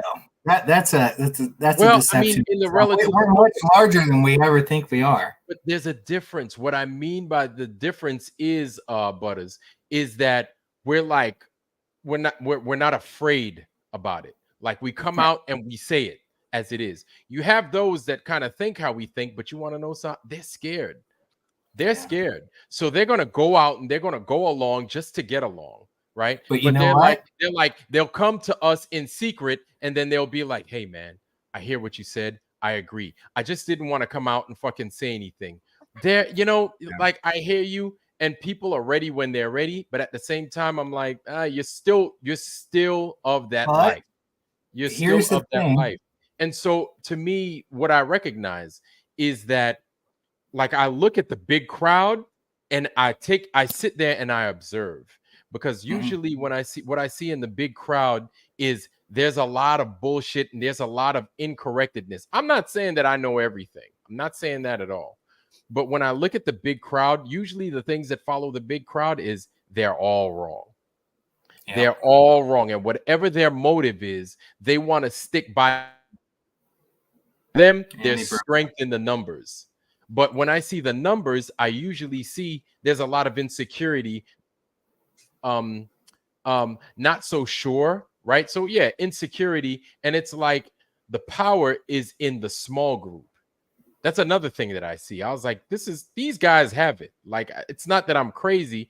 There's a reason why there's such a small amount of us. Even though we may seem like a lot, we ain't that many. And that's okay. I'm all right with that. But here's the thing. When you go to these groups and you speak up and you don't bow down and you actually talk, you'll find out how many people are actually with you. It might not be at that very point. At that very point, you might feel like you've been shut down. You're about to be just run over by a truck. But those people that are with you will come to you later on because they're still scared and they're sheep and all of that. They will come to you. For instance, I went to a new church and I spoke up a couple things about the flat earth. One guy the guy was presenting, and I don't know, you could just tell he had an animosity. He was an anti-flat earther. So he was trying to bring up about the firmament. I don't know if it was firmament. Anyways, it was a word. It was 5766 and 5768. Anyways, that was the Hebrew words of it. Mm-hmm. And two meant two different things anyways. But anyways, I ended up just trying to clarify that, yes, he's correct, but they were totally different based off of when did people forget about Genesis? When did people forget about Genesis? I don't get it. Like that's it. Yes, learning about, like it's like they lost a whole chapter, the best chapter of the whole damn book, which is so much fun. Well, and it's one of the more. It's like, why did they forget about that? It's like the greatest fucking chapter. Well, it's the greatest thing was we've taken a lot of Genesis for granted. We've taken all of it for granted, and you could just tell by how we thought God created the world in 7 days. It's like, no, actually, He did it in 6 days. And yeah, like that. Yeah, go ahead. Well, at Catholic school, we'd have religious studies where we'd talk about the Bible and Genesis, and then the next lesson we're doing science and we're learning about Big Bang and evolution. Mm-hmm. Like, take your pick. Which one is it? So it's hypocritical and the same within before lunchtime. Right. Yep. Yeah. So the thing was that at the very end of it, the pastor, quote unquote, or whatever you want to call him, the leader, he opened it up for discussion, and a lot of people are talking about different things. And I knew it was about the end because people are starting to get quiet. So I finally brought it up to him. And I just spoke up about those two different meanings of the words, that he was correct, but the one that he was specifically referencing was incorrect. And, it virtue signaled, I guess, throughout the community there. Nobody else said anything, and they were like very quiet. But then thereafter, I kind of went off. I went to go get a water. And I had about 12 people come up to me and say, I'm so happy that I was jumping up and down inside because you spoke up to him. And I said, oh my God, you had the same privilege to do it. To say and they're something. Like, well, now I know you're one of me because you don't believe that the earth is a globe either, do you? I said, no, I don't. Absolutely not. No, I don't. And now all of a sudden I know there's like 12 people in that maybe 40 person group that came up to me all in the same time to tell me that, oh, they were so happy and all this, and let me introduce you to so-and-so. And it's like my second time there, right? And that's the way it was. And that's the way it is. I've got since that event that's happened in the last 3 years, I've met some really great like-minded people. In fact, that reminds me, Ironwork, I've got a buddy, really good friend who I met after COVID, and he's a truther, I thought, in every aspect. When we're having a drink the other night, and I just said something about flat Earth, and he pulled me up. He just went, "Oh, I'm not down with the flat Earth," and I just assumed he was. I'm like, "What?" But hang on, you're not against, you're against Big Bang, you're against evolution. We're both pure bloods. He didn't get the gene therapy. And like I just don't think there's any evidence for it. And I'm like, whoa. And we'd had a couple of beers, and but I've been speaking to him, and he would be a great guy to come on to your show or Sov's show or whatever as an open-minded truth. He's not going to be he's not going to be a Luca. He is the type of guy who respectfully would ask good questions and answer questions that you or anyone else asked for it, and he's willing to jump up on someone's panel. I think it'd be a great content and educate him and others in a good way. I would love to have him on. Absolutely. Anytime. Matter of fact, I'm doing it again tomorrow because I have to finish up the rest of the map, but I'm going to be on again tomorrow doing this again for a long time. So you can expect it. He'll be just showing you guys real quickly. Anyway, can you put in the chat your email or Insta or something, how I can contact you? Yeah. This is the book of Genesis right here. Right here. This is the first one that I'm waving around. This is part of the Old Testament. Old Testament. And then the New Testament is here, right? Nobody reads this part. Nobody reads this part. And a bunch of fucking crazy ass. What are you talking about? Well, we are now. We are now. But a bunch of ex-space nerds, musicians, artists, people that just don't really relate to the world at all, read this part. No, there's two parts of the Bible. This is the Old Testament. Yeah. This is the New Testament. Yeah, but a bunch of people read this part. Genesis this part. to the New Testament. No, like a lot of people have forgotten about this part. That's the point I was trying to make. Yeah, a lot of people forgot. Matthew, check the private chat. This one, you know, and like it's just like, what do you do with that kind of stuff? Like, okay, so you have a Jesuit priest in the fucking 1920s that said, well, now it's a Big Bang. No. And he probably believes in a different God than the rest of us. Or this one. That's not how or this one. I found the word. It was 5377. It was NASA.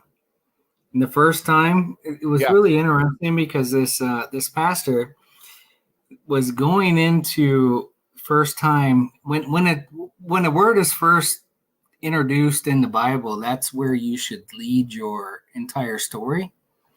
So then he ends up going all over the place.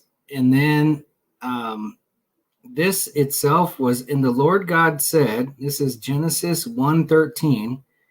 And the Lord God said unto the woman, what is this that you have done?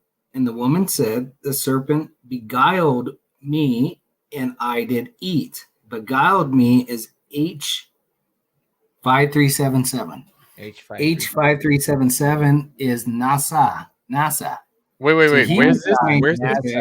Which means to Genesis 3:13. It means Genesis 3:13. NASA means beguiled me is the first time that NASA has ever brought up, and it's beguiled. Yeah, exactly. It means to astray, that is mentally to delude or morally to seduce, beguile, deceive, greatly, utterly. So there's another version of it where Nasha, it has a different annotation above the A. It's Nasha instead of Nasa. And that one means to lift up unto the stars. So he was trying to bring that NASA could mean to bring up to the stars, but it actually says Nasha. That's the way it would be pronounced, Nasha. But do you have the exact reading? I have it right here. Genesis 3:13. Genesis 13. Beguiled me. It's H5377. Can you put a light on this? Can you put a light on that so I can read it? Because my glasses aren't working very well. I'll put the light on it, but I want to show you. I always knew that NASA means to deceive, but like it means beguiled me or deceive. That's basically what it means. But it's beguiled me is H5377. Oh, got it. Okay, so and the Lord God said unto the woman, what is this that thou hast done? And the woman said, the serpent beguiled me, and I did eat. So and that's H5377 beguiled me. The serpent. Now there's another one that's 5375. Above all cattle, that's Nasha. And above Nasha. every which would be beast to of the field, upon the belly shalt thou go. It means to bear or to lift up, which is in Genesis 4:13. Dust shalt thou eat all the days of thy life. To lift up dark. Oh yeah, dude. Dark. Guys, come on. You got to read it like a sonnet. Man, it's like no, I don't have this. I don't have the word for NASA. NASA. Right. I have beguile in my old Bible, but I don't have Nasa in my old Bible. Yeah, it's H377 if you want to look it up, but that's Strong's concordance. That's Strong Concordance. That's so if you look, or if you want to look up on BibleHub.com, you can look it up. H5377. H377. 5377. 5377. 5377. You guys, I know is H5375. What do you mean by H? But the first time that it's H means Hebrew, and the other one means it's G, and then they'll put numbers behind it. So they sounds like G is Greek, they maybe? base the words off of that. It's H G, means Hebrew. H. Okay, so It's all that means. So New Testament's all written in Greek, so it'll be G, and then it'll have a number beside whatever word that they use. So H is Hebrew. Does that make sense? And then they will put a number beside it on how many times that word was used. So what people will do is they'll look at H and so Hebrew, the book of Hebrews. Right. No, that's not NASA. the book of Hebrews. Oh, It's not the written book in of, Hebrew. Oh, Yeah. All right. H is in the Strong's Concordance. So if you look on, if you can look it up on BibleHub.com, you can look up just H5377. Or here, I can pull it up. Yeah, pull it up. We're just referencing against my personal Bible, and I just like to do that because it's fun. So I like to know that I have a thing. So Ironworks, you see this? Ironwork, this is the other one. All right. Oh, hold on. I'm boom. There we go. Okay. So let me This is the one that he was going off of. It's actually pronounced Nasha. Na-sha. Because of the pronunciation right here. This is the one that he was saying. It means to accept, accepted, advance, anything be taken, arise, assisted, bear, bearing, bearers, become proud, bore, bring forth. I think it's even says like lift up or lifts, lifted. So this is the one that he was using and say NASA doesn't actually mean that. You see how it's spelled NASA or Nasha? Right. The way that it's pronounced is Nasha. Sha. Okay, got now it. Watch it. Okay, now Hebrews if we go back, the apocalypse. Hold on a second. I'm gonna listen this out. Now if we go back, it's H5377, and you see that. I don't know if you saw the first time it was brought up, Genesis 4:13. Okay, right. All right. So we always go off of the first time that it was brought up. Genesis 4:13. I thought it was 3:13. Wait, what do you mean? No, hold on. That was a second time. That's the one that he was using. Hold on. Can I just Here's ask you? NASA, and it means to beguile, Hebrews, to deceive, to be beguiled. Hebrews? Hold on. Yeah, he's doing it right now. Yeah. No, it's not Hebrews, Nicole. It's not Hebrew. It's not Hebrews, Nicole. No, it's written in Hebrew. It's written in Hebrew. Thank you. Yeah, it's written in Hebrew. Yeah. So there's that's two words that are very similar. It's not the book of Hebrews? No. It was both were in Genesis. The first time was in Genesis 3:13. Nicole, it's not the book of Hebrews. And the second time was in Genesis 4:12 or whatever it was. Yeah. So the first time it ever came up in the Bible, NASA is it meant to beguile or to deceive. Yeah, I remember. This is what I do remember in my humble understanding of like all of this. It's like I remember it to be deceive. Now it does mean two different things if you look it up. So I told him that is correct, but I wanted him to know also that if he's going off of the word of first mention, he should go off of Genesis 3:13, not solely off of this other one, which was Genesis 4:13, which means the other to lift or carry or take. You see this? So there are like when people argue with you and say, well, NASA doesn't really mean that. You say, well, which one was first? Do we go off of the one that was first or second? The first one was this one, 5377, and it means to beguile or deceive. So that's where Eve was beguiled or deceived of serpent, Satan, or of the serpent, right? Right. So that's the point. I just wanted to kind of bring that up. Like, yeah, but we should always derive the first meaning as to what that word means itself. Yeah, and that's kind of where I live too, and I'll tell you why.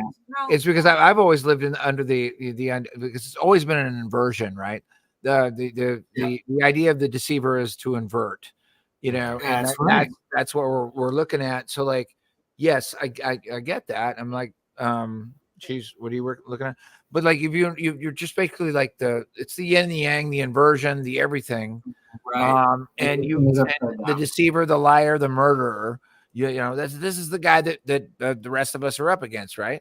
So like, you work through this whole stuff and you realize it can only work completely if it's inverted completely. That means every single thing that you've ever learned about in your whole life is opposite. Yes. Until you get to it. That's the inversion. Yes. But there's going to be a truth that meets the two. There will be partial truth. Yeah. There is a partial truth.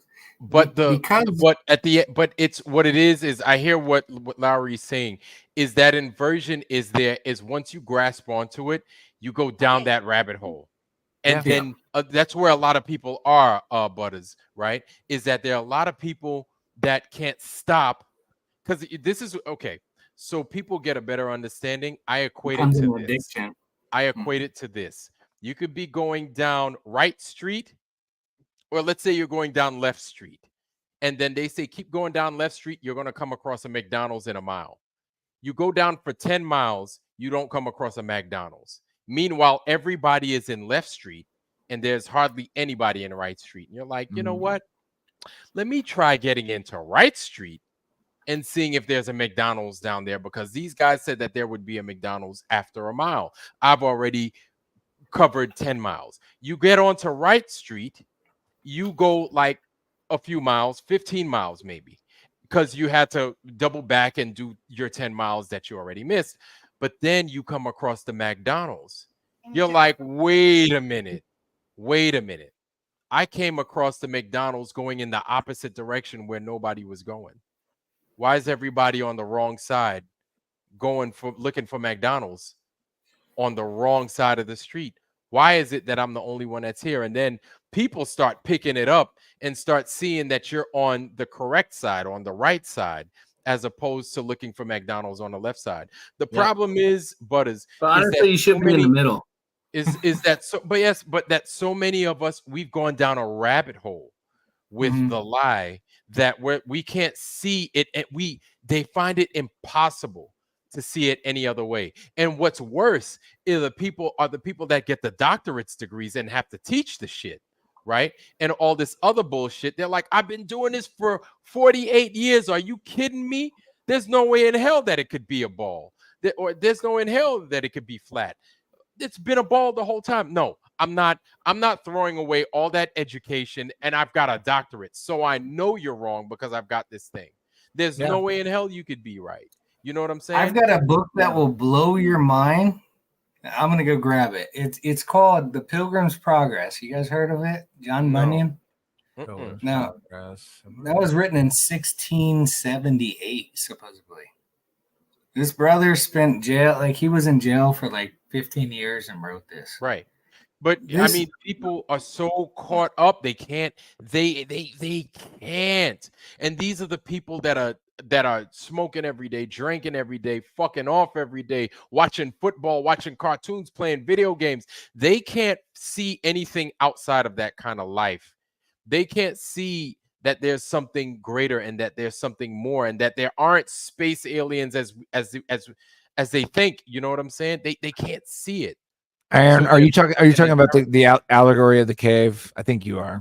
I didn't know anything about the allegory of the cave, but I'm talking about the people now that the people that we live around.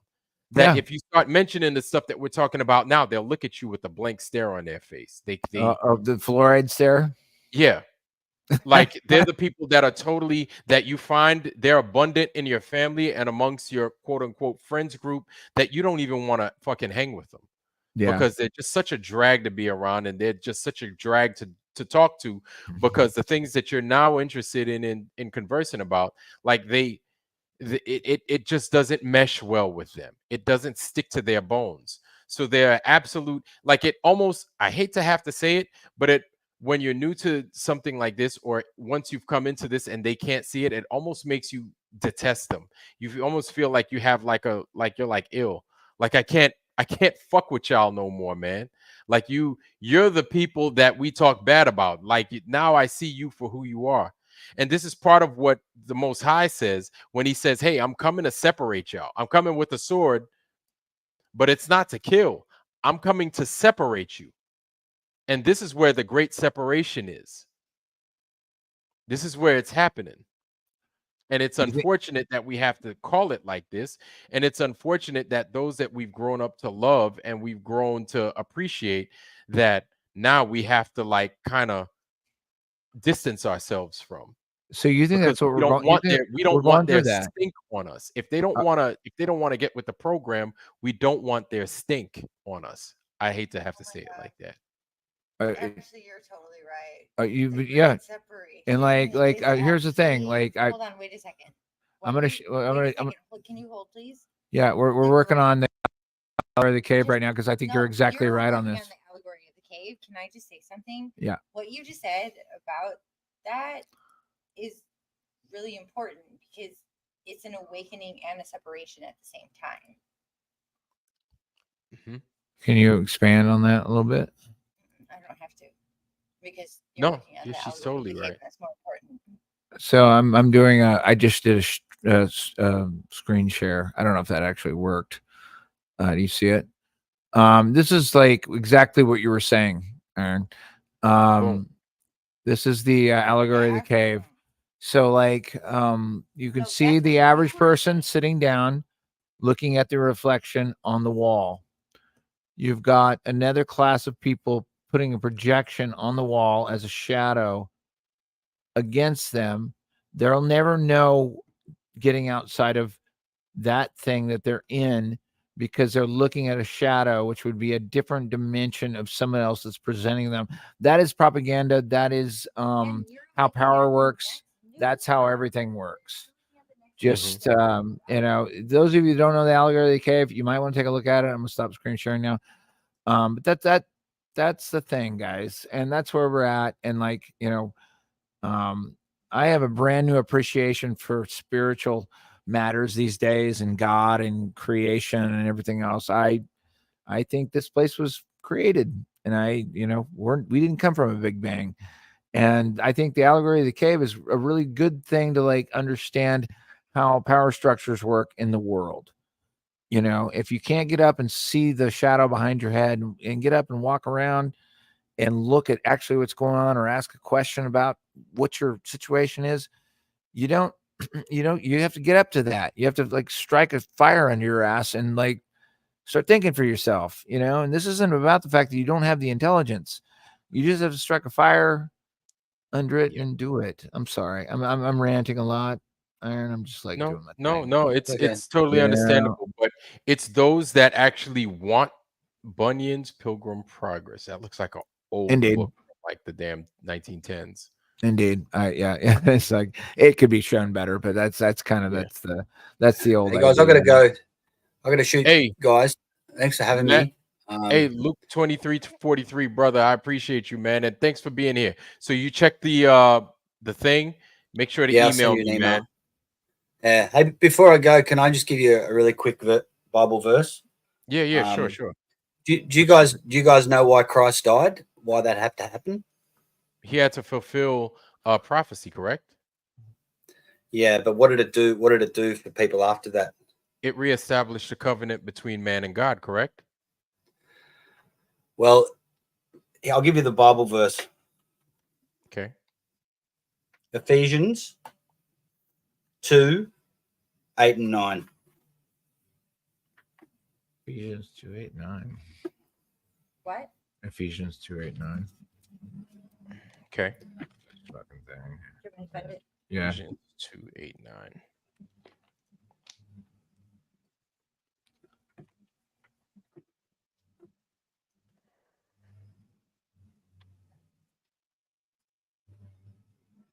Okay.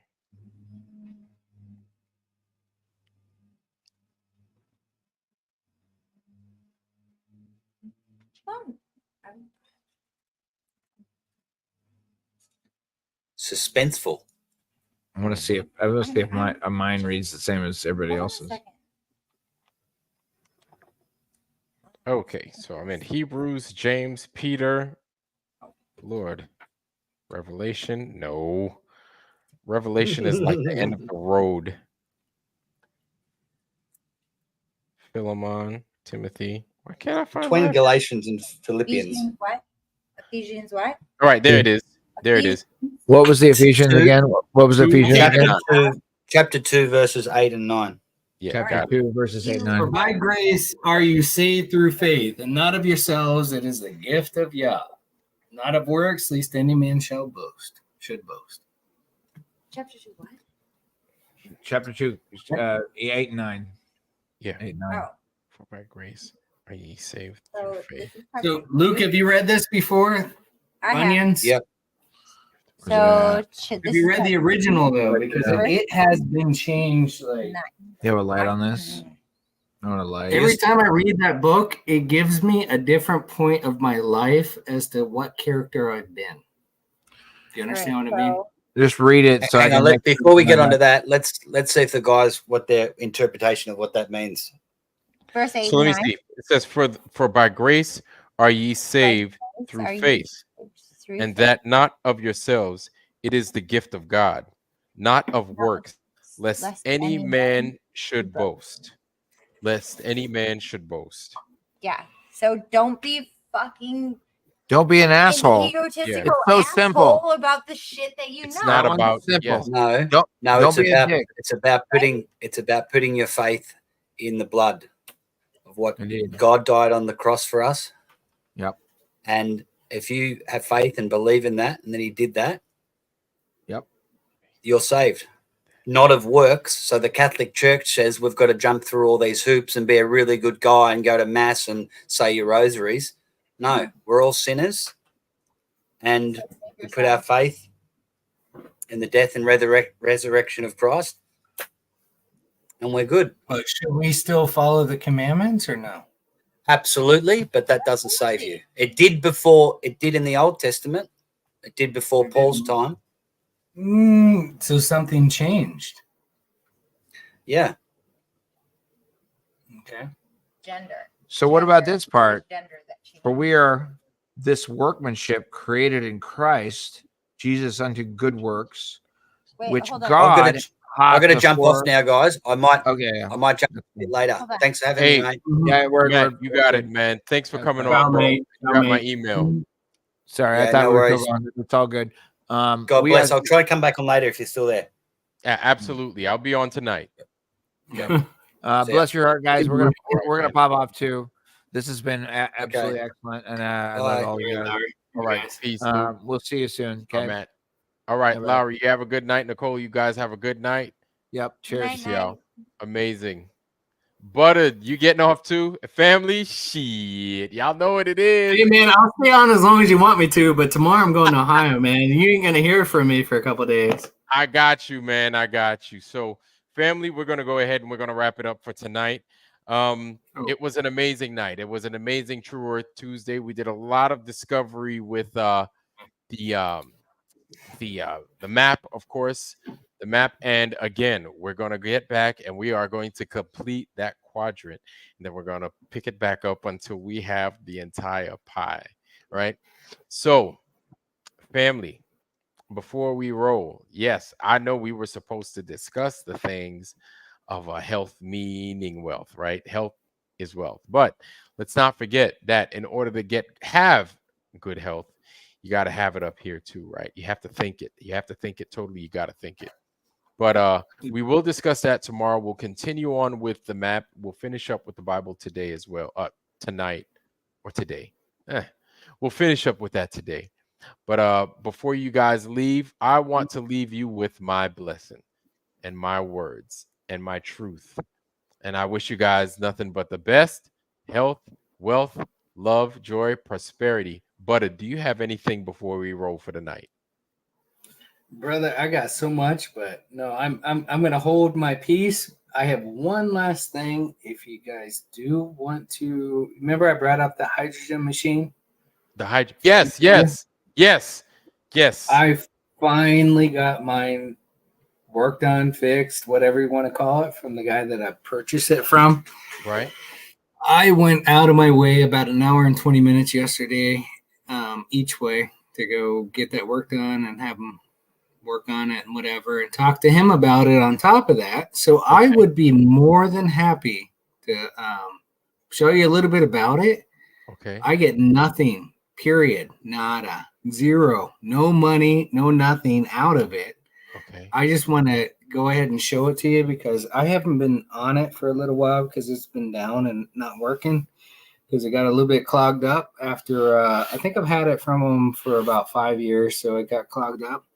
But I would like to present that to you guys. So if you are interested in, the health benefits, he gave me a lot of other paperwork and all that. I told him too that I would be happy to ask him if he wanted to join because he knows so much about this, and he's been doing it for like 10 years making them. So if you guys are, if you want to do something like that, I'll be more than happy to schedule something with him and myself, or just myself, however you want to do it. We can discuss. Totally. Now the night is long in the tooth. It is late. All right. So, but if you are up tomorrow, if you're up and you got a wild hair up your behind and you want to do this again tomorrow, I'm going to be on tomorrow. I know you will. I'm like I said, I'm heading to Ohio. All right, I got you. I'm going. Yeah, I'm gone until probably Monday of next week. So like Sunday night. Okay. All right. But of course, I'm going to be doing it again on Tuesday, and then we could pick back up right there with the hydro machine on Tuesday. No problem. Hydrogen. I have some good information on that. Okay. So yeah, that's absolutely, like, I really look forward to it. I know the audience really looks forward to it, and we're going to kind of break it up a little bit with that. And that's part of the whole health is wealth addition to this channel. Like, I think all of it is related, all of it is important, and we need to learn about it. We don't know what we don't know, right? And so I think you're going to be so surprised, and for the amount of it, it's I was asking him, I said, so what are you charging now on it? It's $350 and then like $50 about for like $40 to $50 for shipping, depending on where you are. So I mean the amount, and I will literally show you that it's not just bubbly water. Right. I'll put a little match next to it and you're going to hear the bang of it. I mean, the power of this stuff is amazing. And I have so much research behind it and everything else, like medical research, that will blow your mind. Even Conspiracy Guru, he put it on one of his songs. If you go to, I'm trying to think of the name of it. It's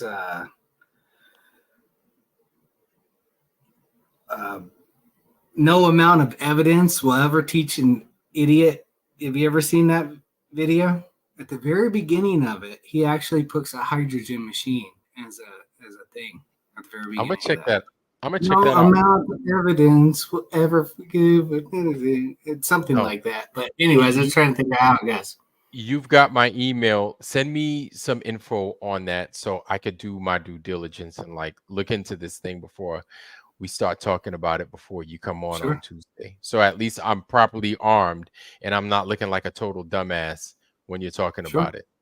Yeah. Amazing. I've got to look up a couple of emails from him because everything else I have is in paper right now. Okay. Not a problem. So he did give me a couple of other websites, so I will I'll go into that. And I'm just like, I want to share this to other people because there's going to be quite a bit. There's going to be quite a bit that we're going to divulge to the chat. And I'll give you some testimonies. I have pictures of me with it and everything else. Yeah. And like this is important because we can't trust those other people out there. This is our way of taking charge. There's nothing perfect, right? But we're offering alternatives, right? Ways out, ways in which you can keep yourself healthy, your loved ones, your family, all that stuff. Because at the end of the day, your health is your wealth. All this money and all that other stuff, yeah, to some degree that's important too, but you can't replace a kidney. You can't replace a spleen. You can't replace your skin. These things are what's the gifts from God. It's not money. This man-made nonsense. Y'all understand what I'm saying? Remember Hezekiah? Was it Hezekiah? He showed all of his wealth, and he was about to die. Yeah. And he prayed and he prayed and he prayed, and God answered his prayer and said, I will grant you another 15 years. Remember that? Oh, that I did not know, but I'm going to look that up. I'm going to read that actually before I That go one to up. Yes, the Lord granted him extra life. Wow. He gave him 15 extra lives. You know how 3 years. Look at Steve Jobs gone. I bet he would have done anything for some extra time. And all he had to do was talk to God. Yep. Just ask. All you have to do is ask and he'll grant it and to pray. You. And if he doesn't answer, guess what? He knows what's right. Yeah. Doesn't mean he's wrong. He knows what's right. Yeah. But God is good all the time, brother. Yeah, all the time. He is. Well, family, that's us. We wrapping it up for the night. Y'all know what we do. Y'all know how we do. So, again, I'm going to give you guys my blessing. I appreciate you, Buttered Biscuits, for being on, and you're going to be on again here the next couple of days. I know you got quite a bit. But, family, I wish you guys nothing but the best. Health, wealth, love, joy, prosperity, and most of all, wisdom, wisdom, wisdom. You know that wisdom is mad important. And with that, family, good night. I love you. We love you. We're out. Peace. Peace.